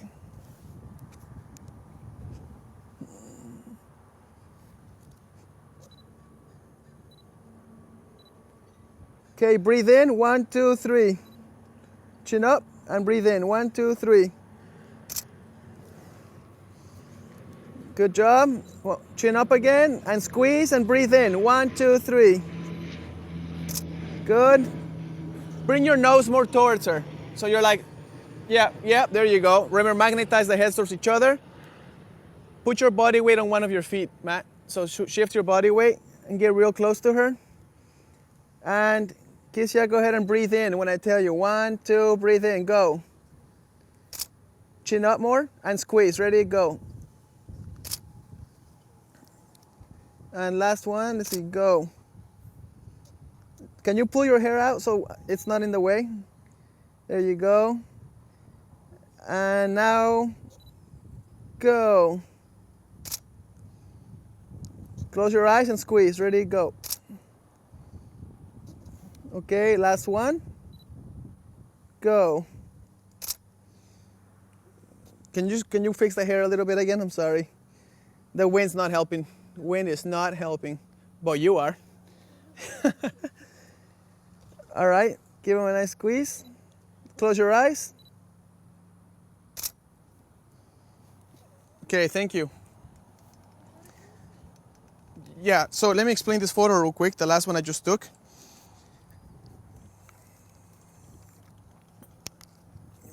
Basically, we created depth of field. We have a foreground, a middle ground, and a background. That's what I just did. I layered. This is called just straight up layering photography, okay?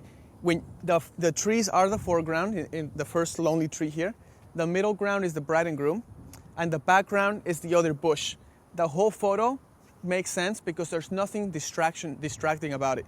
The reason why I had her face pointed towards the sun is, like I said, to fill all those shadows and not to have any kind of funny light with the nose. You know how when the sun hits the nose, it creates like a funny shadow?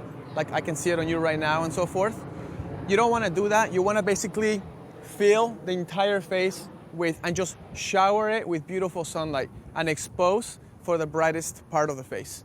So let me repeat that. You got to expose to the brightest part of the face. This last photo turned out quite nice because using the layering and the color element. So go ahead and take a look. Oh, it's beautiful. So wow. So pretty. Oh, yeah. Now, you probably wonder why I said to breathe in, right? Okay. Keisha, can you come here for a second? Sorry. Stand right over here. What do we do when we inhale? What do we do when we try to shut off part of our senses? We close our eyes so we can concentrate on smell, right? Yeah. Smells like an intimate feeling, right? Like if you're smelling someone, you feel like you want to smell them, right? It's romantic. If you don't smell, if you don't breathe in, you run the risk of your stomach slouching. When you breathe in, your muscles have to tighten up. It looks more attractive right away. And it also does another thing. When you breathe in, it creates a real sense that she's really into that moment because she's trying to like feel him, right? Go ahead and like close your eyes, squeeze an invisible person in front of you and breathe in. You see that expression just turns romantic right away? Now forget that whole breathe in stuff. Squeeze the man right there. Close your eyes. So see how it doesn't look right? Yeah. Sometimes people say like, why do you achieve these looks that are so like in the zone?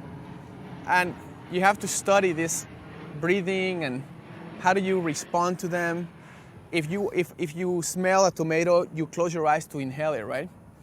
Look at people, look at how they behave, and you will start to become like a fine-tuned oiled machine about creating the feel you want, okay?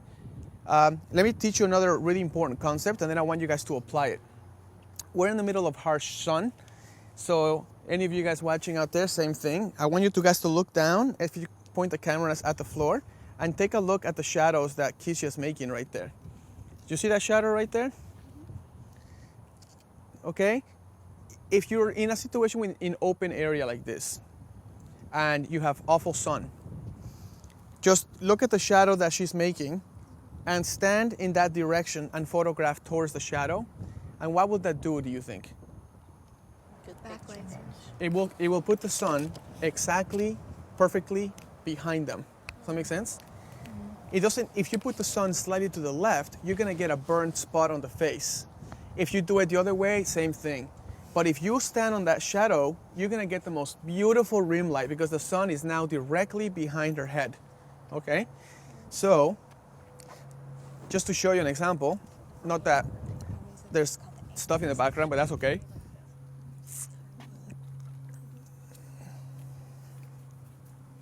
So, doesn't really matter what we do. I'm gonna mess this up first, and then let's take a good one, okay? So if you don't pay attention to this, go ahead and turn your body. Okay, stop right there. Okay. So now we have a pretty bad photo, and you cannot really see it, but you can tell that there's light and shadow spots all over her face, okay? And trust me, I see that in photography all the time. Because people are like, well, it's open, you know, I don't have a diffuser, what do I do? Well, follow that shadow line, just walk to it.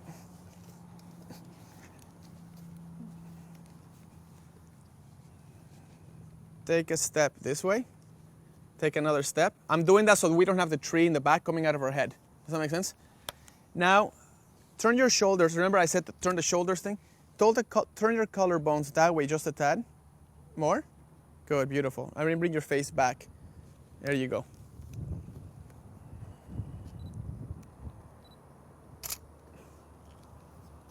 And one more time.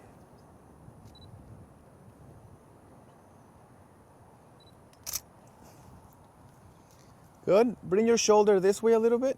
I mean your head tilted this way. There you go. And squeeze yourself a little tighter.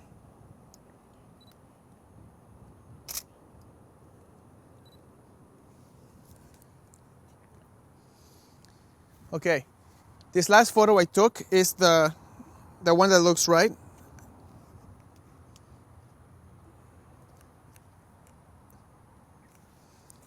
Okay, this photo here, the last photo I just took. Oh, you can't even see it anymore. There we go. Okay, you guys, basically, you have two types of things going on. The first photo that I want to show you is the one with the crazy light going on. So I'm talking about this one with all the lights and shadow all over her face. Do you see the problem? Yeah. Okay, simply put the sun behind them by following the shadow line, and you end up with something more along the lines of this one where you have a totally clear skin in the face.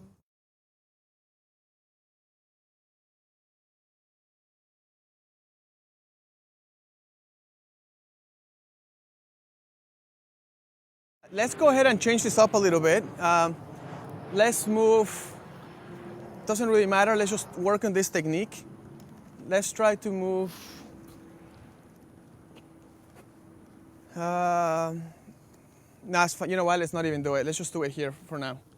Okay, first I want you to take a messed up photo by not following this, and then take it properly and you can incorporate both of them, okay? All right. So try it out. Take one shot at a time because go back to it what has you to did just tether. now. No, what you did just now, yeah. All right. Can you move to the other side of her? Moving behind her slightly. Just put your your left foot behind her. Come closer, and tilt your shoulder this way. Nice.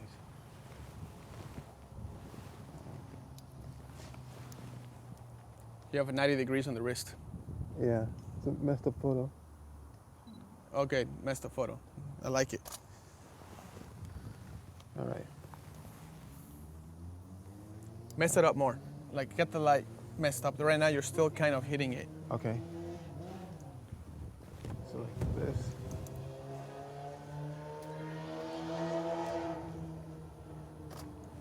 Okay, for the people viewing online, you can probably tell by now that burn spot right on his face, the sun is coming in and squeezing into that side of his face. You see that? That's not gonna work for you, okay? Right. If you wanted to do a bunch of shots here and you have no time, follow the shadow, and you can play with depth and all kinds of different things that are part of the posing shot, which is more tomorrow. But we could try.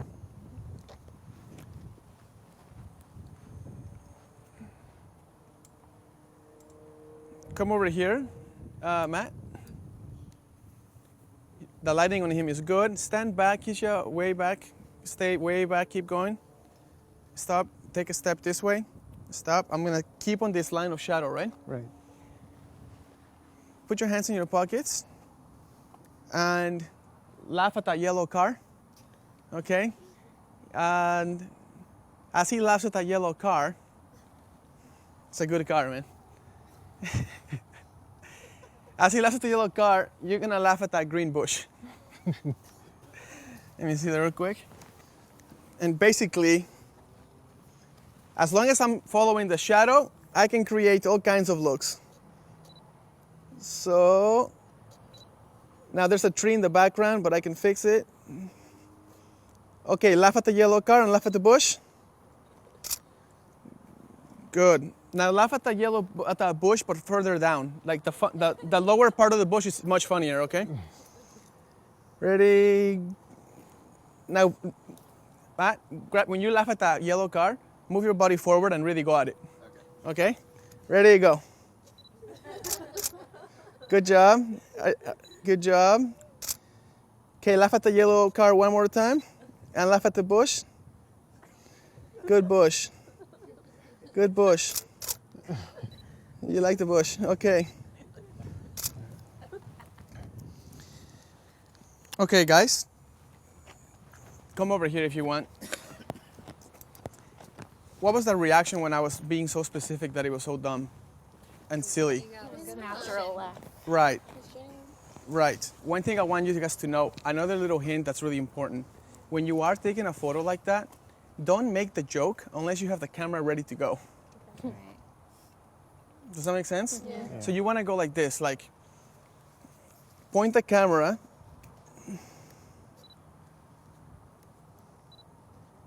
point the camera, then you tell them, hey Matt, can you look at the yellow car real quick, please? And then just like really go at it. Just really go at the car. Okay. No, Matt, really go at the car. Like seriously. Okay. If you look at the last photo I just took. If you look at the last photo I took, his expression is facing this way, so you're creating contrasts, right? Her face is perfectly backlit because the sun is right behind her, right? She's smiling naturally because it's funny. Like if you tell them to look at the car and really go at it with the car, it's just you and the car. Feel the car. Feel the car. You're gonna bust out, okay? But a lot of times when people do that, their cameras are not on their hands. Right. See what I mean?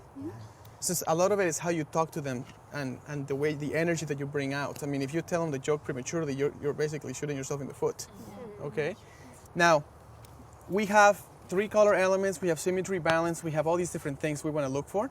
So here you go, friend. Take a look at this beautiful camera here.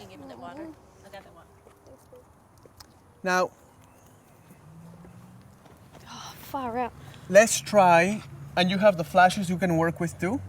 How I want you to create, you cannot walk around past this That's much. here, right. But you can put them over there and zoom in. You can put them here, here, here.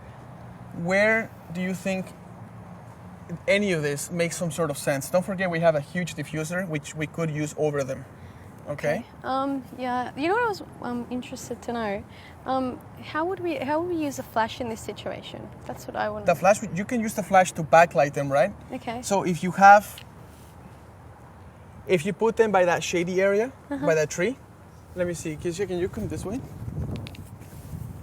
Stand by this tree here. Okay, you see how she's in shade now? Yeah. Now the flash could be put behind, and if you have a big enough ISO, like 1200 or 800 or something like that, that light will wrap around her.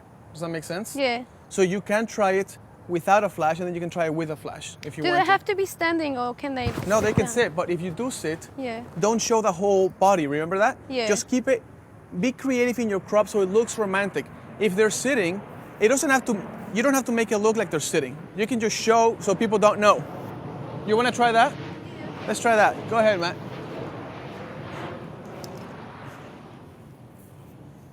So kind of. So can we get into sit or what's that thing? Yeah, just Can you guys sit?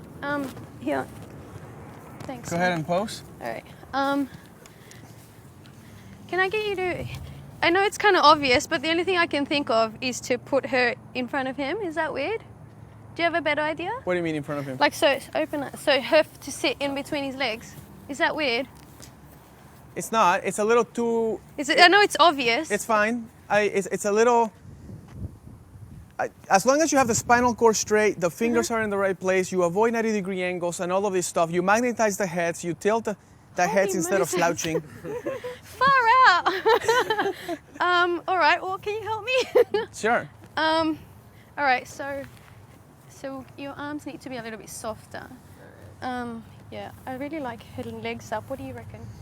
I actually think if you do it this way, you're gonna have to shoot, and you're gonna have to get too much of the grass in the background. Right. And that grass. You said you don't want grass. That grass is green, and green is not your friend. That's right. So Okay. should send them up then. But you can use that background, so you have to shoot it more. So she has to stand straighter.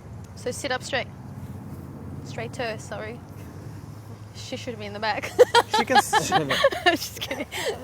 What do you think? Does that look dumb? Nothing's dumb. Nothing's dumb. You're Alright. doing fine. Okay. But I like how they look. Now So- let's take a look at his face. Yeah, he's too straight. His face is not doing anything right at this No, point. Yeah. And you want to create points of contact. Remember the points of contact and all that stuff that we talked about? Mm-hmm. So the points of contact are not going to be on the legs, are they? No. Also, Nikki, from when you're shooting, the knee will be the point of the main focal attention, right?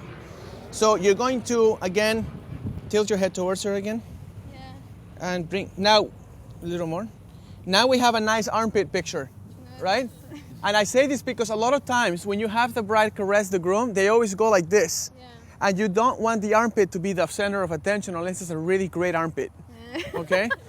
So grab that armpit, bring it down, and just have her the tip of her fingers barely touch the face.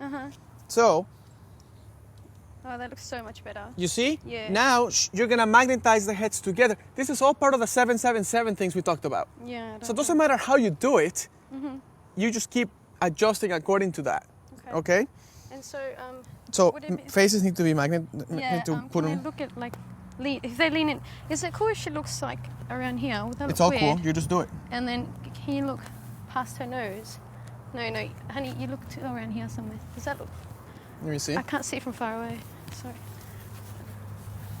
She just keeps giggling. Dip, do you reckon? she needs to probably sit further back into him. So can you Yeah. sit more into him so she's not slouching so much?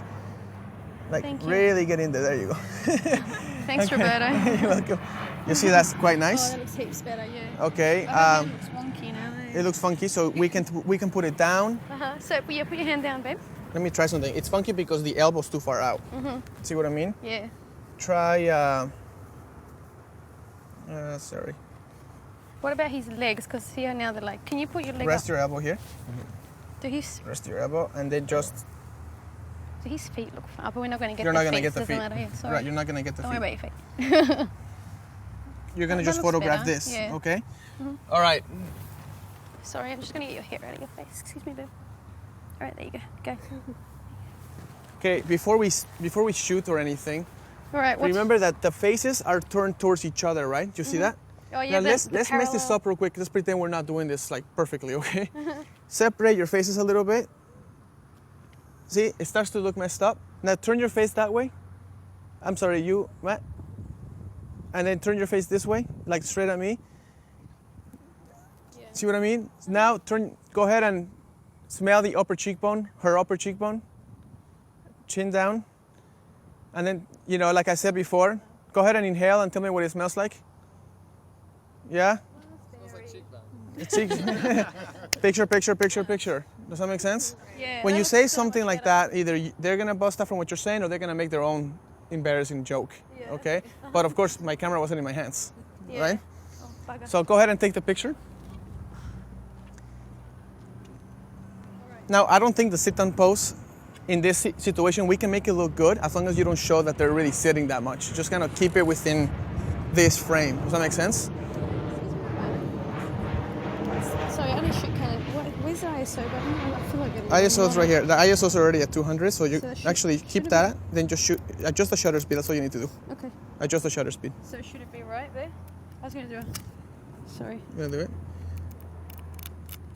Okay, try it. Whoa. Try it. It's really high. Okay.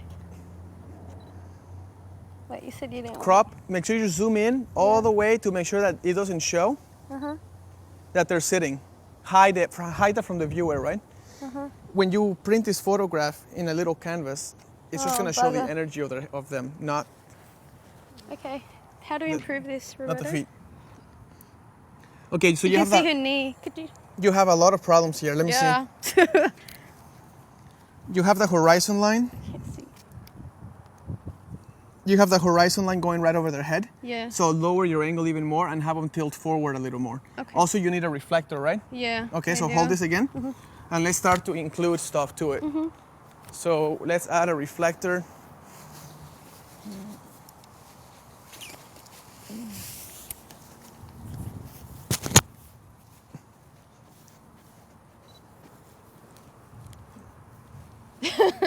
Now, guys, sometimes people ask me this. When you use the reflector, you don't have to blast them with freaking light, like kill them, you know?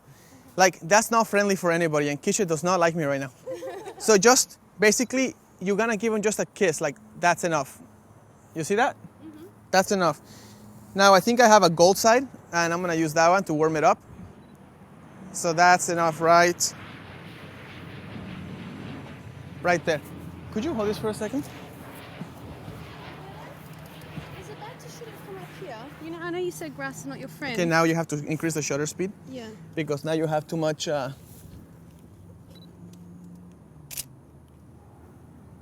I kinda Turn like- your chin towards her a little more. That looks I a mean, lot towards him. better.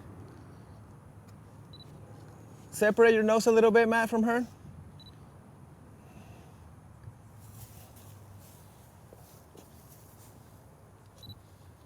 Matt, look at her lips. Keisha, don't look at your lips. Just look this way. That looks heaps better. Okay, guys. So the last photo, let me talk about it first. The last photo I just took, I cropped the horizon line that she had a horizon line going across. So I just basically zoomed in to avoid that horizon line altogether.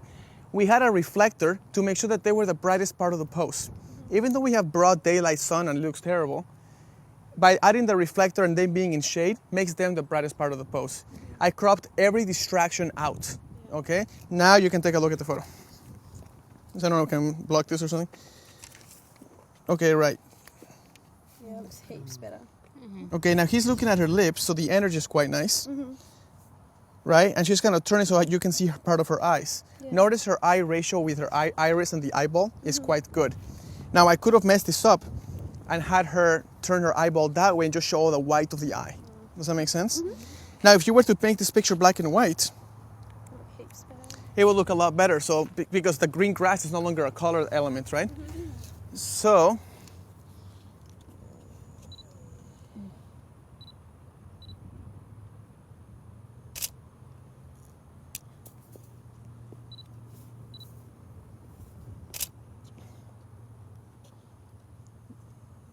breathe in, Matt. Ready? 1, 2, 3. Just you, Matt.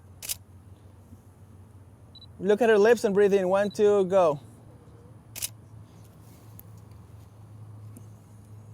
And last one. 1, 2, go, Matt, go. Okay, Matt, smile her a little more at her lips. Just laugh her lips. There you go.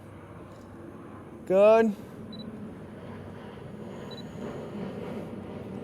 All right, Keisha, smile and shyness. Ready, go. All right, guys. The last picture was black and white. I did that to get rid of the green, red, and blue. By the way, there is no red or blue. There's just green. But that's enough for me to turn it black and white. I cropped out the horizon line. We added the reflector was there, right? And the photo in a pretty bad place. I mean, stay right there, stay right there. Okay. I mean, look, you're going from this. You're going from this, which is what a lot of people do, just show everything, the whole context and everything, right? To this, where you have no color problems. The reflector, they're the brightest part. They have negative space in the photo. See what I mean? Now this can be, you can sell this to people, to your clients. Now this is not exactly what I would call the greatest situation in the world. It's not that exciting, but that photo looks incredible. It just looks beautiful and sellable, which is the most important thing, right? Let's have somebody else try it. By the way, thank you for doing that. We did a sit-down pose, and we totally fixed it using those 7-7-7 rules, okay? Do you understand how to get rid of the horizon and all of that? Yeah. Okay. Thank you. Okay, let's try to go to, let's see. Let's try to go over there and see what we can pull from that side, okay? Thank you, my friend.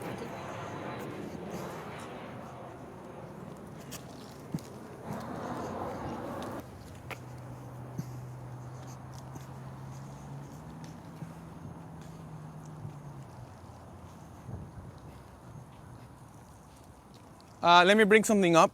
This is pretty important. I just noticed. You see this little shadow sunlight going on in the floor?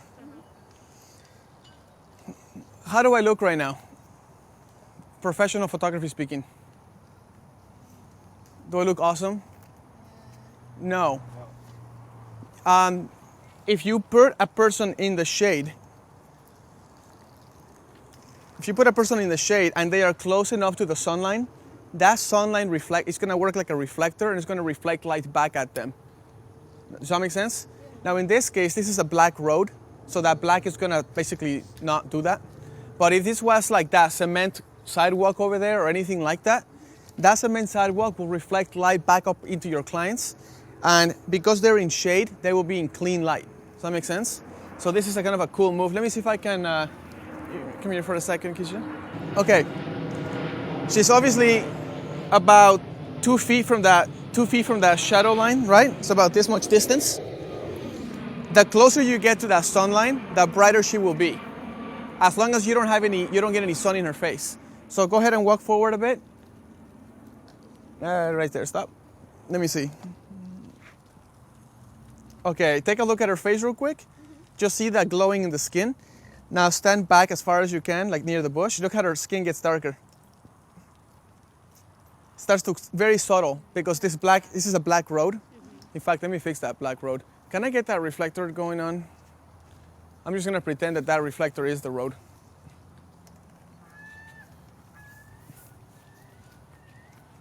Thank you. So obviously this is pretend that's a sidewalk or anything else that's not black because that's not reflecting, but it works really well. Now walk closer to me. See that fills up the lights in her eyes? Yeah. Lean forward a bit.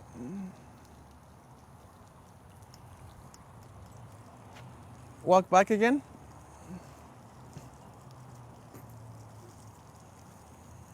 Actually, that's still working because it's still getting this side. But many times when you have big family groups or big groups or anything like that, I just look for if there is a spot of shadow with sun in the other side, and all of that sunlight bounces into your people, and it looks great. It's actually part of my book, and I have pictures that I can show you later. I can show you what this technique looks like, and when you don't apply it, it just looks like dead light. You see what I mean? So, okay, thank you. Let's come this way.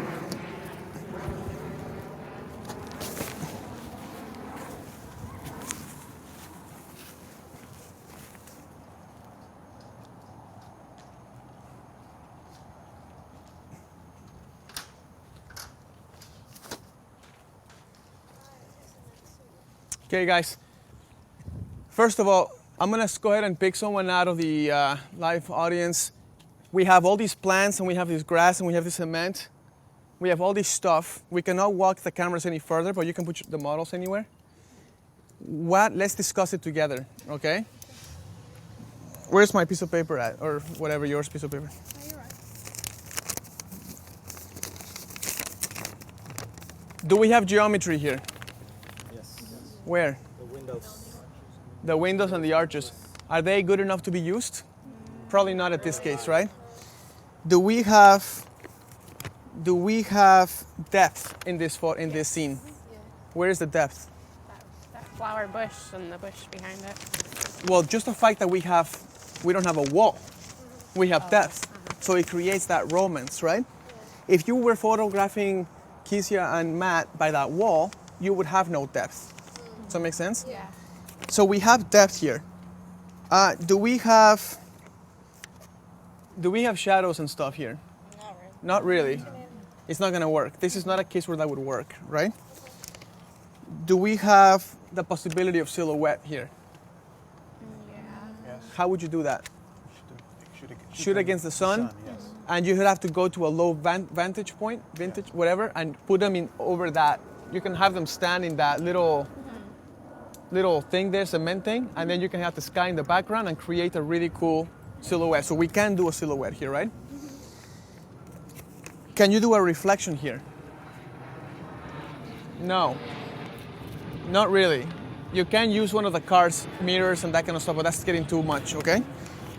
Do we have color elements here? Where are they? Flowers. Good. Do we have patterns and repetitions here? Yes. Would you say it's fair to say patterns, repetitions, and color elements and depth are the strongest gifts this place has for you? Yeah. Right? All right. Let's try to create a lot of different photos with these elements. All right? So let's start with you. Okay. Yay! Yay. Thank you. You have ice light, I don't. you have flashes, Oh. reflector, Okay. and diffuser. So we have a big diffuser, and we can use it if you want to use it. These are the tools you have. I'm not going to tell you anything. I'm not going to help you until you take the picture. Okay. You have to compose it and perfect it in front of everyone. Okay. Okay, go And ahead. How far can I go? You can with be the here. models? The models can go there, but you Anywhere cannot over get here? too much further. Anywhere over You here? can walk up there. Oh, but can the models go anywhere? Yeah, over the models here? can go there. Okay. Okay, so let's try it. Mr. Matt, All right, my friend. She is like the ninja master of whatever she's gonna make you do right now.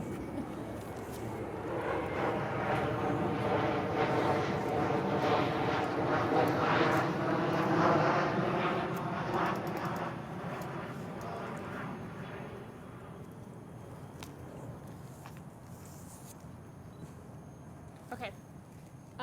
Kesia? Yeah. Can you come Kesia, over here? And yeah, can you guys Kesia. walk along that up. sidewalk that's right there? And I'll tell you when to stop. Go in towards the building. Yeah. So I'll tell you when to stop.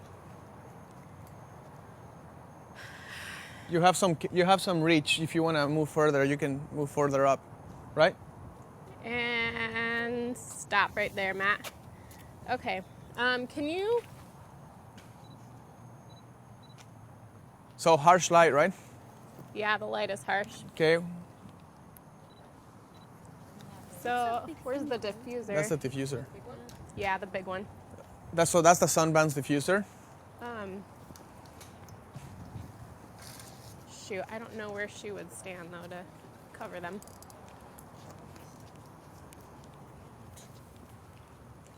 Can you guys sit down? But yeah, sit down. I'm gonna see if I can see you. And sit up as tall as you can.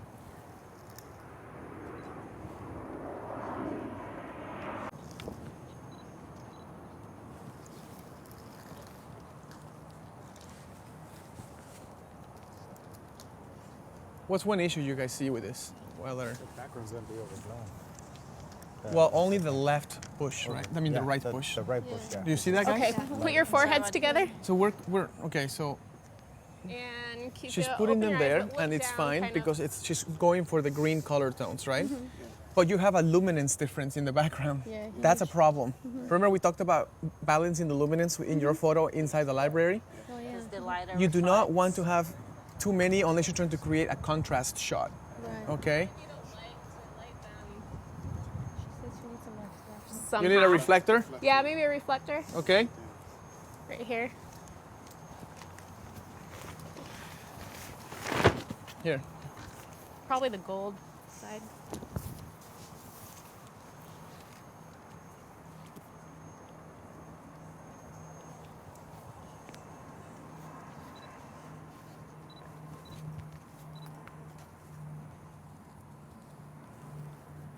Oh yeah, okay.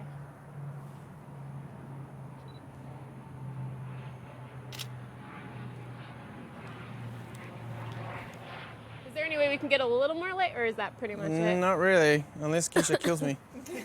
Matt, bring your head forward towards me a little bit so you're, yeah, there you go. Perfect, Kesia. Kesia, turn your head a little bit towards me, but keeping your, yeah, there you go.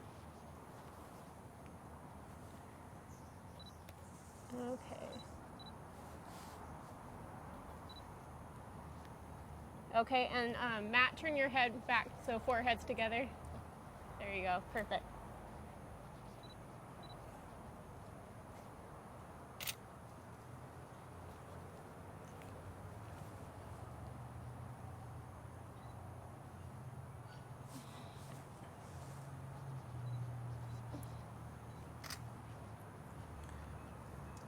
Mallory, can you make them react a little bit? Oh, yeah. Try to inject some expression in there. Okay.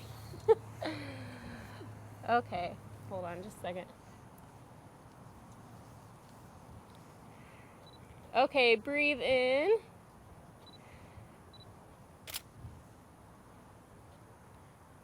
Getting reaction is harder than, Just be confident about it. You're doubting yourself. Does that make sense? yeah, Don't worry about what they're thinking about you, telling them what to do. Just do it. okay. Do it with confidence. It's hard. No, it isn't. Yes, it is. Say something embarrassing. Think about how much you love bananas. Wow. Good. No, don't laugh. You got them to laugh. That's all that matters. Okay. Think about how much you hate sitting on the ground and in this suit and you want to go home. Tell them how they feel because people laugh if you tell them how they feel. You feel so excited to be sitting in the foliage of this beautiful Tell them you love that ground. location. And I can see it in your face that you're just stoked. You love that ground, baby, yeah. See, you can't even stop smiling about That's right. it. That's Take how the shot. excited you are. Don't worry. Okay, that's good. Okay, why did you have them sit down? I had them sit down because when they were standing, I just didn't want to get the building in the background. But you don't have to, right? Let me see. Stand up, Keisha, all the way. What? Let me see. Can you stand up all the way? You can still get it within the bush, right? Yeah. Let's create another one standing, but Okay. let me get somebody else a chance. Give me a second. Pepe hasn't gone. Pepe, go ahead, my friend. Give it a shot. You want them on the same spot or different? Yeah, just keep spot? it the same spot. I want you to work on all the elements to clean up the image, okay? Okay. Now, for the audience members online, you already know that we're choosing this because it's the same repetition of leaves going on. Pepe here is going to crop the photo just to show those leaves, and then the bride and groom will be somewhere, or the girl and the guy will be somewhere in there without showing any other part of the building or anything, right? Yes. You're gonna zoom in just to show that pattern. Yeah. Okay, so let's go ahead and stand them up. And Matt, can I have you guys step about a step to my left?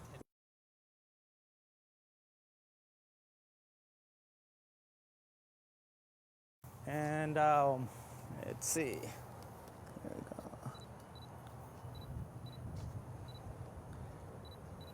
go. Okay, now I want you guys to Matt, can I have you turn your body towards her? There you go.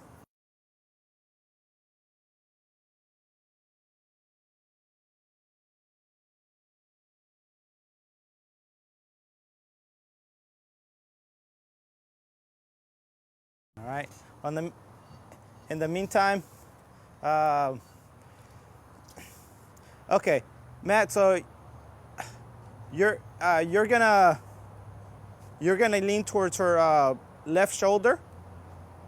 All right. There you go. Very nice. And can't pronounce your name. I'm sorry. Keisia. I'm sorry. I'm bad with names. she loves it when Keisia. people don't pronounce her name. Keisia, you're gonna also lean towards them. Yeah. Can I have you, Keisia? Can I have turn you a little bit your face a little bit more towards my left? Guys, There you go. while he's doing that, just want to say, I'm go. picking up on a pattern here. When you're posting them, you go for the serious thing because you're not trying to inject any expression because it's embarrassing too. Does that make sense? You have to be able to create moments that people want to laugh at and enjoy and their heart opens up. And everybody's serious every single time. It's not going to sell your photos in a bad economy, okay? So I know, like Mallory, you were feeling embarrassed when you have to say something stupid to make them laugh. Yeah. But you know what? It's stupid for 2 seconds and the photo lasts forever. True. So in my opinion, I'm willing to look like an idiot if I have to. Yeah. Okay, when they were sitting and I started telling them, oh yeah, you love that sitting on the ground, you love that ground, you on the ground, you on the ground. It sounds like, yeah, me on the ground. What is that supposed to mean? Right. But it's like, because they're in the middle of this and you're just so nonchalant about it, they will react, okay? When I say, look at that yellow car, and yeah, you in that car, that car. That car. Right. You are gonna get this laughter and it brings human emotion out. And everybody listening online, this happens at every workshop. Don't be shy to be confident and to be silly for 2 seconds. You know, be silly. The picture lasts forever. Remember that. Your silliness will be forgotten when you blow your clients out of the water with a great photograph. Does that make sense? Yeah. So don't be silly. Don't be too conscious about yourself. You're a photographer. You're supposed to be funny. You know. Yeah. Well, I was just gonna say, I think it's more of a testament to practicing, because once you get confident with your skills, then you can relax. Even if you're not confident with your skills, you can actually fake the confidence when you're posting them to create an expression. You sounded like your voice was like very trembling, like you don't want to say that because you don't want to feel, Right. but you cannot do it. Like, All right. Looking at the pictures, I'm definitely gonna need. go ahead and get together, guys, again. Okay. I'm gonna need the reflector because they're a bit on the dark Take side. a look at the eyebrow real quick. His eyebrow. Like real close? Yeah. Do you see anything there? Okay. Is he smiling and stuff? Yeah. Just don't worry about it. Like, keep going. Now, of course, the arms are everywhere, and this is a whole mess up, right? Yeah. So I'm gonna have, let's see, I'm gonna try to have, give me 1 more minute. Nikki, come on out. Grab that pose and fix it all. Fix the whole pose.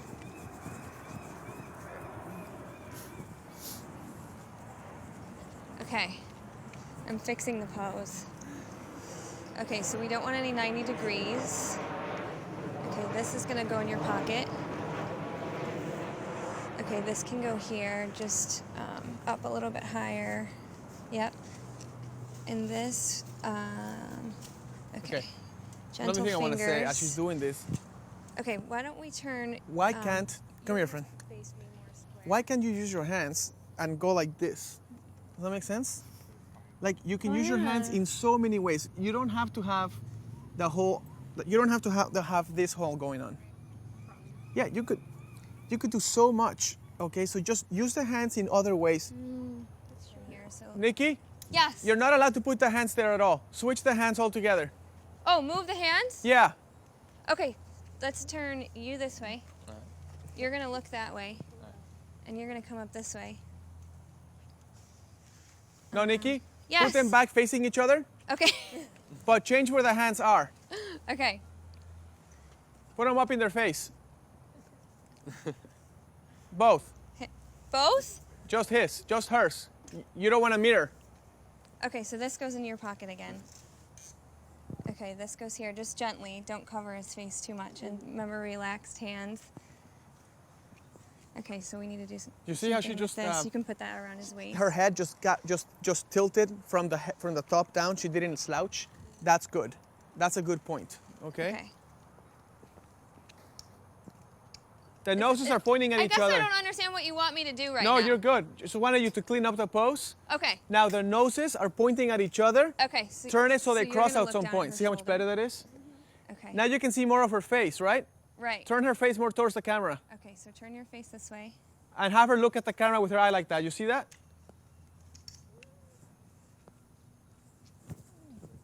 Look at it. Let me see something. That looks very good, Nikki. Nikki, that looks great.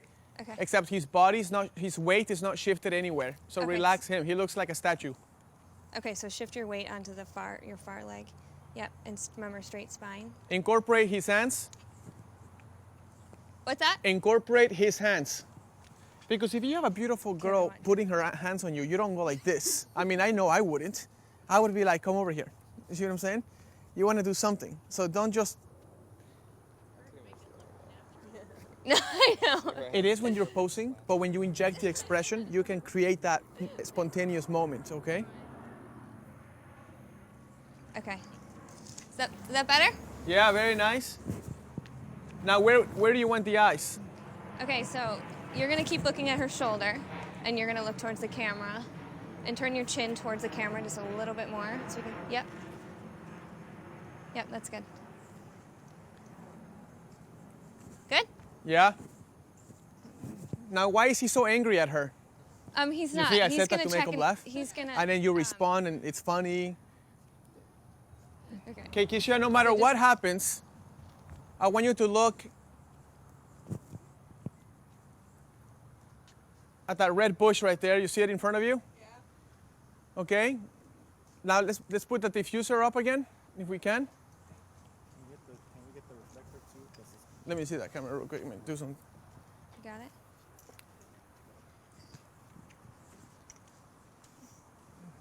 That poor thing is backwards or something.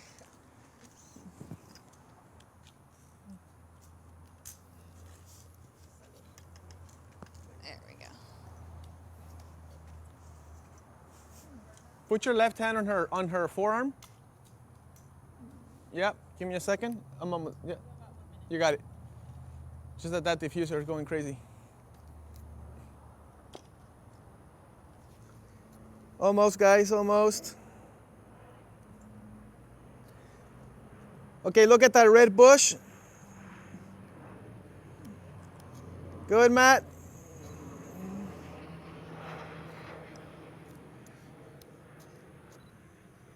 Can we diffuse them more on the bush? Yeah, move further that way.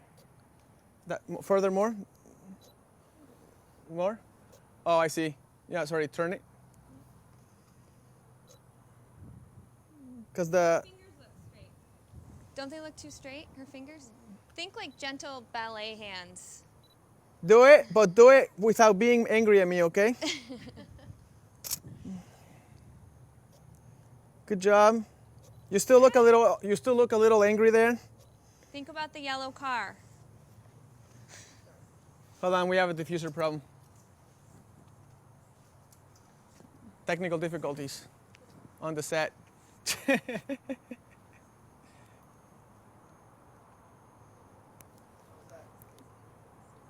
No, it's not good, but I already got the picture anyway. It's fine, let it go. It's fine. Okay, guys, take a look at this. The last photo I took here, you can see, I don't know if we can block this. You can see how clean the photo looks. Even though we had technical difficulties with the diffuser, when I said don't be angry at me, it creates this super, super fun. You see how their face is tilted towards the camera? Yeah. You see the background is not distracting. Now that background should have been diffused with the diffuser, okay? Yeah. And it's not. And if I wasn't having problems, we would have a reflector on them a little bit or backlight them. And then that rim lighting will illuminate her entire hair from the back and it will look really, really beautiful, okay? Now, right now, that bush is brighter than them, which is obviously a mistake. We do not want to have that. If you're shooting and your background looks like this, fix it. Put a diffuser, put a backflash behind them, rim light them, okay? Tomorrow we're gonna do a lot more intense posing stuff. Today was more about choosing these locations and things like that. We did a lot indoors. We did quite a bit outdoors. We used that tree to frame, remember? And tomorrow we'll keep going with other things. We'll be in a different location. Okay, let's go back inside, I guess. So. Yeah, we'll just okay, finish right great. here. So I have one final question for you, just kind of to bring it full circle. Earlier today, I think you said that you don't necessarily want to inspire people, you want to encourage them. Yeah. So Jenna Donnell says, how do you stay encouraged? Oh, that's nice. Well, I gotta pay my bills. You know what I mean? So, when I want to be a really great wedding photographer, I don't want to be just good. I want to be great. And when I go through my images and I see improvement every weekend, and I see the work that I put in pays off on the weekend, it's like, honestly, it's just a good feeling that you did something during the weekday, you implemented it on the job, and it really paid off. Looking at your bad photos from every wedding and trying to fix them, whether you have people or not, if you have you can grab an orange, put it in a library or something, and try to make that orange the brightest point of everything you take. You don't have to have people. So, and when you go out and you have a bride and groom and you're shooting and your photos and your couple is just glowing in every photo, it's a direct correlation to what you did during the week. And that feels good, and everybody will grow. Problem is we leave our cameras without the lenses, and we keep it in our camera bags, and we keep it locked up in a room until we have to go to our next job. I don't do that. I leave my cameras out, and if I want to try something, it's ready to go. I don't have to take it out of the camera bag, put a memory card. By the time you do that, you won't be encouraged anymore. Just leave it out.